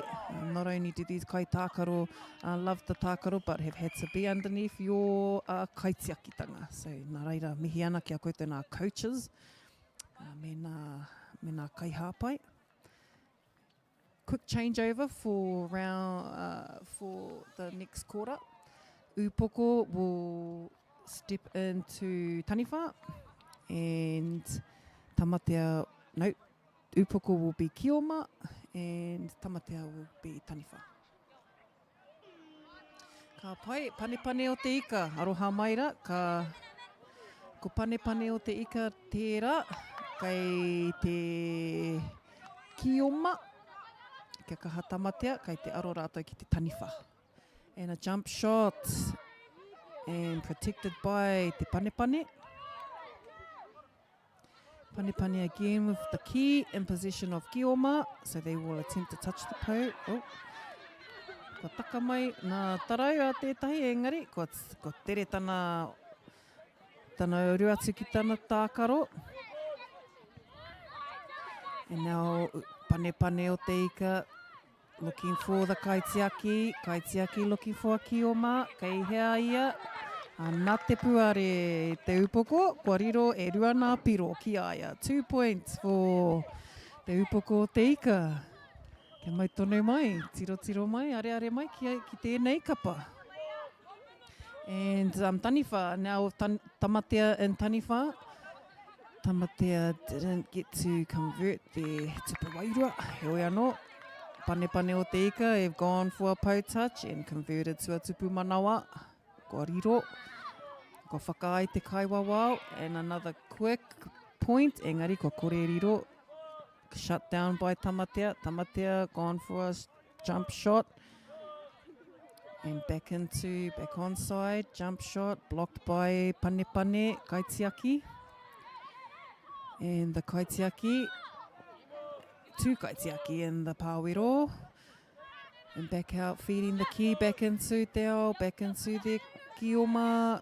Kioma looking for another kaitautoko, any support for the Kioma. Kaitiaki looking for them a kaitākaro. Anyone free? And yes, we have the Tama. He's free. We have Panepane. Ai napa tupu manawa. Kua riro, ko whakaai ngā kaiwawao, and we agree that will be a point. And that looked like it was going to be a quick play. Engari anō, kua he te kokore e mau e te Panepane. Panepane have just missed their position and changed over to Tamatea. So Tamatea have a throw-in. Oh, aroha mai, ko Panepane, ka whiua, kia Kaitiaki. Kaitiaki looking for a Kaioma. And didn't quite make it, just a little overthrow there from the kaitiaki. Kei te pai, kei te pai. Back in it. And back into Panepane and a tupu wairua o tamatea. Panepane in possession with the key. E oma e hine, kua taka mai tana tihai. And tihai, whiua. So when one ripper goes, then you have 3 seconds to pass. If someone gets double ripped, then you have a handover. Now our kaiwawao have been on board all day, and they've been on trying to capture all of the movements on the field. So we want to give them a mihi because it is a big mahi out on the papatakaro. If it was all easy, we'd all want to be refs. Engari anō, nei nā, they've had to somehow put on a bulletproof vest sometimes. Engari anō, kei te pai nei nā, they can take it. And the shot clock is going down, so you can hear the matua doing the shot clock. If the key has not been released within that shot clock, then it is a handover. Ka pai, so taniwha, quickly shoot at the tupu to get you a tupu wairua. Panepane gone in and attempted it anyway, even if the player knew she was going to get ripped. Kei te pai, ka aro tonu ia. Good block there from te Panepane. Tamatea still on defense, and Upoko players still had 2 flags on. But we have our kaiwawao have a signalling that it's a recount now. So we've had a hand signal that there's a recount of po. So now Tamatea have possession, attempting a tupu wairua, blocked by Panepane o te ika. Another attempt by Tamatea. Tamatea just a little overthrow and collected by Panepane. Fed the key back to their kaioma, to their kioma, and the kioma there stayed onside, didn't cross the roto. And that brings us to the end of our last quarter. From te Panepane o te ika, o tira ki Wainuiomata a Tamatea. Aneira e nei kapa e rua. Kia mai tonu mai.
Nā mau tonu mai e te iwi, kei konei tonu te Panepane o te ika a Māui e tākaro atu ana ki a Tamatea. No nā tika hununu tēnei kapa. Kei konei mātou ki tēnei papa whenua ki Wainuiomata, kei te kāreti o Wainui. Nā reira e te iwi, tēnā mau tonu mai ki tēnei o ngā taonga whakahirahira o te Kiorahi tūtakahina. Ko tamatea kei te kioma, ko te panepane o te ika, ko rātou te kioma.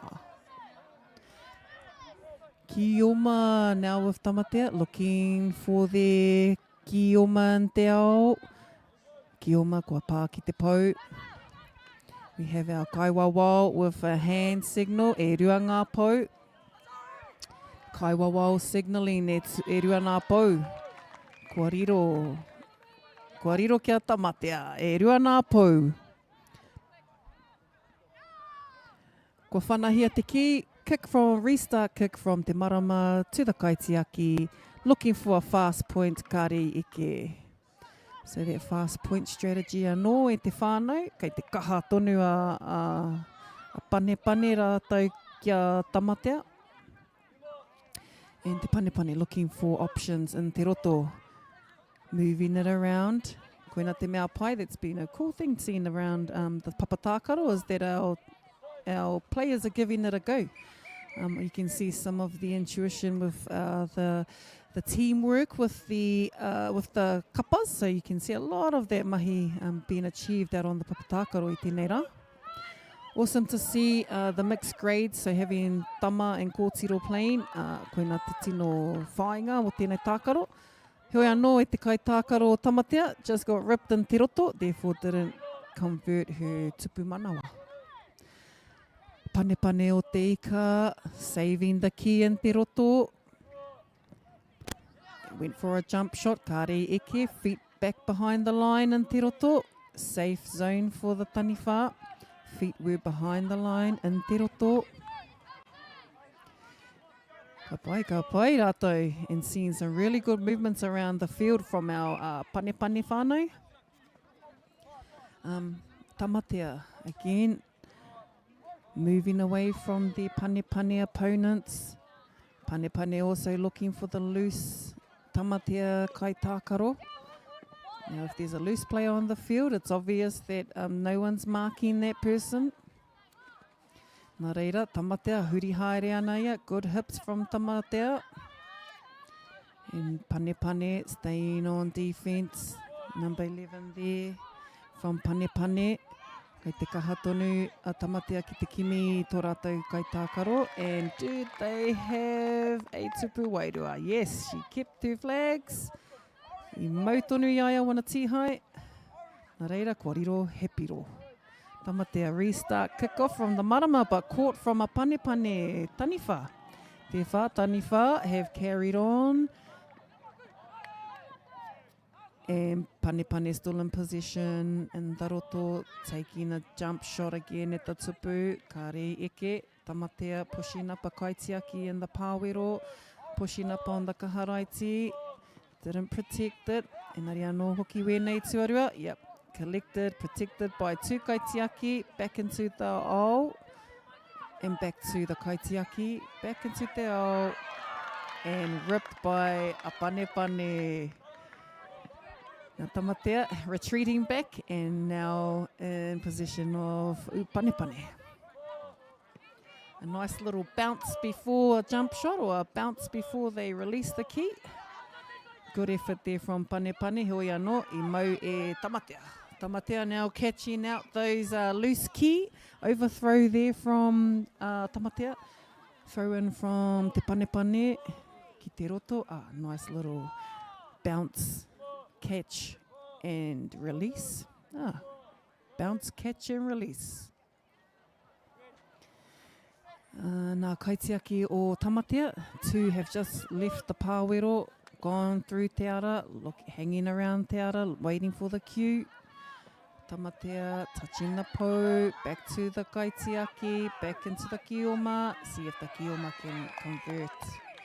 And she does. And the kioma from tamatea has converted their po touches to a tupu manawa. Ka mau te wehi. Ko riro tērā hauwha, end of the first quarter. Heading into a quick changeover for the second quarter between te panepane o te ika, rātou ko tamatea. Tamatea have shown strong interest as well. There is a lot of kiorahi happening around the bait. And tamatea are just grateful to be able to still be playing, to also gather a lot of the tamariki up, to be able to attend this week's whakataetai. Mihi ana kia koutou o Ngāti Kahununu, koutou o tamatea. Nei rā te mihi mai a mātou o te upoko o te ika. Upoko pane o te ika, and Kioma, touching po, ready for what's our kaiwawao have 2 po, nā reira, 2 po converted, hei tupu manawa. And a restart from te marama to the kaitiaki looking for a fast point. Can he do it? Ana kua eke a pane. Nice quick play there from the pane. And that is the fast play e te whānau. That one right there, no that wasn't. Heoi, they were offside when they caught the key. Good call out from the haukere kaiwawao. In position, pane o te ika, kaitiaki, looking for their Kioma. Kua pā ki te pau. Ai, kua pā I 9-8. 1 pau. And te pane o te ika have come to convert that. And kua riro te tupu manawa ki a rātou. Pane o te ika looking for a quick shot, looking for a quick point. Kore eke. Now that wouldn't have passed because he bounced, and the kaitiaki o pane, she's touched the po, kua riro, he tupu manawa. Nice work from our pane, kei te kaha kōrero rātou. Awesome work out there on the papatākaro. To all of our supporters who are out there too, lovely vibe out on the papatākaro. Kia kaha tonu tātou ki te kōrero Māori. O tira, nei hoki tētahi, etahi tīma, mō tēnei reanga. And tamatea, still on defence. Overthrow into the tāpaparoa from te pane, throw in for tamatea. Tamatea throwing it to their taniwha, but no tupu wairua. Kei te pai, kei te kaha tonu, kākimi a pane. Tamatea quick to follow through, come through for a double rip. And a double rip. Engari, the kaiwawao.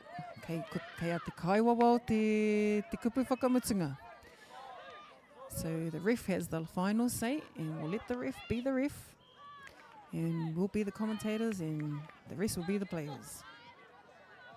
Pane looking for more po. Kua pā ki te tahi po. E rua ngā po. Kei te kimi anō he tuatoru. E he. Kua kore he po tuatoru. Kua kore e eke wera. Nā reira, we've got a reset, recount. And an overthrow. Nā reira tamatea, kei te haere tonu, kei a koutou te ki. Kua huri ki te pane aroha mai. Kei a rātou te ki. Engari, nā te tino kaha o te whiu. Kua whiua ki te tāpaparoa, kua waiho mā tamatea e whiu. And tamatea in possession on taniwha. Nice air shot. Nice hang time from tamatea. Quick pass out from the kaitiaki. Kaitiaki still hands up, letting her Kioma know.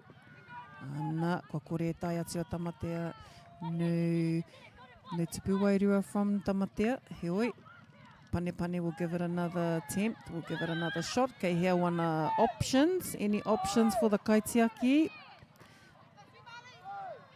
Pane, a little frustrated with no loose player for her to pass to.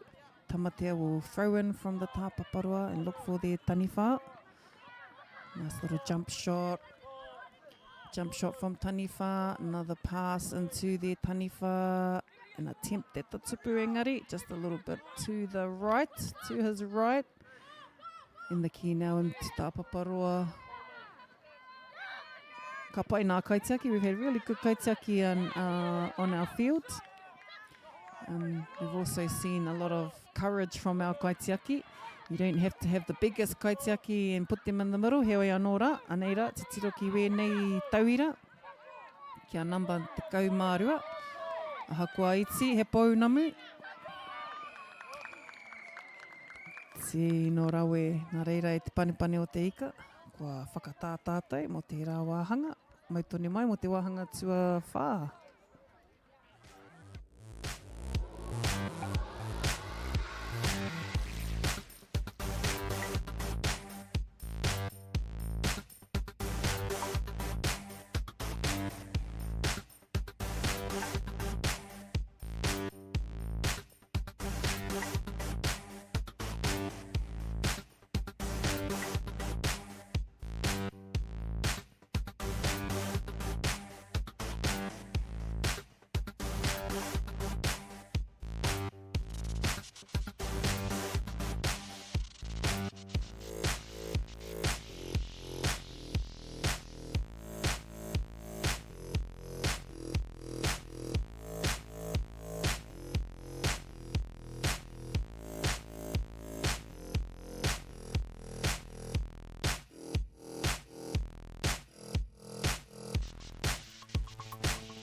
Let's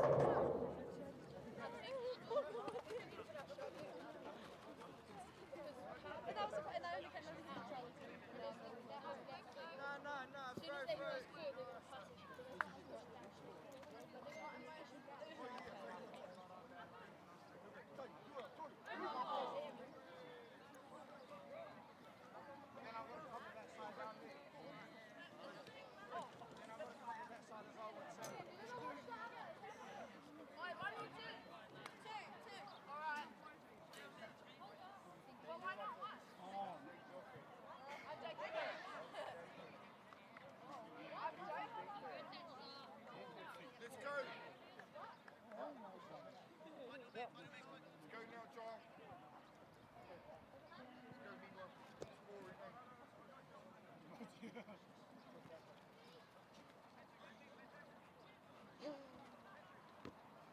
Off one corner of a wall. Ready? Thank you, sir. With your heart.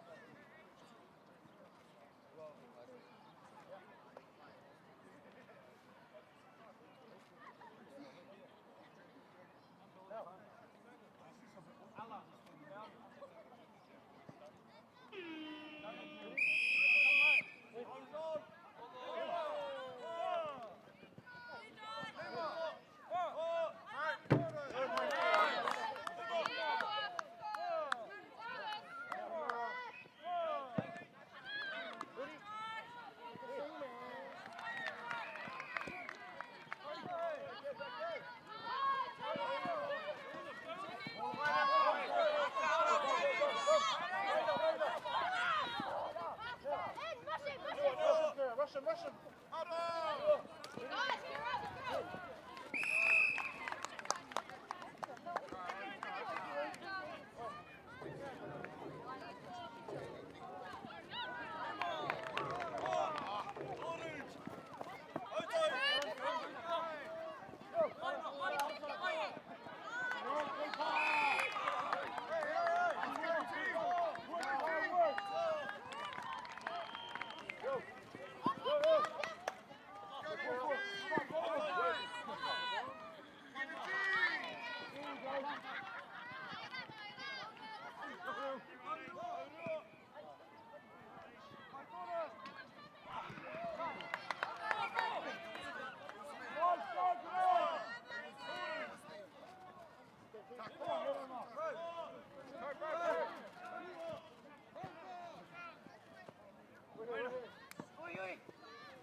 to enjoy, there's no way to stop. That's where it sounds like the best every day of the week. Better than all the rest, we let the music speak.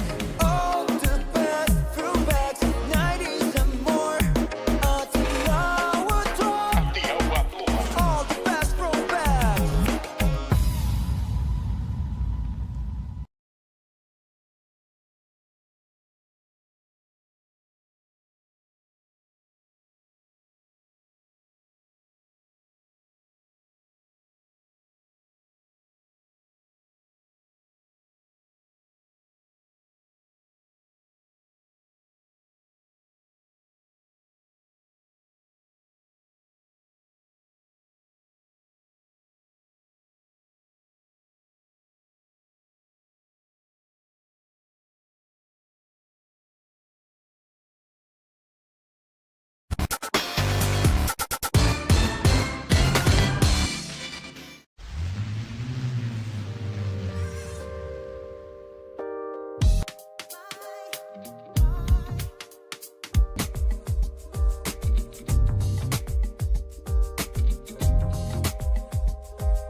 Tauiti mai rā e te iwi, e te motu, e nā kai mātakitaki pūtanoa i te ao. Hoki mai rā ki tēnei o nā whakataitai Kiorahi mo te tau 2024.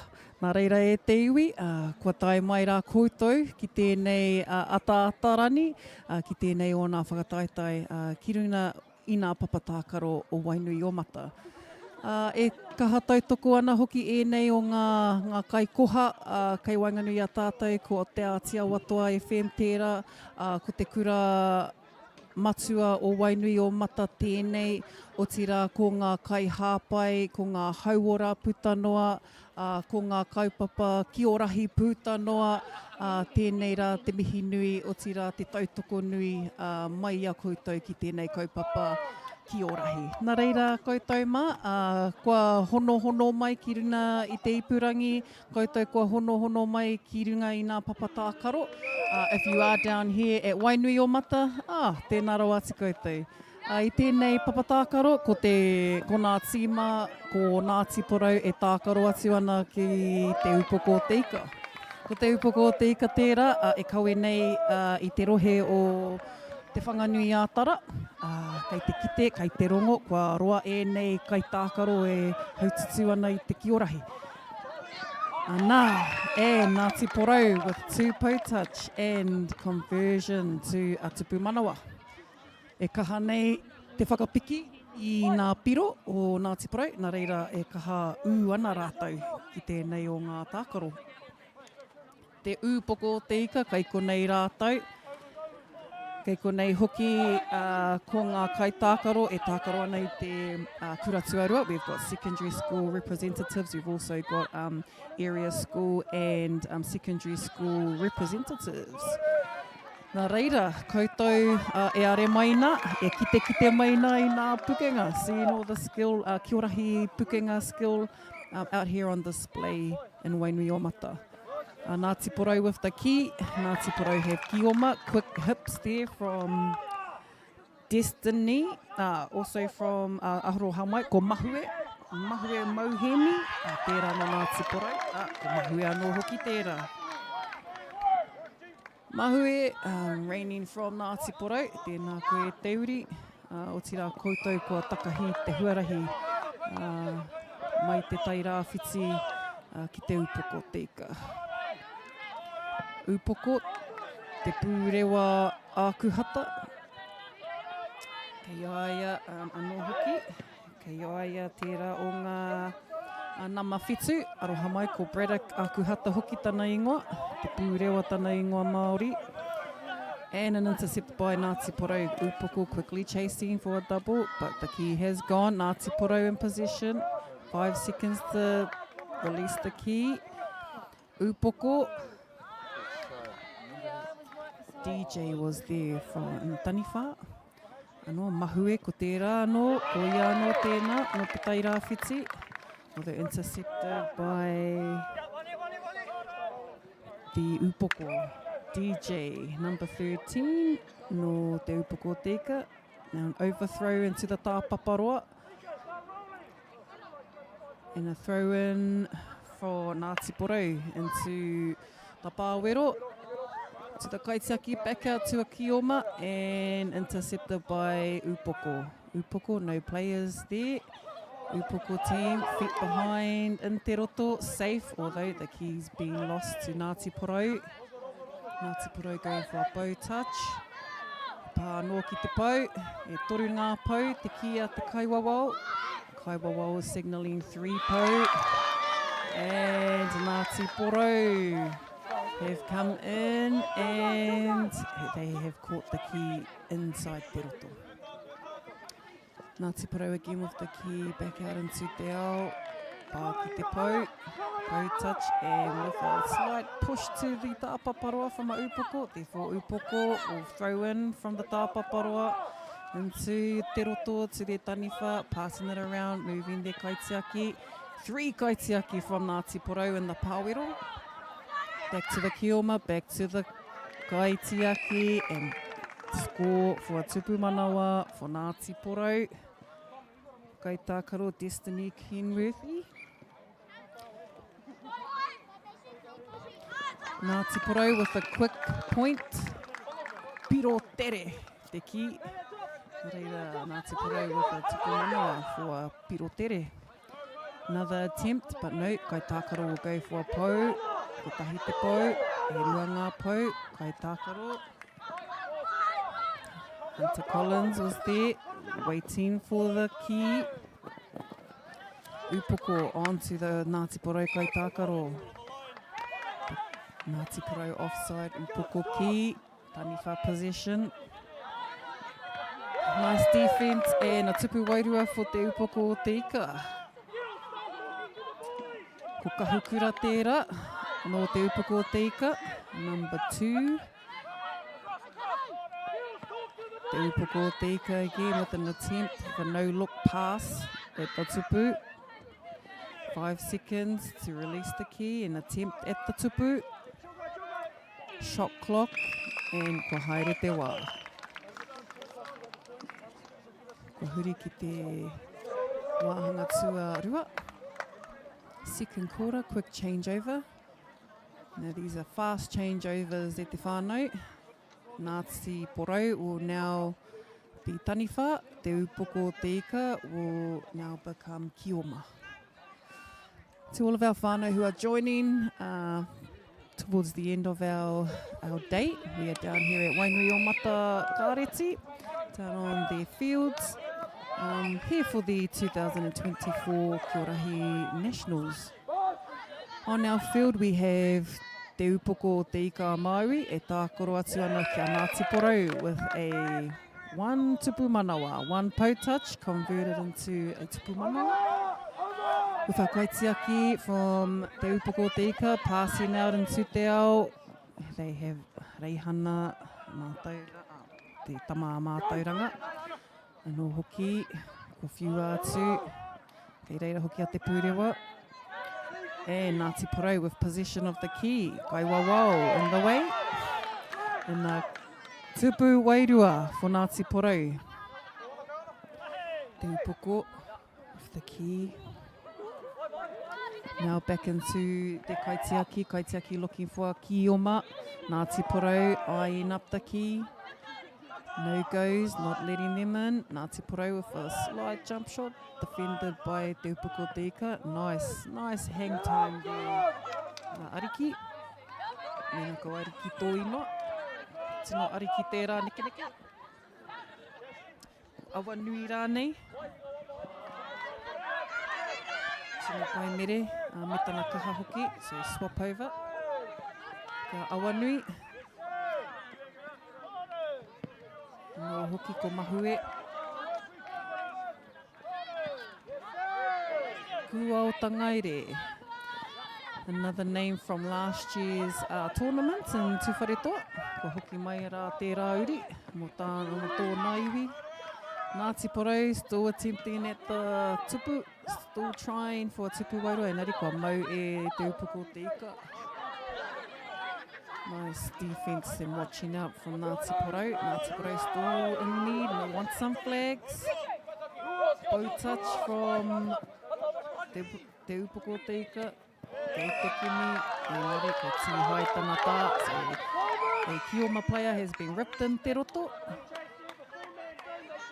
And our ref has just had a little explanation of the call. And look at that. Hand over, but a rip in te roto. Hoi. Ngāti Porou, kai te koi, kai te koi.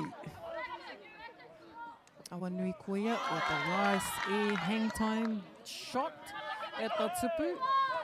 Te upoko te ika, rei. Hara te rai a rei hana. Hoi. O sa wāna, te mana te kai mo te upoko. Ko mere mangu anō hoki tērā no Ngāti Porou. Attempting a taniwha tupu wairua. Ngāti Porou still in there. Harlem, koe anō hoki tētahi no Ngāti Porou. Nice attempt, Harlem, at the tupu. Te upoko te ika coming through, although short. They were short from the Rārangi, from the Kahara Nui. From Te Roto, Ngāti Porou, attempting tupu wairua, bringing in kaitiaki for upoko, 2 down, ho waiho mai ko tahi te kaitiaki. Ngāti Porou, hiakai ana, not letting upoko get possession of the key.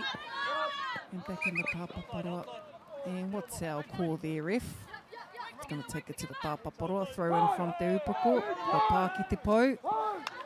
And the key has gone into the Pāwero and back out into te ao. Nā reira.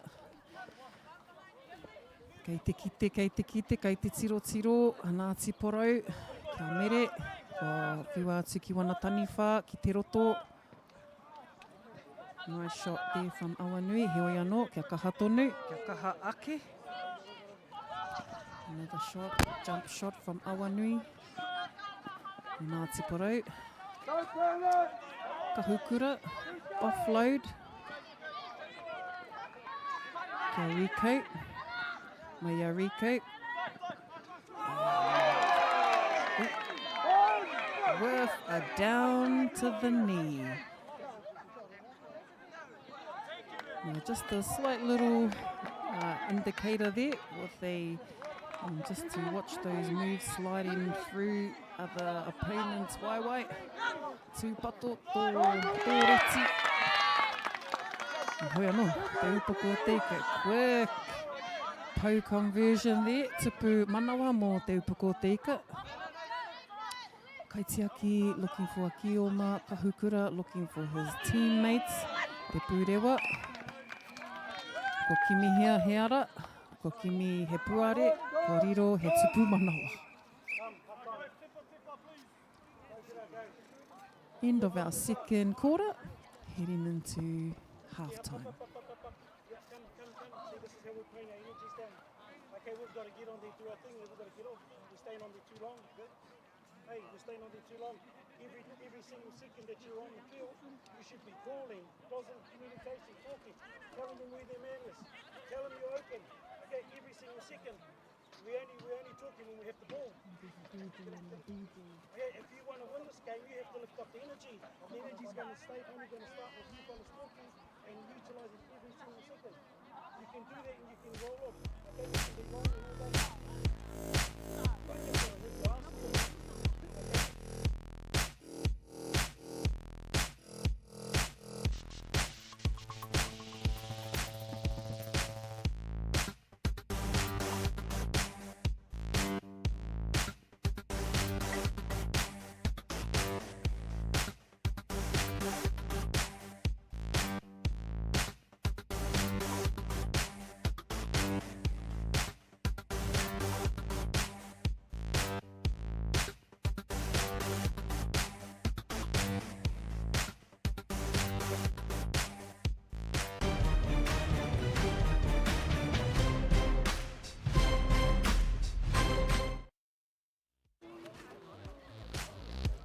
hoki hoki mai rā e te whānau ki te kaupapa o te Kiorahi mō tēnei tau 2024. Ko tau mai rā mātou ki tēnei o ngā whakataetai, kei ngā papa tākaro, kei ngā papa whenua nei ki Wainuiomata. Nei rā te karanga o te upoko o te ika, nā rātou te tono, kia tai mai ngā whānau, nā iwi, nā kapa Kiorahi o te motu ki tēnei whakataetai. Nā reira e te iwi, mautonu mai. Ko tēnei tākaro ki Wainganui i te upoko o te ika, rātou ko ngā tiporau. Ko ngā tiporau te kioma, ko te upoko o te ika, te taniwha. Ko ngā kai wawao, ki runga i tēnei papatākaro, ko Keanu Andrews, rāua ko Corey Bartley, rāua, no te upoko o te ika. E kaha hāpai nei nā kai wawao o te rohe. So mihi ana ki a rātou, nā kai wawao katoa, pūtanoa i tēnei whakataetai. Kei a rātou te mahi nui. And we've seen some awesome growth with our referee development over the years. Rawi kite kite. Awesome to see and awesome to see our rangatahi and our pakeke, our kaumātuas out there awhi in our rangatahi. Nehi ana. Aotearoa, ko ngā taniwha, ko te upoko, and kioma is ngā tipore. So, e ki ana, ko tātai menu tērā mō ngā tiporau. Kia he mi te ki nai nei. Kia he mi from ngā tiporau. Getting ready to attempt a tupu manawa. Engari, ko ti haitana tā. Missing one ripper. We've got Mahue. And Mahue was able to convert those 5 pou.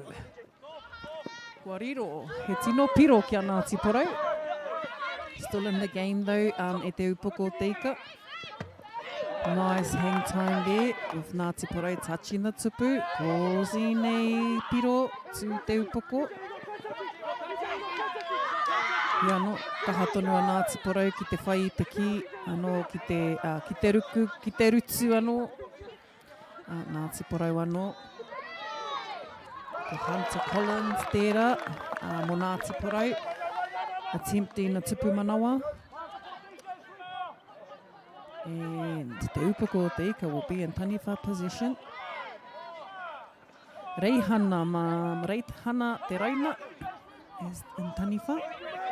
Ngā tiporau still in attack. Making them kioma. Kioma passing out to Mahue. Seeing if Mahue can do another slip and slide and tupu manawa. Restart kick from Te Marama and not gathered by the kaitiaki. Kaitiaki's feet have lifted off the ground, therefore come offside. Now feet must be on the ground and behind the line. If feet lift up, and that actually makes him offside. Oh, kua pā te ki runga i te tupu, kua tupu wairua ki te upoko o te ika. And again, our guy wow, keeping eyes on the field, keeping eyes on play and keeping eyes on the feet. And behind their rarangi, behind their line. And a little cheeky shot there from Te Pūrewa.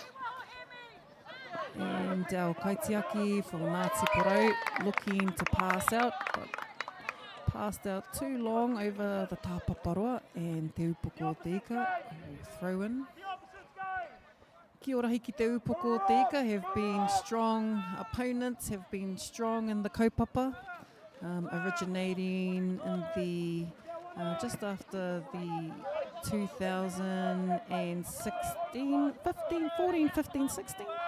So there's been a few years for the Te Upoko o Te Ika to take hold and to enter into Kiorahi and to own some of the kaha that comes out of the region for Kiorahi.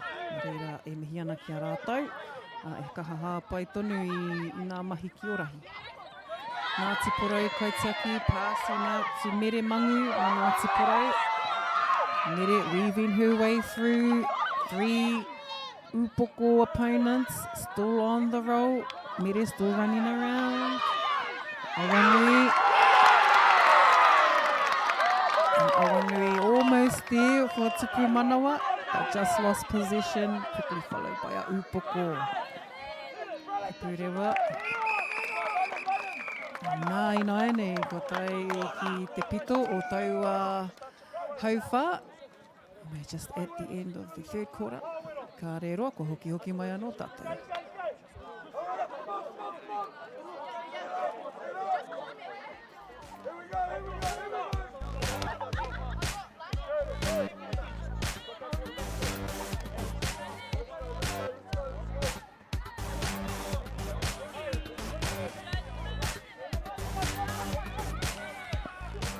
Ko hoki mai rā tātou, ki te wāhanga tuawha, we are on our fourth quarter between Te Upoko, Te Ika Maui, o Tākaroa Tuana, kia Ngāti Porou.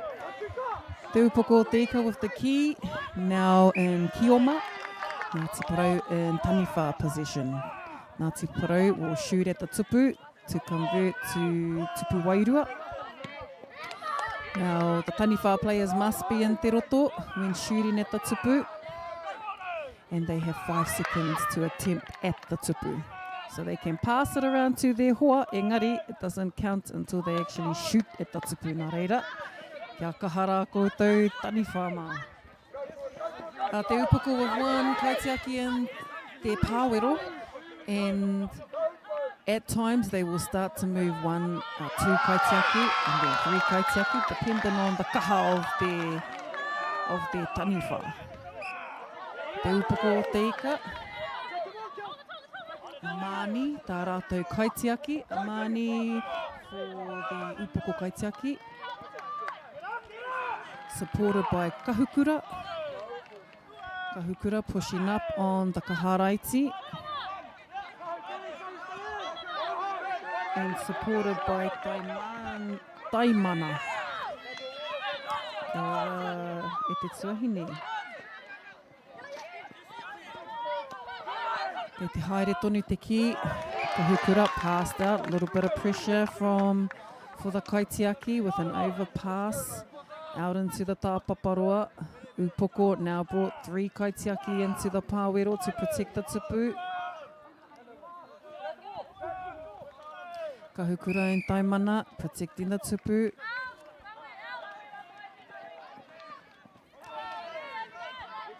And Upoko ready to gain position to get tupu manawa, engari kāre eke.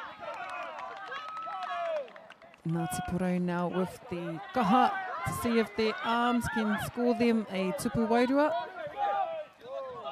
Kāre eke. Flag drop there for Upoko.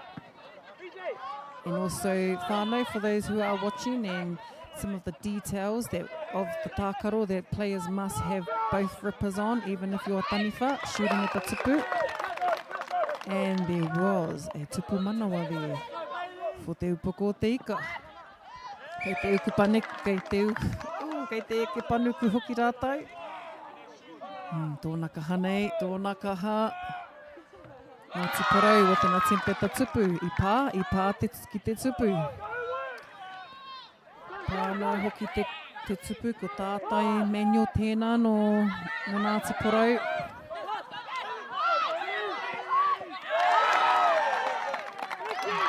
Kōrero. Tupu manawa. Ki te Upoko o Te Ika. And a quick point. Piro tere. He piro tere kia rātou ki te Upoko o Te Ika. Engari anō kāre eke tērā, kua tangohia mai, kua tīhai te tā. Nice defence from Ngāti Porou, stopping Te Upoko o Te Ika, stopping any quick points. Te pūrewa raiwa ko Kahukura. 2 kaitiaki, 3 kaitiaki now. Nice jump shot there from Ngāti Porou. Tātai with an effort. Lania with the protection to stop the ki from hitting the tupu. Engari anō, ko ai tērā. Anahera. Ai anahera, ko mōhio ia. And an attempt, but a rip also. Ka tīhai te tā o te upoko teika. Ka mau te wehi Ngāti Porou. I kite, i karo, i kapo. Upoko under pressure, upoko speeding things up under the pressure. Ngāti Porou feeling like they needed to shut that tupu manawa down. I eke, rekai. Kua tani te pū tātara, kua mutu tērā wāhanga. Kia tātou, we have just reached the end of our last quarter between te upoko te ika e tākoro atu ana kia Ngāti Porou. Ko ngā piro, ko te tekau mā whitu. Ki te tekau mā rima. Kia Kiorahi ki te upoko te ika. Ka mau te wehi, mau tonu mai.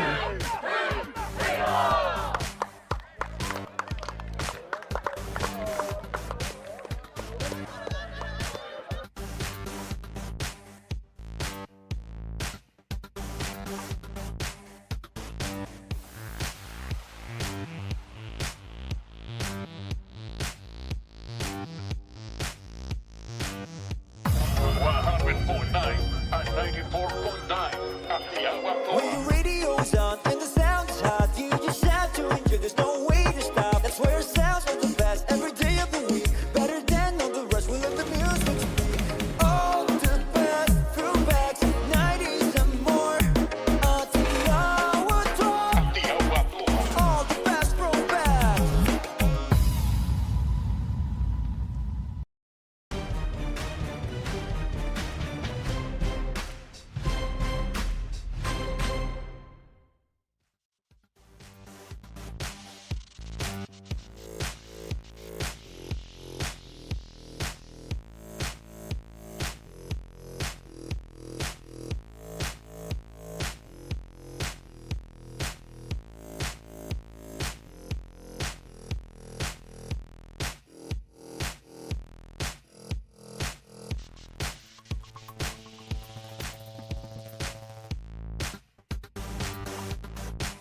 tomo mai anō e te whānau ki te whare tākaro, ki te whare taonga tākaro o te Kiorahi. Nau mai hoki ki te whakataetai Kiorahi āmotu mo te tau 2024. Kei konei mātou, kei runga i ngā papa whenua o Wainuiomata, ki tēnei pito o te whanganuiatara. Ki konei anō hoki rātou e kaue nei i tēnei kaupapa tino mīharo, tēnei kaupapa whakahirahira e nā kau nui ai, e titi kaha nei tēnei tākaro ki te manawa, mō wā tātou uri nā reira. E mihi atu ana ki wā tātou kai tautoko, kia Te Atia Watoa FM. Rātou hoki ko te kura matua o Wainuiomata. O tira nā kāhui katoa kua tae mai ki te whakanui i te tākaro o te Kiorahi. I tēnei wā, ko te pane o te ika e tākaro atu ana ki te ki te upoko o te ika aroha mai. Nā reira, ko ēnei kapa e rua no tēnei rohe tonu, ko ēnei nā tai tamariki, kei raro i te tau te kaumātoru. Nā reira, kua kaha rātou ki te tākaro i tēnei rā katoa, our two tīma, pane and upoko teams have been out on the papatākaro all day. We have a good representation from te upoko o te ika.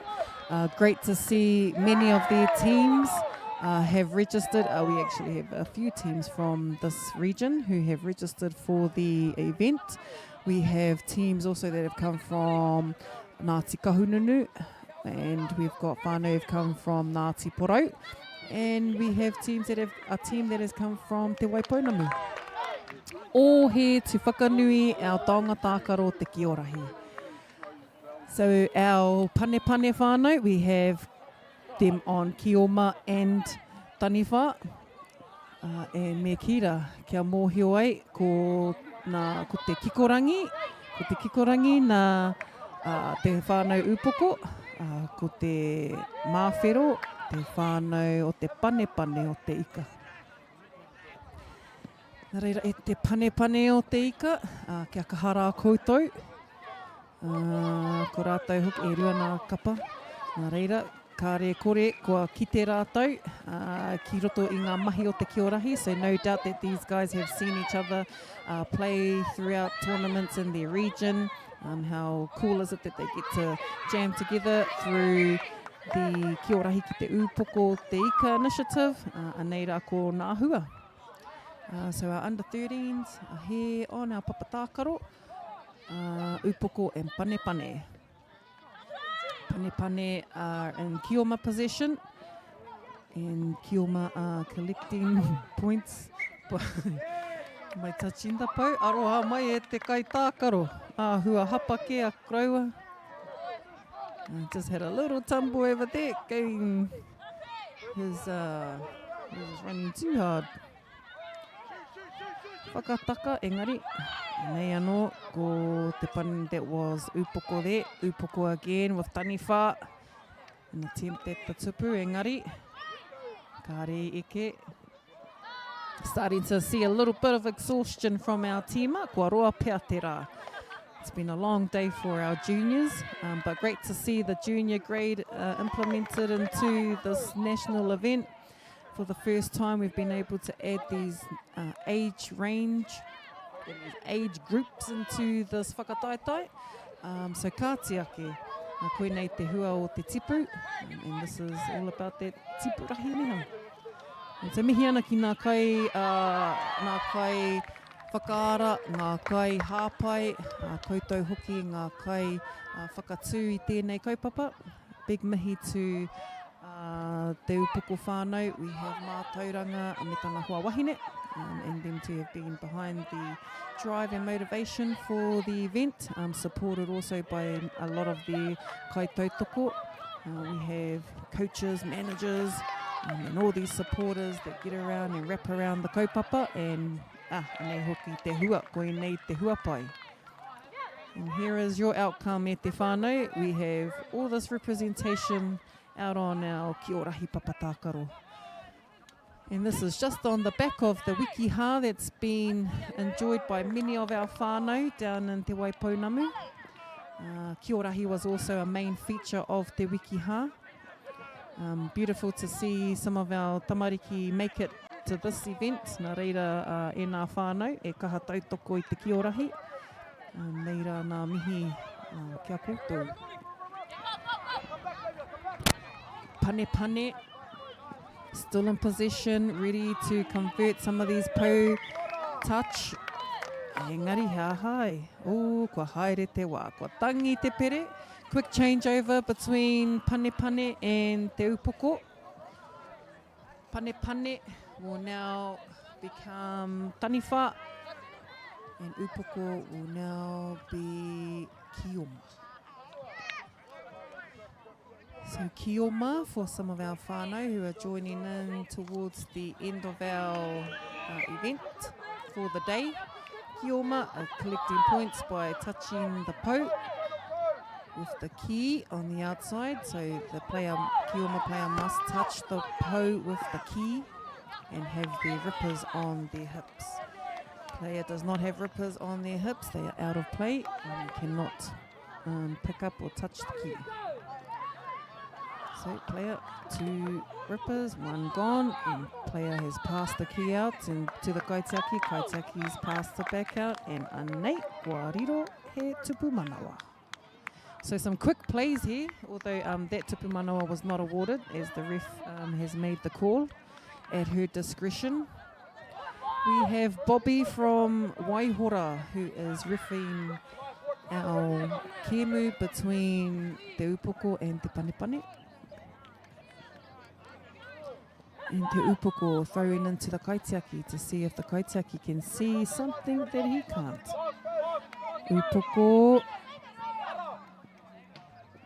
Upoko with an attempt and not awarded. The Kaiwawa will not give that over, but Panepane will take the ki for an attempt at a tupu wairua.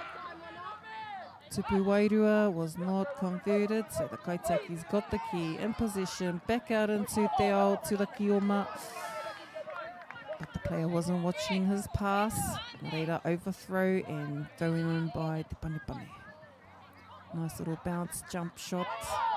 Number 11 there from Te Panepane.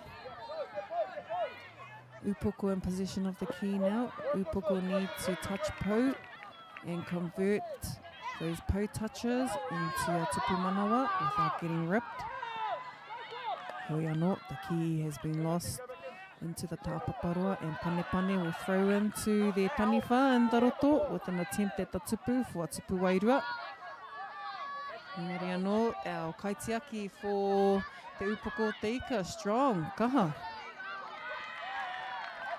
Kokaha, checking out her options, back out into te ao. We've got Panepane and some Upoko players just hanging around, waiting for the ki. Kia kaha tā koutou oma, got some little players there that are testing out their teammates, trialling out some of their strategies from their coaches. Ka pai, Matua Jace will be happy with that. Ka pai na marua.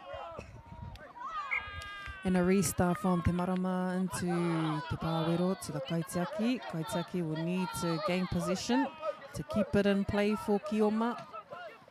Kioma has touched the pou with the ki, but lost the ripper. And quickly offloaded the ki. Player has used the option of safe catch for the Kaitiaki. Kaitiaki passed out to Kioma. Upoko, Kioma looking for more options. He wants to go for a tupu manawa. He wants to score. And he's going to go for a tupu. Kua riro. Ka mau te wehi e tama. Kua riro iaia he tupu manawa, but intercepted by Panepane. So Panepane are going to have a shot at the tupu wairua. A no-look shot. Engari, kua hipa. And Panepane will come back to hold the position for taniwha. Shooting at the tupu. And did our Kaiwawao give that? No, she didn't. Kei te pai. Haere tonu, haere tonu. And e haere tonu ana a Upoko. Early rip there from Panepane. So there is such thing as an early rip and a late rip e te whānau. Early rips are when you, well, early rip. No ripping while they don't have possession of the key. And no ripping when they've released the key. So those are the early and late rips. And a rip there through Te Roto. We had Upoko attempting a tipu manawa. And Panepane shut it down. If a Kioma player gets ripped in Te Roto as they're making their way to the pāwero, that's actually a handover. So Upoko will keep attempting to touch Pou and try and convert them to tipu manawa. Oh, like that. But Uncle didn't catch the key. So players must gain full possession of the key in te ao before running through Te Roto. But that can all change as well depending on your rohe, he o iano. So we have rolling subs here at the national tournament at Te Iwi. So we can roll our players in and out when the calls are made. Nei nā piro e te whānau, ko te iwa ki te upoko, ko te toru ki te panepane. Mautonu mai.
Hoki mai rā e te iwi, kei Wainganui i a tātou i tēnei tākaro ko te upoko o te ika, e tākaro atu ana ki o rātou whanauna ki o rātou hoa o te panepane o te ika. We have our under 13s playing here on our papatākaro, both representing tēnei rohe, and a quick piro, a quick point there gained by te panepane. And Panepane are in the pink flags, and they are Kioma. Upoko are the blue flags and are in Taniwha. Taniwha are collecting piro points by shooting at the tupu. Like our player here in the blue flags and attempting to touch the tupu with the key. And the kaitiaki will protect the tupu. Nā reira, koe nei te tākaro te Kiorahi e te whānau, and koutou e mātakitaki mai nei wā koutou mokopuna, tamariki, i rā mutu, pērā ki taku i rā mutura. Ka whiua te ki wana hoa. Ki wana hoa ki wana zones. So you'll find players always trying to find their key kai tākaro, or they will find whoever is loose and free on the field. If you don't have an opponent blocking or attacking, defending or attacking you, then e tino toki koe. Like our Panepane kai tākaro here, converting his po touches into a tupu manawa. Restart from te marama, pass from the kaitiaki to the Kioma, po touch. Ko te pautahi. Our kaiwawa from Waiuhora doing well on the papatākaro, and a quick tupu manawa gathered by te panepane. Te upoko te ika in Taniwha mode. Nice little jump shot from from te upoko. Pane now taking an effort to collect some pou. They do have a pou neha. Ai, our Kaiwawao has one pou, indicating one pou being touched and one pou converted. Nice piro tere tera. So the quick fire points, the quick points are very popular with Te Upoko. Again, the quick point works when they catch the key in full position. So the key gets kicked, caught, passed out to a kioma in full position and then scored. So there's no po touches needed for a quick point. Taniwha, ooh, just a little to the left from Te Upoko. Taniwha. A lot of passing involved, a lot of passing in and out of the inner circle from Te Wairua Pāwero into Te Ao. So, kia kaha koutou ngā kaitiaki. We've got 3 more days left of whakataitai. And we're going to have mean arms from our kaitiaki by the end of the event.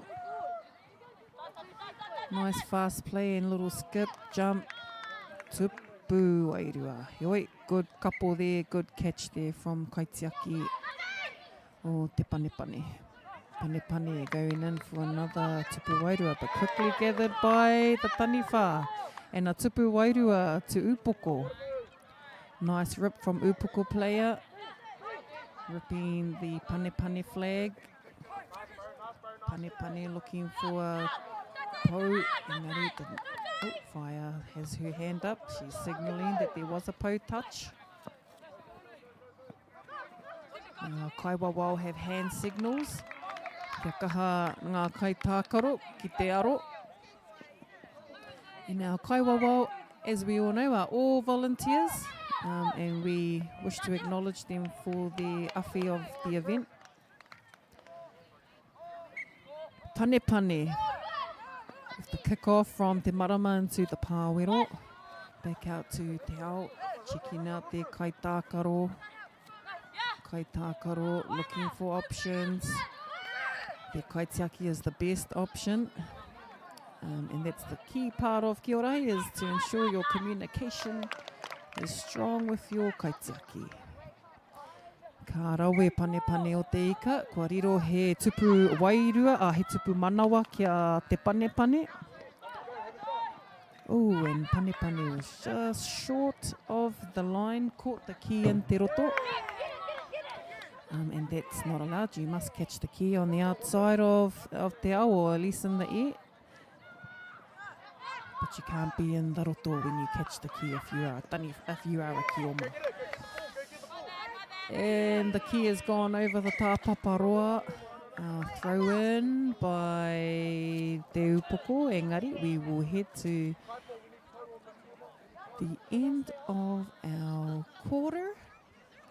Nā reira, e te iwi e te whānau. E are maina, e mā taki mai nā rā koutou, i tēnei o ngā tino taonga o tātou o te Kiorahi, ki Wainganui o te Panepane o te ika, rātou ki te Upoko o te ika. Ko tini anō hoki tātou, nā reira, kua huri. Kua huri rātou, ko te Panepane o te ika i nāia nei, ko ngā Taniwha, ko te Upoko ngā kioma. And if these are your tamariki out here representing today, if you have tamariki mokopuna nieces, nephews, and you've been excited to see what they've been involved with, then anei hoki te taonga. Here's what your tamariki mokopuna have been up to. Training, coming to trainings every so often.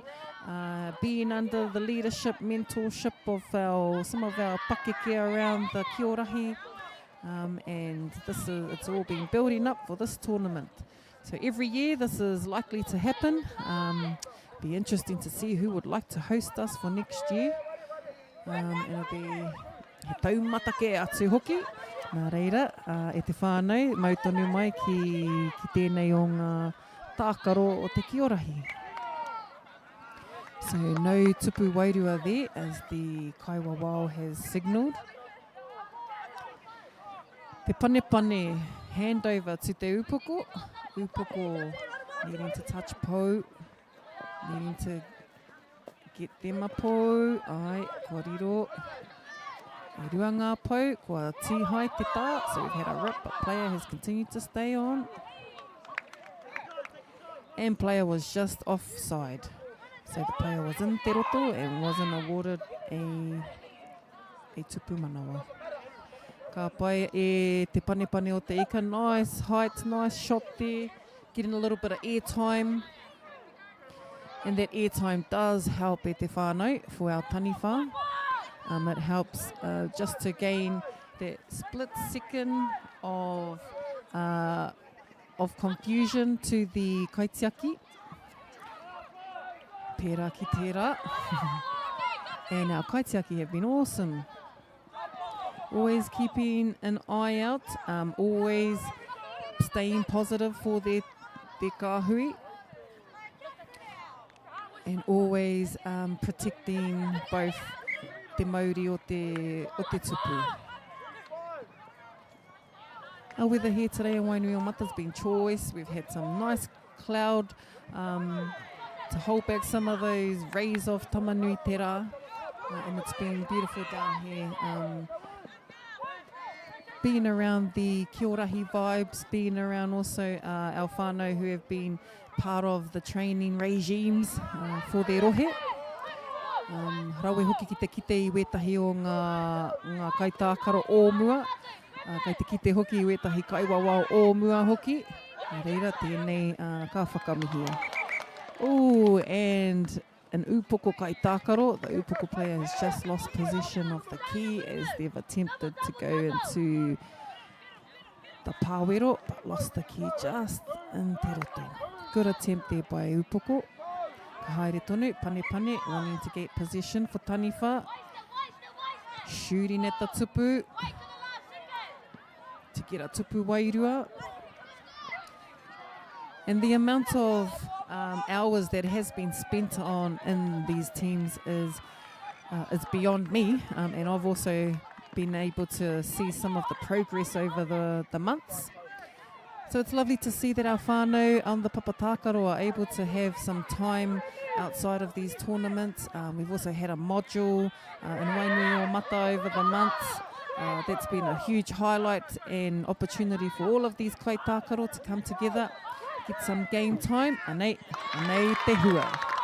Kua riro he piro. Although that piro, the matua lost his flag. So you must have your 2 ripper flags on at all times. If you don't, you are actually out of play. And the kaiwawa will remind you to put your rippers back on.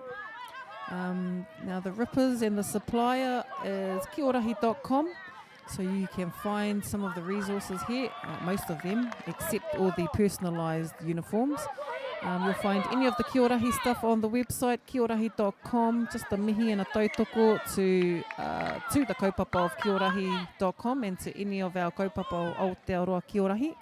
Neira ka whakamihia, neira ka tuku, te pōtai kia koutou, me ki ko koutou nā mea, kei te hāpai, kei te arataki tonu I te kaupapa. Ko tai ki te pito o te hauwhā tuawha. Ko tai ki te pito o taua wāhanga. We've just reached the end of the last quarter between te upoko o te ika and te panepane o te ika. Our final score e te whānau, 13 to te upoko and 18 to panepane. Nā reira mai tonu mai e te iwi, e whai ake nei, e haere tonu nei ko ngā taonga tākaro.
welcome to Te Aotearoa. Kia ora, my name's Pinamore Praise. Kia ora, I'm Neil from Vibe. Tēnā koutou, welcome to Te Aotearoa. It's going to be an awesome day.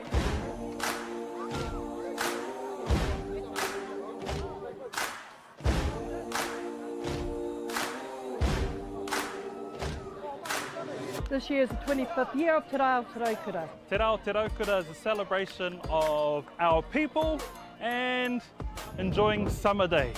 It's a good chance to get together, really. That's a big part of it. It's all whānau friendly. Incredible community event that brings together so many different diverse people. This festival where people just come together, there's a whole lot of awesome kai, a whole lot of awesome entertainment, peace, love and harmony. The raukura, it signifies peace and happiness. It's a Māori proverb that was brought down by our tipuna from a very long time ago. And basically our day Te Aotearoa is all about sharing that love. Aroha nui ki te tangata.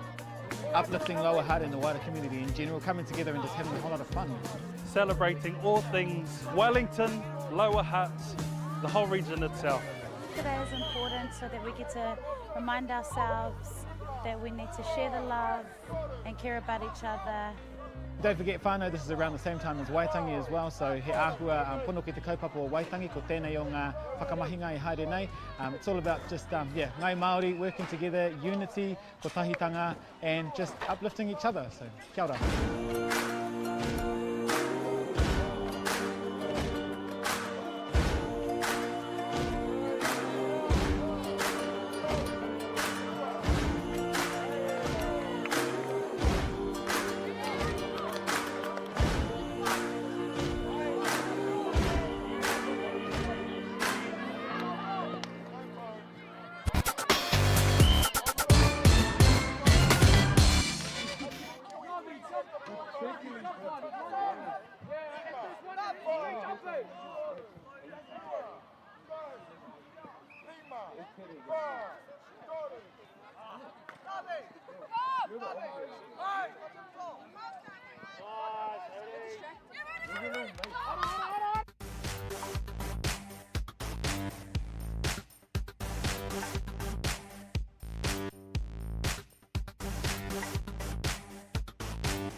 I think he's pretty honest about that. I like it.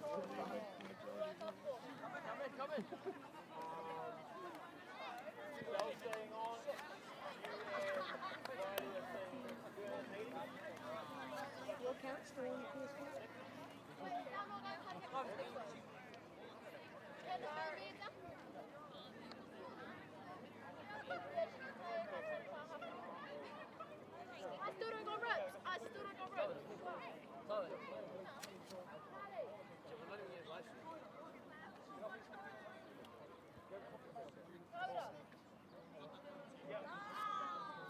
it.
Both teams, tuck your shoes in, please.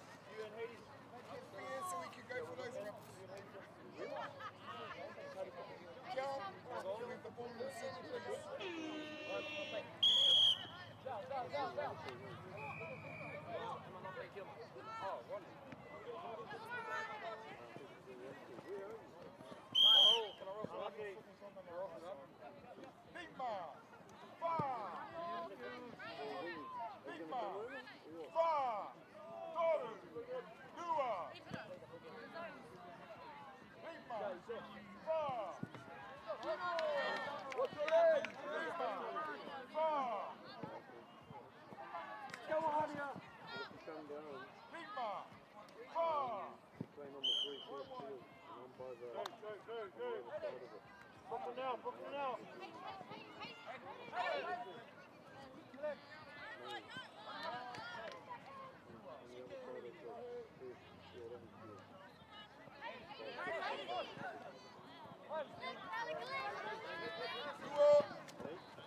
other end of the spoon.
Hiki hoki mai rā e te iwi. Nau mai hoki mai ki te whakataetai Kiorahi mō tēnei taurua mano rua te kaumawha. Kei konei kai Wainuiomata mātou, kei runga i te papa whenua o te kura nei, te kura matua o Wainuiomata. Anei hoki ko mātou ngā kai kawe reo ki runga i te Aotearoa toa. O tira e whakanui ana i tēnei kaupapa whakamiharo. Kua roa tēnei kaupapa e whakahaeretia ana. Engari i tēnei tau, kei raro i te haumarutanga, kei raro i te manaakitanga o te upoko o te ika. Nei rā te tono, nei rā te tīmatanga o tēnei tākaro ki Wainganui i a tūwhare toa rātou ko Ngāti Porou. So on our papa tākaro here today, this afternoon we have Ngāti Porou in Kioma and tūwhare toa in Taniwha. Kai tākaro mahue. We've seen and heard mahue, mauheni from previous tākaro.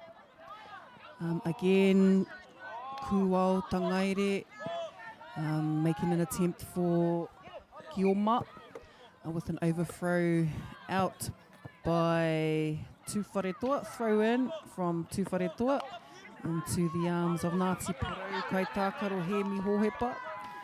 Ngāti Porou with the key, offload, Kioma, offload to kuao. Mahue again looking for a kai tautoko.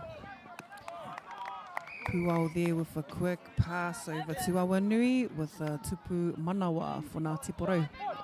Ngāti Porou have come across from the east coast, always representing our kaupoi over in Te Tairāwhiti. Otira, they have been a strong force throughout the Kiorahi movement from its conception. Pretty much since the time that one of those coasties got a hold of the Kiorahi. Nā reira, kua roa rātou e whakatena, kua roa rātou e whakangungu, ana kua tūtoa, kua tūpakari rātou mo te tākaro. Whai muri a rātou ko Tūwharetoa, so Tūwharetoa always showing strong support around the Kiorahi kaupapa. Hoera and his team in Tūrangi have been strong advocates for Kiorahi and their rohe. On our field today we have our kaiwawao Keanu Andrews and head ref Jason Tangiano. Koro Jace, still on our papatākaro. Let's hope he gives the right calls and right hand gestures. Oh, and a double rip there from Tūwharetoa. Tūwharetoa kai tākaro. Kalea stuff with a double rip for Ngāti Porou kuao. Haere tonu Ngāti Porou. Kaitiaki with the key, looking for Kioma. Po touch by Kioma. Looking for another po touch. Our kaiwawao have got 2 ringa, 3. We have 3 po. We've got a ripper gone. Ngāti Porou looking for support, but intercepted by Tūwharetoa. So we've got a reset for Ngāti Porou, still in possession of the key. Still trying to find them a Kioma. We've got number 2, Awanui, no Ngāti Porou. Ko whiua atu kia kuao. Ko kimi hoki a kuao i tōna kai tākaro anō. Kai tiaki looking for the window. And we have Ngāti Porou, who has been intercepted in... No, we have a tupu manawa for Ngāti Porou. Restart kick from Te Marama to the Kaitiaki. Ngāti Porou have taken the key. 2 po touch. E toru ngā po. Accumulated 3 po for Ngāti Porou. Kaiwawao has signalled 4 with an added po. That makes it 5 po. Ngāti Porou with 5 po accumulated. 6. Kua tū te kōnui. And 6. And we have wasted those 6 po our Ngāti Porou. Ka aroha. Because we've caused the reset. Number 2. Anō, Awanui Koia, no Ngāti Porou. And Kuwao quickly picked up there for tupu manawa mō Ngāti Porou. Restart kick from Te Marama into the Kaitiaki. Kaitiaki looking for a quick pass. And we will award that tupu manawa. So Ngāti Porou went for a piro tere, a quick point, and converted the quick point. Ka pai overthrow for Tuwharetoa, throw in. Tuwharetoa will throw it to their taniwha with an attempt for tupu wairua. Taniwha, another cheeky little jump shot from Tuwharetoa. And then we've got some sneaky jump shots there from Tuwharetoa that's going to take us into our second quarter. Quick changeover for Ngāti Porou and Tuwharetoa. And just while we're here, we want to give a mihi out to all of our supporters throughout the day, throughout the entire event. To all of our kura, to some of our community and a lot of our whānau who have formed their kāhui, who have formed their Kiorahi teams for their regions. He mahi nui, he mahi roa, o tira he mahi whanake. So our Tuwharetoa whānau are one of those groups who have formed to create and represent Tuwharetoa at the Kiorahi kaupapa, with Tuwharetoa scoring a tupu manawa. Number 7, Tamamutu Mitchell for Tuwharetoa. Tamamutu with the key, quick po touch and into the pāwero. And now Kaiwawao with the hand signal, and Ngāti Porou have gathered the key. They've managed to intercept the key and still have possession. Ngāti Porou e kaha whai nei I tēnei tākaro.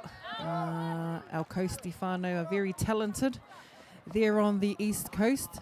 Not only do they play rugby very well, they also play Kiorahi pretty well.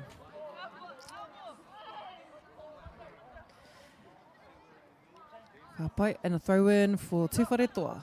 Tuwharetoa into their Kaitiaki. Kaitiaki looking for a Kioma. Tamamutu not free. We had a Ngāti Porou defender right in front of him. Ngāti Porou with the key now. Looking for a tupu wairua. Defended by Tuwharetoa. 5 seconds. Taniwha have 5 seconds to shoot at the tupu. Failing to shoot at the tupu and the shot clock has gone down. The call will be made at the ref's discretion. Tamamutu with a quick tupu manawa. Whana te ki. Restart kickoff from Te Marama into the pāwero. Not going to go for a quick point, but going to go to get some po. Kaiwawao with their hand signal. Kaiwawao have seen the po touches. Kapai, Kaiwawao has signalled to the second ref. Tuwharetoa still with possession of the key. 1 po on the board. 1 po has been accumulated. And has that po been counted for? Yes, we're calling it a tupu manawa.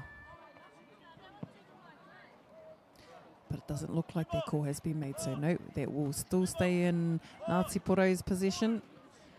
And they will try and encourage Tuwharetoa to leave the tupu so they can open up the tupu for some tupu wairua. Ngāti Porou, Kaitākaro Harlem, Ngārimu. Heard Harlem through the secondary schools. Seen a lot of talent from the East Coast teams over the years. And just a mihi to all of those kai tautoko up on the coast. If you aren't here for this event, kei te pai, he taua noa te rātou. Oh, tino kaha, Tuwharetoa with a little sneaky tupu manawa in between the Ngāti Porou players. Restart from Te Marama for Tuwharetoa into the Kaitiaki. Went for a quick point, didn't quite make it. Kei te pai, Ngāti Porou will pick that up. Kua will take that and see if we can get a tupu wairua. Kahane. So we've got a double rip there. Tuwharetoa. will gain possession. And they'll keep using the key and keep finding the spaces around the papatakaro and open up the taroto so that your kioma. And tupu wairua has been awarded to Ngāti Porou, ka pai nā kaiwawao.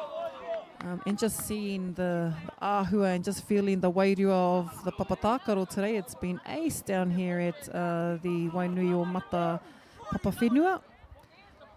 We've also had a lot of commentary in terms of seeing that the game has progressed. And we've had a little bit of feedback from our rangatahi as well, so great to see that they're noticing the changes.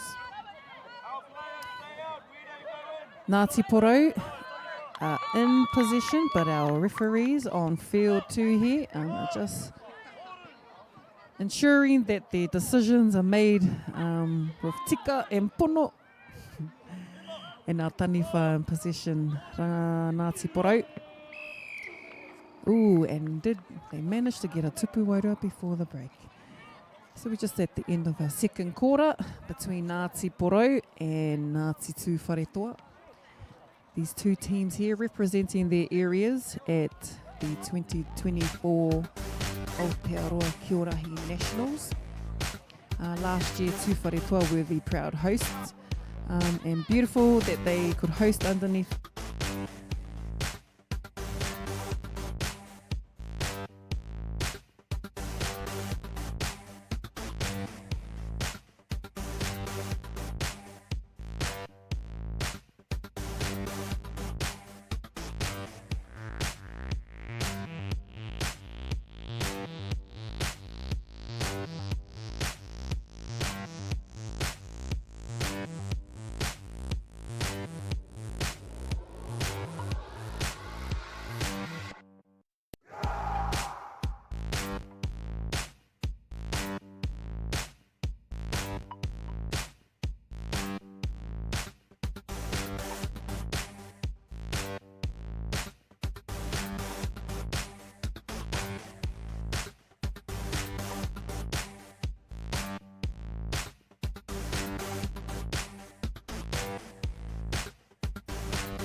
our motto for a very long time, and those who have started to resurge and started to establish your Kiorahi kapa. Anei tētahi puna, hei tautoko, hei āwhina ia koutou. So here's a huge support system, a support iwi down here for Kiorahi. Te Upoko Te Ika have been competing for a while now throughout competitions and just enjoying Kiorahi. And great that they have got this opportunity to host and be a part of the Aotearoa 2024 Kiorahi Nationals. Ngāti Porou looking for their kioma with tūpou converting to a tupu manawa. He miho hepa tērā tupu manawa. And a restart from Te Marama, kicking off to the Kaitiaki passing out to their kioma pou touch for Kaitākaro Kuwao Tangaire. Ngāti Porou Kaitiaki, just a little overthrow there. Tū Wharetoa will have a throw in from the tāpaparoa. Throw into their taniwha. Taniwha looking for some space to move the kaitiaki around. Ngāti Porou, again with some strong kaitiaki tana. Harmony Mangu. A strong kaitiaki for her rohe. Raiwa ko whai. Harmony and whai as kaitiaki for Ngāti Porou. Mere Mangu with an offload to Kuwao. And Ngāti Porou, Tātai, looking for an open kioma and found the kaitiaki. kaitiaki will use their communication, and we have a hand signal for a reset. So we've also had another reset. Kioma now in possession. Ngāti Porou. Kuao Tangaire with who has lost possession over to Tūwharetua, looking for taniwha options. Oh, the keys just bounced off the kaitiaki's foot. And Tūwharetua, quick gather from Warren. Warren number 46 for Tūwharetua. And Daniel Biddle with a pass over from taniwha. Nice protection there from Whai Bishop, Ngāti Porou kaitiaki. In support of Whaian Harmony was Mere as the third kaitiaki. Hemi now going to accumulate po, going to convert, looking for someone to convert those po touches. E nā kaiwawao, e hia ngā po I nai anei. And a rip from Tūwharetua. Ngāti Porou still making an effort, but being ripped in te roto. Hand over Tūwharetua possession. Number 2, Arihia Nama. Ngāti Tūwharetua. Tūwharetua still in taniwha possession. Tamamitsu. From Tūwharetua in defence, taniwha defence. Mere from Ngāti Porou looking to support Hemi. We have Kuao anō. Kuao being a strong player for his team, for his kapa. Unfortunately, he was ripped in te roto and wasn't able to convert those bow touches. And that tupu wairua was not converted. Just bounced off the kaitiaki's foot. Oh, kaitiaki. 2 kaitiaki in the middle for Ngāti Porou. Harmony Mangu and Whai Bishop for kaitiaki. Ngāti Porou still in position, looking to accumulate more po. Number 1, Mahue. Mohini. Kaitiaki with a pass out into te ao and intercepted by taniwha Kaitākaro mō Ngāti Tūwharetua.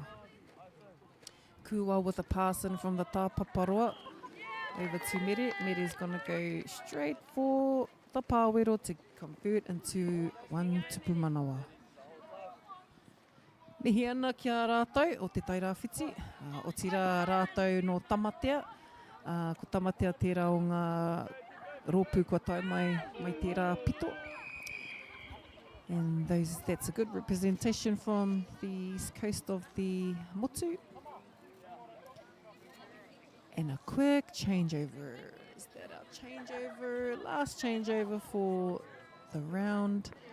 Ngāti Porou will now become taniwha.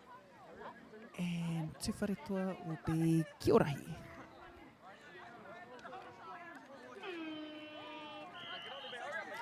Ko tīmata anō tēnei wāhanga. And a quick play from Tūwharetua. Tamamitsu landing a quick piro for Tūwharetua.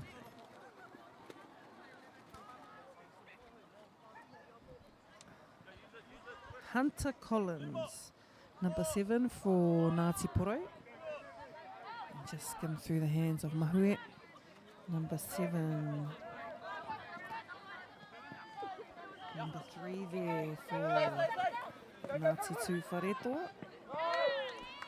And Tūwharetua looking to secure their points. Tama Roberts was there earlier for Tūwharetua. And Warren Albert there, he was just attempting a tupu manawa. Kaitiaki for Ngāti Tūwharetua. Jezania, tēnā koe kōtiro, kōrua ko Kira. We have Kira both in the pāwero.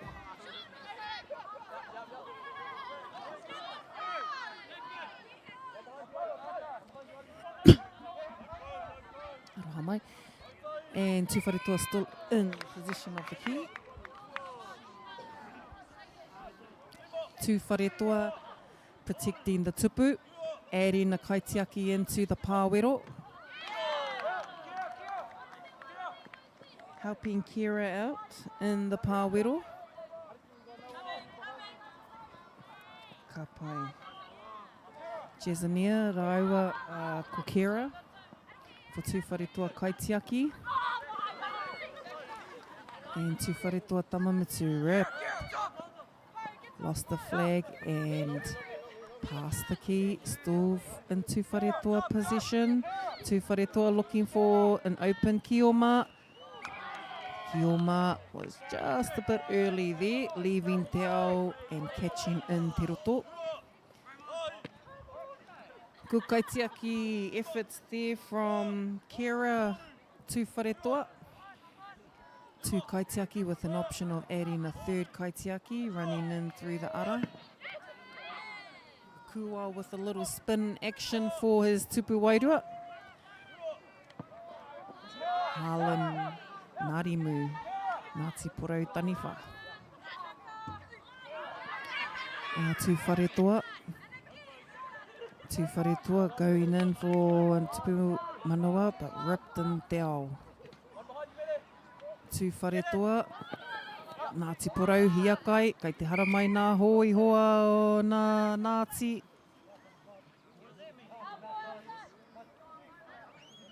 Ko mere tērā e kaha whakapakari nei I tana kapa. Ngāti Porou still in taniwha position and feet have gone over the kaharaiti. And a nice quick jump shot attempt at the tupu. Kaha, Ngāti Porou making the effort for a tupu manawa, for a tupu wairua, aroha mai. And tūwharetua gaining possession. Oh, quick pass into the roto and back out to their kaitākaro. And our kaiwawa will award that. We have 1 po touch and convert it into a tupu manawa. Tūwharetua, kai te kōkiri toni koutou.